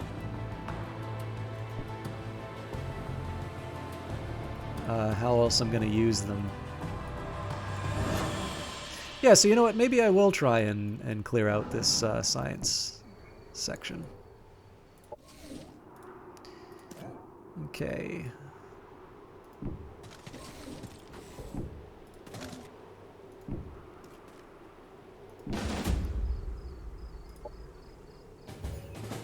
Didn't lose anyone, so good news there. In the future, I'll think twice when anybody offers to gift me a bouquet. Who would have thought that roses could have such thorns? Now we will need to prepare to face the Mother Node. We owe it to the Steward of Nordizal. Objective completed. The Paladin Steward of Nordizal went out to negotiate with the Mother Node in an attempt to reach a more permanent peace with the growth. He never returned. You need to finish what he started. Well, we've already captured it, so go to location.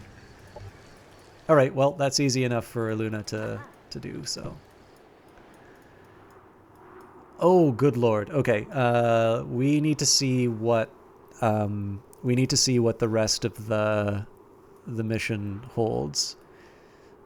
Because if we can't make peace with the growth, then we're gonna have to fight 6 colonies. Otherwise, Nordizal's just, it's as good as wiped out. Okay, I think a reactor core is what the doctor ordered here. Pretty much all infrastructure, and they are in a position where they can take. I'll leave that be for now. Upgrade our hero, so he's got 5 skill points.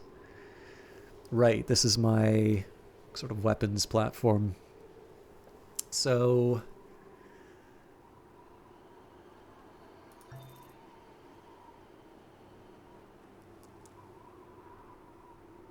yeah, I got a few changes I'd like to make to these guys.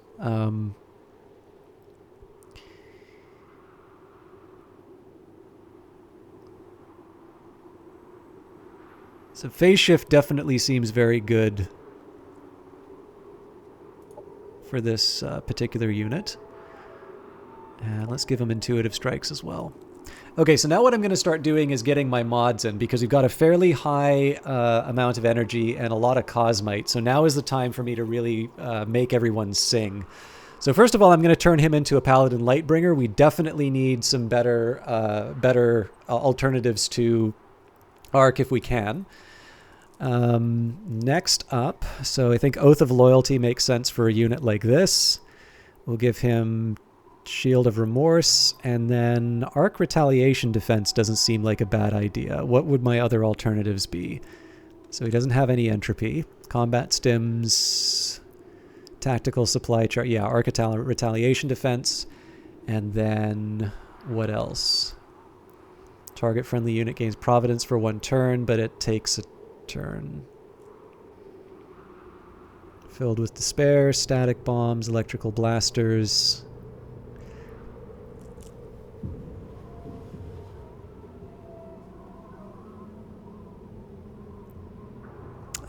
We'll give him the Electrical Blaster. So, as you can see, this is pretty expensive, but I am, like, at this point, I'm sort of supercharging some of my units. So, I think I'm going to start with my commanders just to make sure that we're in the best shape that we can be. So, she's currently a Paladin Protector. I could theoretically make her a champion. Oh, but I would need her to be an advanced pilot, so we'll leave that be for now, I think. Yeah, all of that's fine. Now, Mod 3. Currently, she's got a static build-up module. Wait, are we really still waiting on... Yep, we're still waiting on a stun module. Okay. So I could do Arc Retaliation Defense, or I could do Oath of Loyalty. Both are good.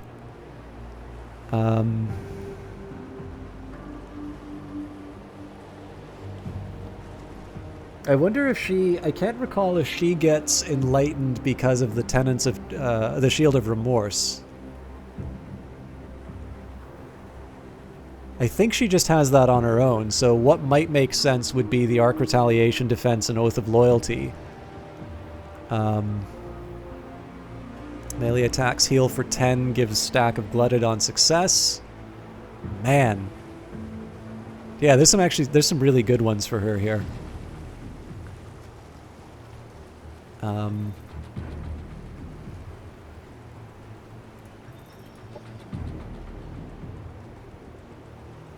So I'll leave that be for now.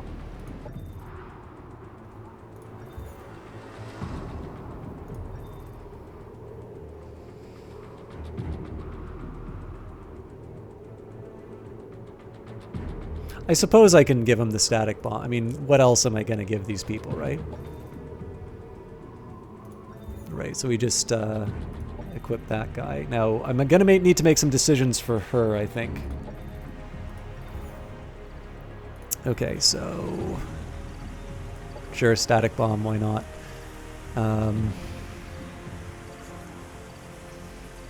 Definitely a Shield of Remorse. She has Tactical Hazard Immunity. So Gluttony Ethos, again, seems pretty good given her ability to do a lot of melee damage. Or there's the Arc Retaliation Defense, which will counteract the Arc weakness. I don't know, I like the idea of being able to inflict lots of damage and heal myself, so...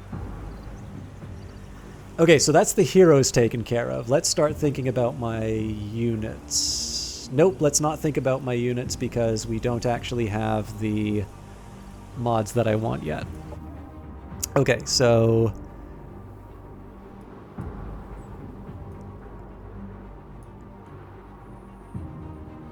I mean, I can try and make hay.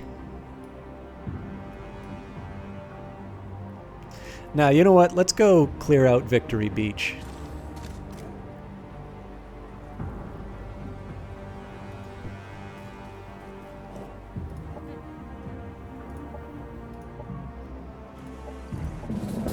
Okay, our agents successfully infiltrated the enemy's facilities and have installed energy siphons. In a few turns, the sequence will complete and the stolen energy will be transmitted to us. It's also less likely, so I'm not going to be doing things that will provoke them to like clear out their networks. So it's more likely that this one is going to succeed. So we will end the turn.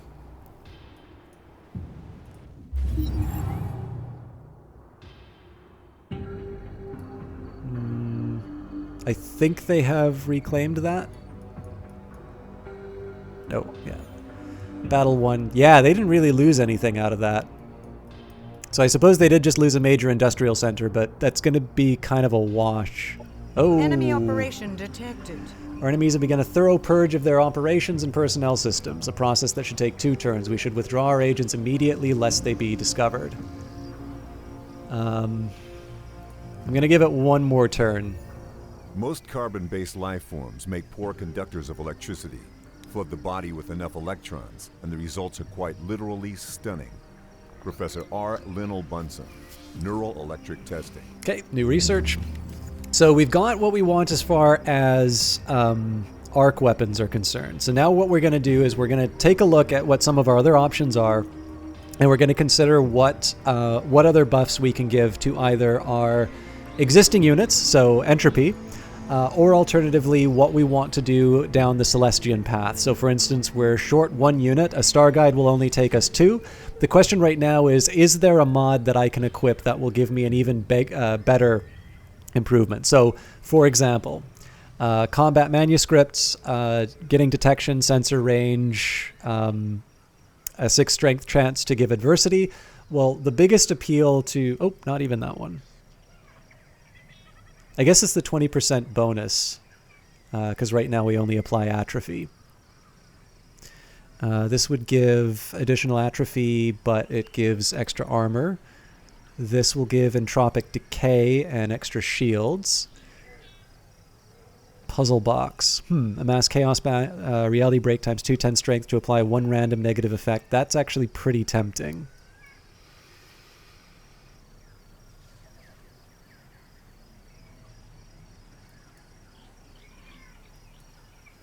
So there's some good mods inside of here, but they're not like game changers.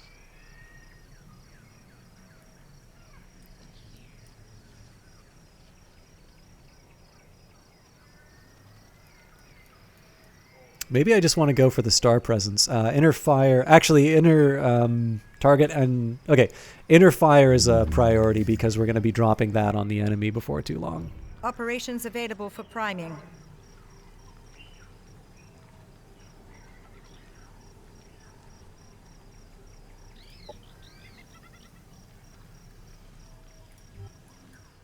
Again, I'll give it one turn before I withdraw. Again, we'll move on Victory Beach. I'm not quite ready to... Actually, let's keep these guys together.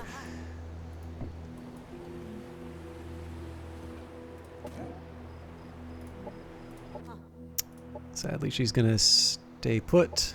Incoming communication. Luna Leoness, you have wronged me in the past. You have used covert operations on my system, and you are held in low esteem among our people. You should know that I'm preparing my armies and will soon be sending them out towards your borders. Be prepared for war. This commander may declare war soon. Improve the relation to try and avoid war. That's not happening. Ready. What I should be focusing on instead is how I'm going to get my own armies ready for the battle. So, with that in mind, let's take some of my main unit. Hey, Maticus Ray, good luck talking your way out of that one. Yeah. Let's start with the Incorruptible. I did not boast... Whoa!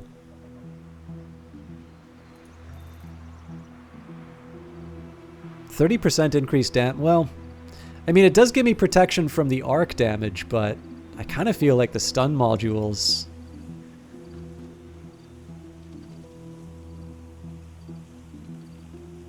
Okay, let's think about this. So Oath of Loyalty will give me additional shields. So actually what I'll do here We'll do the stun module, and now I don't have a reason to have everybody sitting beside each other anymore.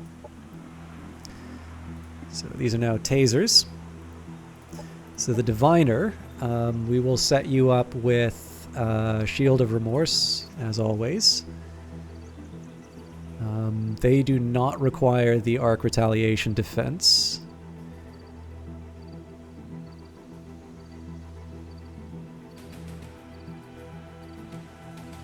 Let's give them the Entropic. Well, actually, I can give them both.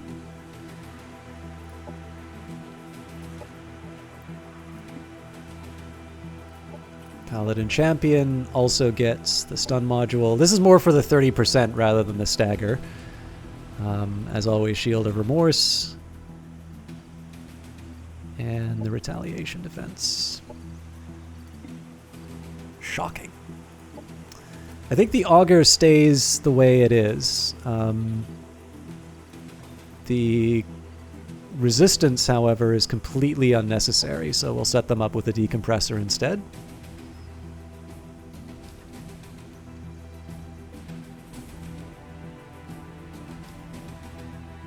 I guess I haven't made a Watcher yet, so we'll do the usual Shield of Remorse on everyone. Obviously, I'm going very heavy on offense here, but I think this is the right approach. The Aspirant, so definitely a stun module for them, and they're not vulnerable to Arc. I mean, I guess I can give them the Oath of Loyalty in that case. But because I haven't really been equipping anyone else with it, I mean, I suppose I can just give them even more, I suppose I can give them even more. Yeah, the extension module is actually pretty ridiculous. Oh god, actually. So if I take the Protector, if I replace the Arc... Okay, good. I was like, the Repeater would be insane on that. Okay, the Sapper...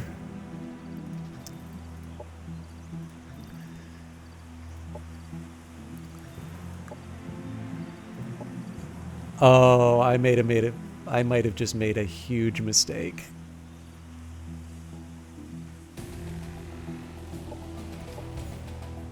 Nope, they're still resistant.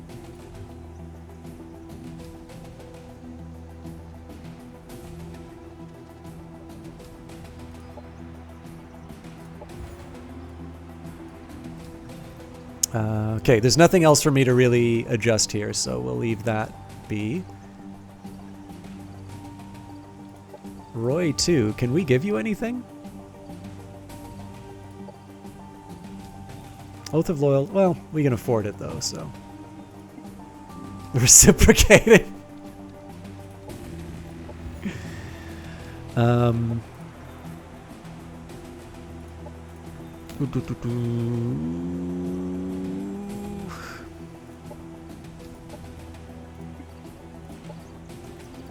wonder if there's anything I can do. Yep, I can. Shield of Remorse.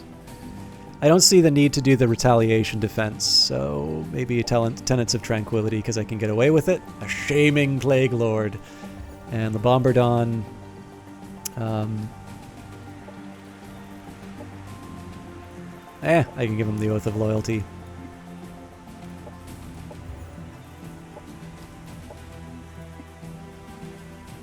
We may make some adjustments to these later.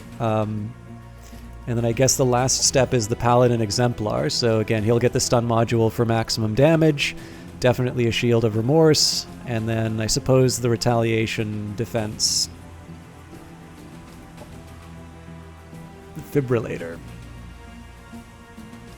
You know, we're doing all right as far as our energy needs are concerned. Okay, so with Damister, what are you actually building right now? What's the most important here? Nothing that will make my units even better. So we'll start you off with a Mighty Paladin Exemplar. And we can't afford anything else, apparently. Oh, no, yeah, yes, we can. We just need to...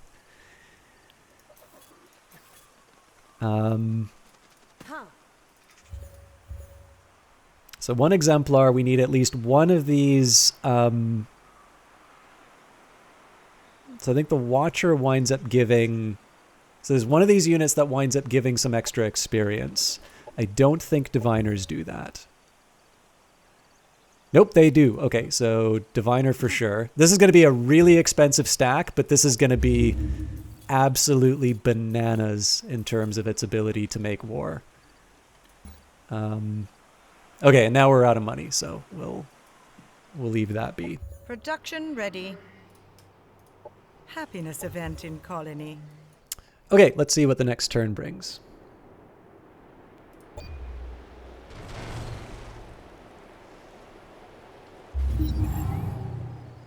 They haven't declared war yet.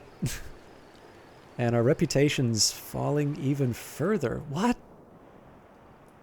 Oh, right, because we technically haven't secured it until we... Right, okay. No, this makes sense.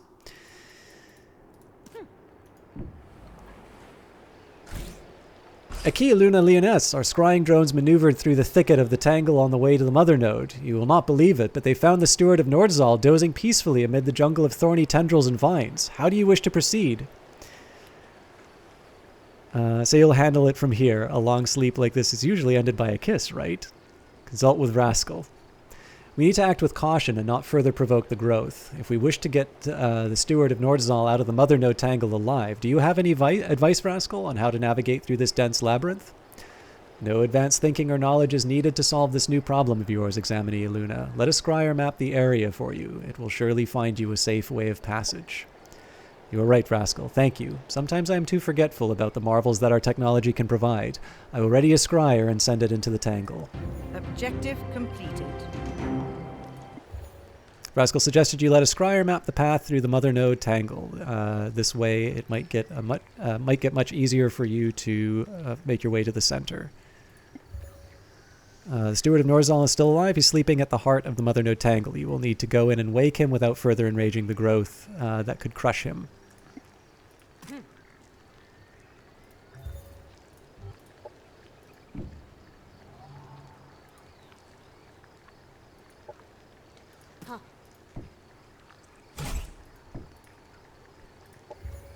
As children of the guiding star, every soul is born with a light to know right from wrong. When selfish choices entice a soul to extinguish their light, they punish themselves, embracing weakness. Eris Harper, Star Virgin. Okay, so we're back to new research. So now the question is, do I want mods? Do I want tactics? There's a few things that I can consider. I am very tempted to do Star Presence because of the Oathbound, but again, I got to consider it in relation to what kind of units I'm realistically going to be building over the next little while. It may be to my advantage to focus a little bit more on my ability to do entropy damage. I may also want to consider my strategic and tactical sort of reserves. So, the most immediate benefits that I can get. Battle Pattern Analyzer. So this would definitely make my entropy attack stronger. Status resistance damage over time immunity. This would also open up the possibility of mind control immunity and last stand once per combat. Oh, Jesus! That might be pretty good.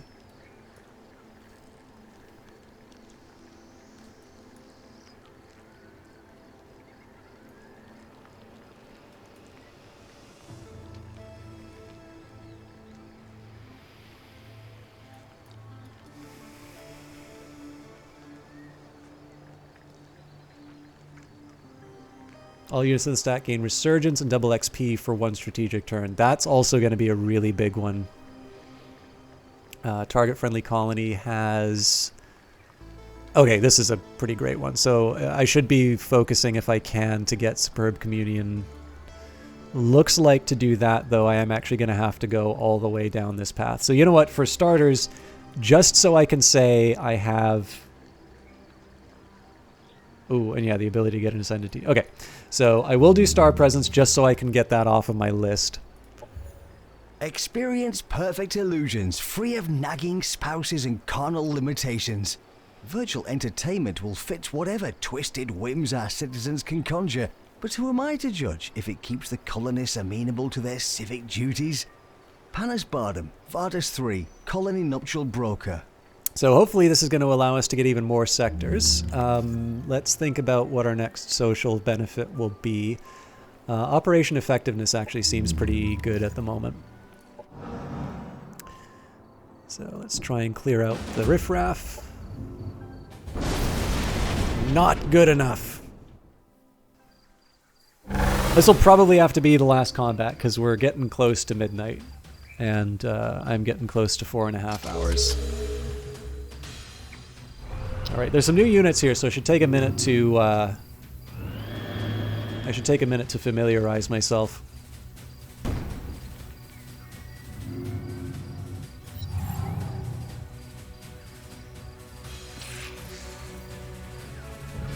Okay, Prospector, Ramjet, okay, actually some of these are familiar. Sentinel. Pulse Lance, repeating, heavy pulse cannon, probably staggers, yeah. Phase, oh Jesus, I hate these things. And then I want to close the distance on the Guild Assassin as quickly as possible. Alright, so none of these guys are really clustered up. That makes me a bit nervous.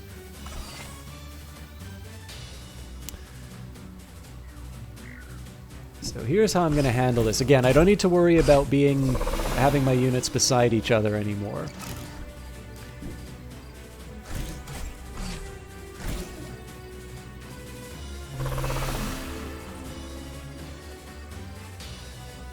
I'm going to leave you in place.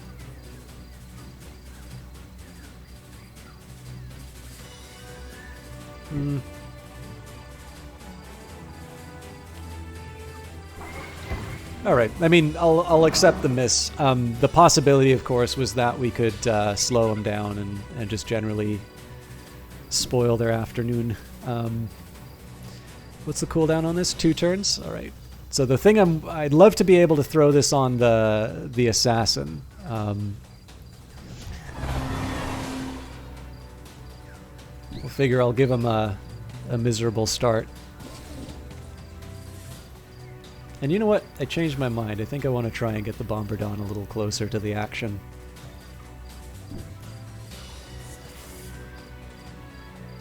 So we might be hit by a missile.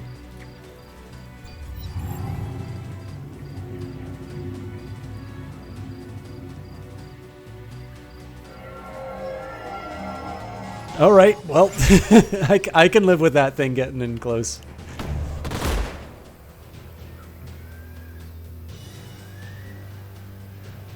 So if we can smack this guy around, we should, because they're going to be able to cause us some problems soon.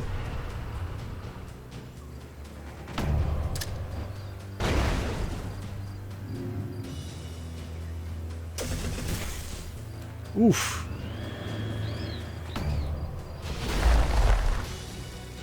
Operations ready. Okay. So, I think we can actually put down the flaming banner. Target cannot be affected. So nobody gets hit by it then? That doesn't seem right.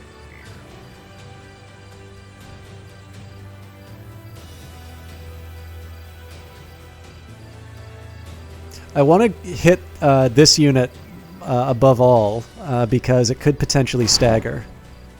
It didn't. Okay, so the Scryer, I need to move them back. Ooh, that's going to be... You know what? I'm going to have to do a full retreat.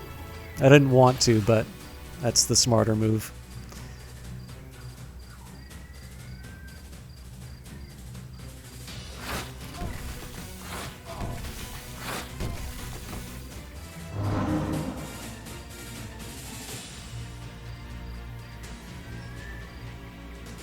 Whack him with the entropic latch.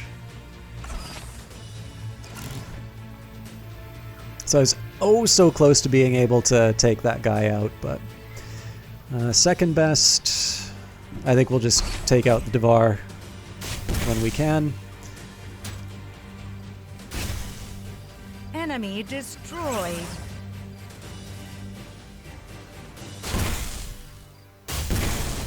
Enemy destroyed. If I'm feeling you know what? I am feeling particularly nervous, so let's get a cleansing light on my...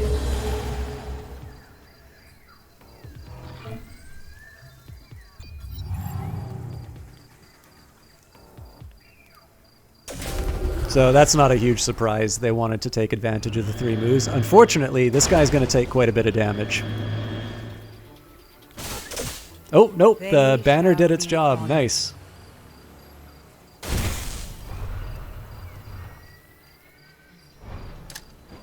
Okay, so the choice to heal that guy is justified. So I'm curious if I can get my archer to... So we'll deliver the coup de grace on the sniper. Enemy annihilated. Hopefully this guy gets the good flank. We may not be able to heal everyone up. We'll do our best. Eliminated. Some crumbs.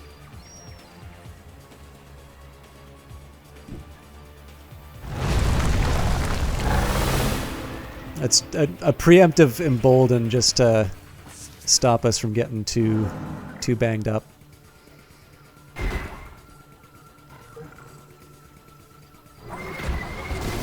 Okay. Enemy killed. Good news there. I want to get as close as I can to that thing to chip away, but I don't want it to get too damaged.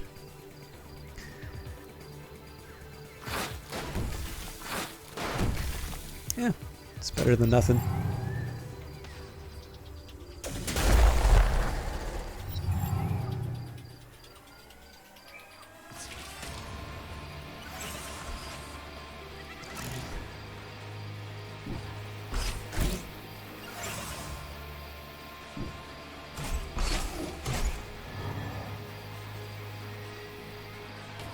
So again, I want to be careful about the order in which I do this. So this guy can get a heal in. Oh, I should have moved the bomber down closer. That was a blunder on my part. But at this point, there's no more healing to be done, so we just throw as much as we can at the enemy and hope for the best. And this is a single use, so there's no reason to do anything but get as close as possible.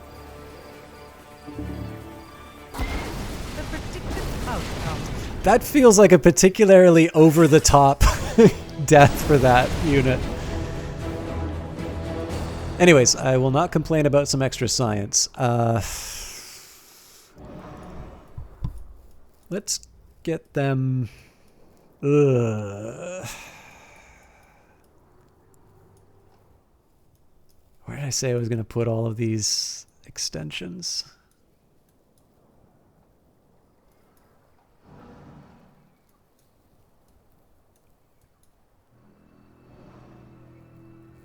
Industry or science? I kind of want both.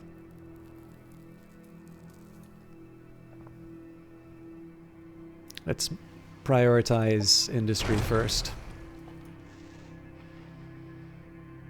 You know what, this would have been a really good one because of the extra energy. All right.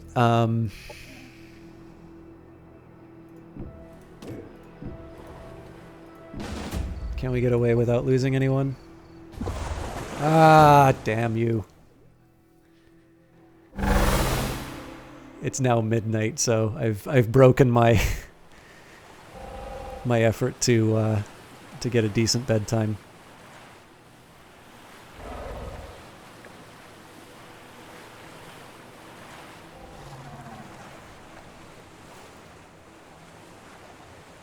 Actually, you know what? I'm going to try something different. I actually do need to go to bed, and no, we'll give this one more try. So if I can get this done in decent time, then I'll leave it here. I may just sign myself up for I may just wind up doing this. What am I trying to say? I may try to. I may just save the start of the combat and then drat. And then what I'll do is sort of start the next stream with. I shouldn't be stacking up like this. They're gonna blind them. Gift of Adamance, Last Stand, and Curse of Fatalism, neither of which are particularly exciting right now, so we'll just run in and hit them with what we can. Yeah, I don't know. We'll do our best with what we got. But if I need to reset, what I'll probably wind up doing is I should have used my Storm Discharge. What I may wind up doing is just starting next stream with combat rather than the strategic map, which wouldn't be. I don't think that would be terrible. Just shy of where I want to be, but. Oh, I don't want to evacuate. I want to phase shift. Oh wow, I can get that close, huh? I mean, I might be setting myself up for a world of pain, but it is a hero unit, so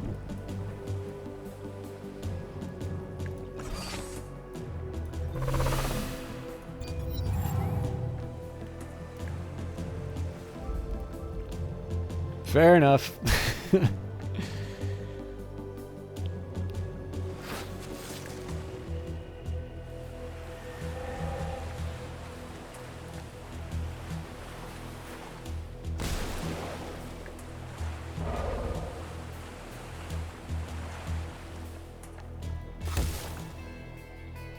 It is cool that they're focusing on that fairly tanky unit, because it means my other guys are going to be able to kind of do a number on them.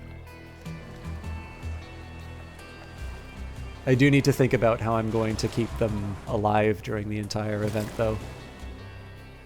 Operations available.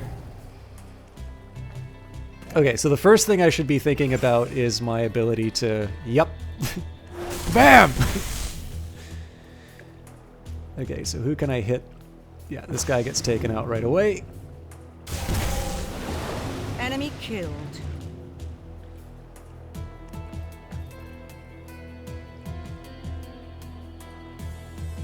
I was kind of hoping they might be able to heal themselves off of this.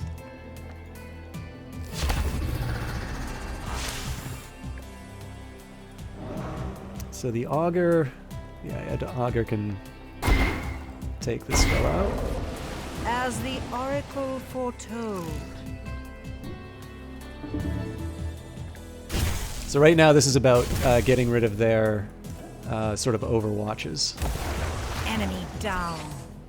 Remembering, of course, that these guys can heal by eating metal, so I don't know how much that affects my units here.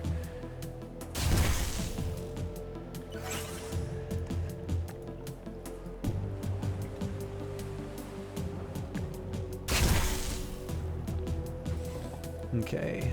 I don't think there's a whole lot that this guy can do. Oh, well, we can sort of poke the mom. I guess the good news in this case, Roy's not getting banged up.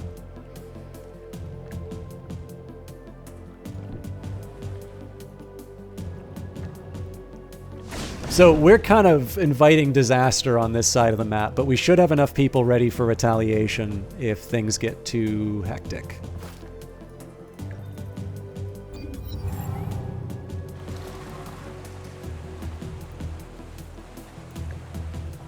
That's a full-on retreat. Ah.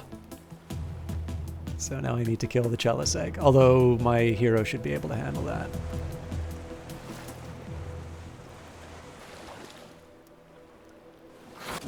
I mean, it makes sense. They're definitely focusing down this guy.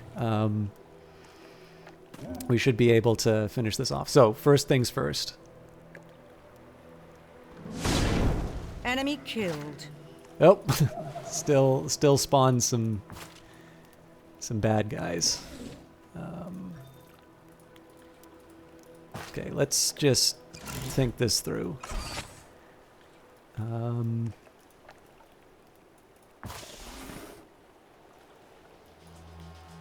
this is a very high probability here, so we'll start with that.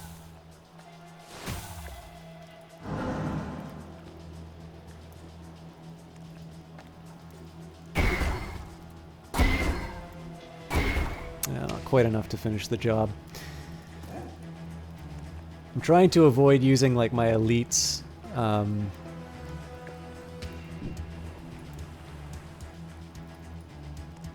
65, 85. Enemy annihilated.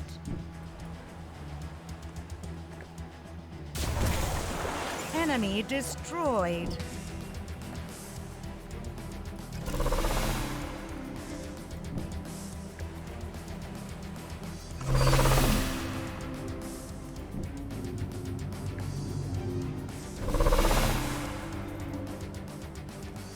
Yeah, we'll pick on the spawn.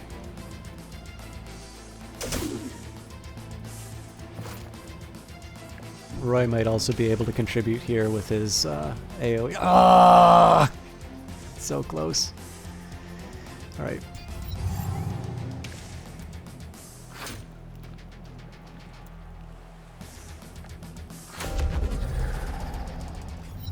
Unit lost. That's the banner, right? Yeah.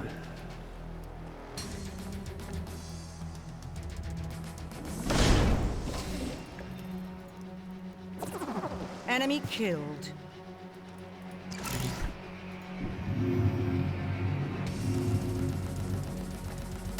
This is such a showboat unit.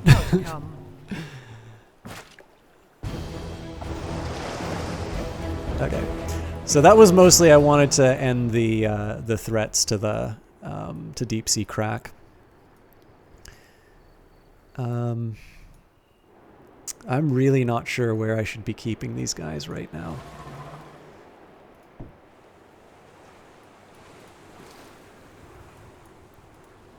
Oh, well, I guess I can be clearing out. I should have cleared this nonsense out ages ago. Okay, this guy's ready for another upgrade. So spore feeding, hero surround, right, but doesn't quite do. Regenerative spore cloud, biological, and cyborg again, so... overload power core, nope. Oracle's protege, definitely more likely. Killing an enemy gears, yes, okay, favor it is. And we've got 4 points to spend, so let's make you a better range specialist. Okay, so we're still waiting on construction here. We can, of course, afford more units, so...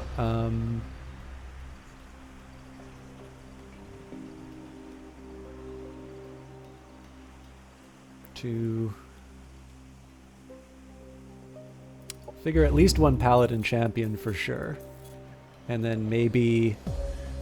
So 1, 2, 3, 4, and then 5 and 6 would be paladin protectors, which means that we technically don't have any paladin lightbringers, but that the rest of the force should be handling that. Okay, Rascal again is at a point where I'm not quite sure what I want him to do. Let's bring him closer to home. Inessa won against the Marauders. Production ready. Okay, this is good. And I think we're ready to end the turn. Alright, well, we knew that was coming. Many things are happening. Area surveillance completed. Pathfinding algorithm conclusive. 2 safe routes identified. West, west, up, east, up. Okay, let me make these notes.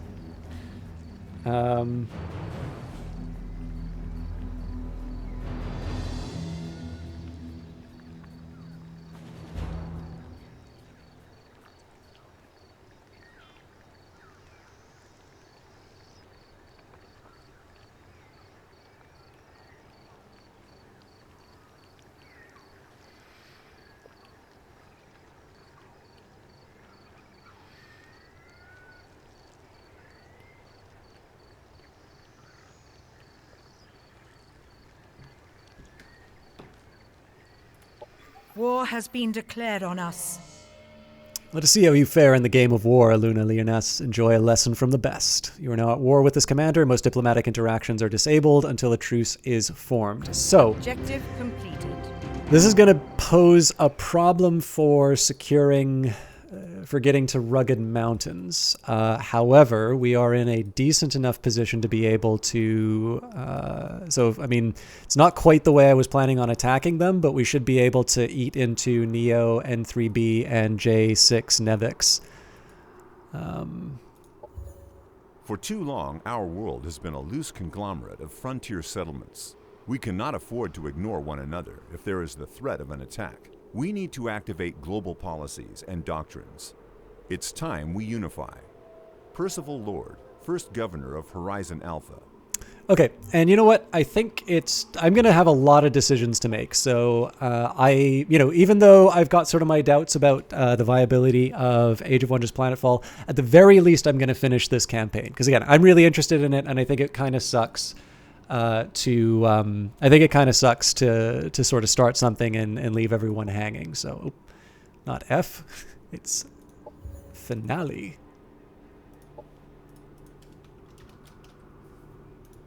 We'll see where we're at the end of kind of at the end of the series. And again, that's a good reminder that if you are interested in seeing more Age of Wonders Planetfall, I am kind of interested in knowing how interested people are in continuing to see this game. I really enjoy it. Obviously, I was given the key for promotional purposes, but I would notice the reason I'm on the fence is that today there seems to be more engagement with the game, but then it sort of had a lull. Last broadcast, pretty much nobody watched it. And I've noticed it's a bit lower than on YouTube. So it might have been just the stream name. It might have been that there was something else going on. There's lots of different reasons as to why these things can happen. But obviously, if people enjoy watching me play other strategy games, as much as I enjoy this one, I do need to keep conscious of the fact that I'm not just streaming for myself. I am hopefully entertaining people. So with that in mind, if it's working for you, if it's not working for you, do feel free to let me know. Now, I am going to find someone to host tonight, but let me just take a minute here while I bring back the menu. Incidentally, I will say I'm not under any obligation to say this, but I do know that Paradox has a sale going on. I believe you can do that both on their website, Paradox Plaza, but if you would like, you can also use my Humble affiliate link. I believe the same sales are going on there. Obviously, the Humble affiliate link will make sure that I see a little bit of that money. But if you are intrigued about this game, now is not a bad time to pick it up, because it does have I think it's 75% off the main game. Anyways, I'm done for tonight. Looks like Night Valian is back to Monster Sanctuary, so I am going to leave you in his very capable hands. As for me, for the rest of this week Raid.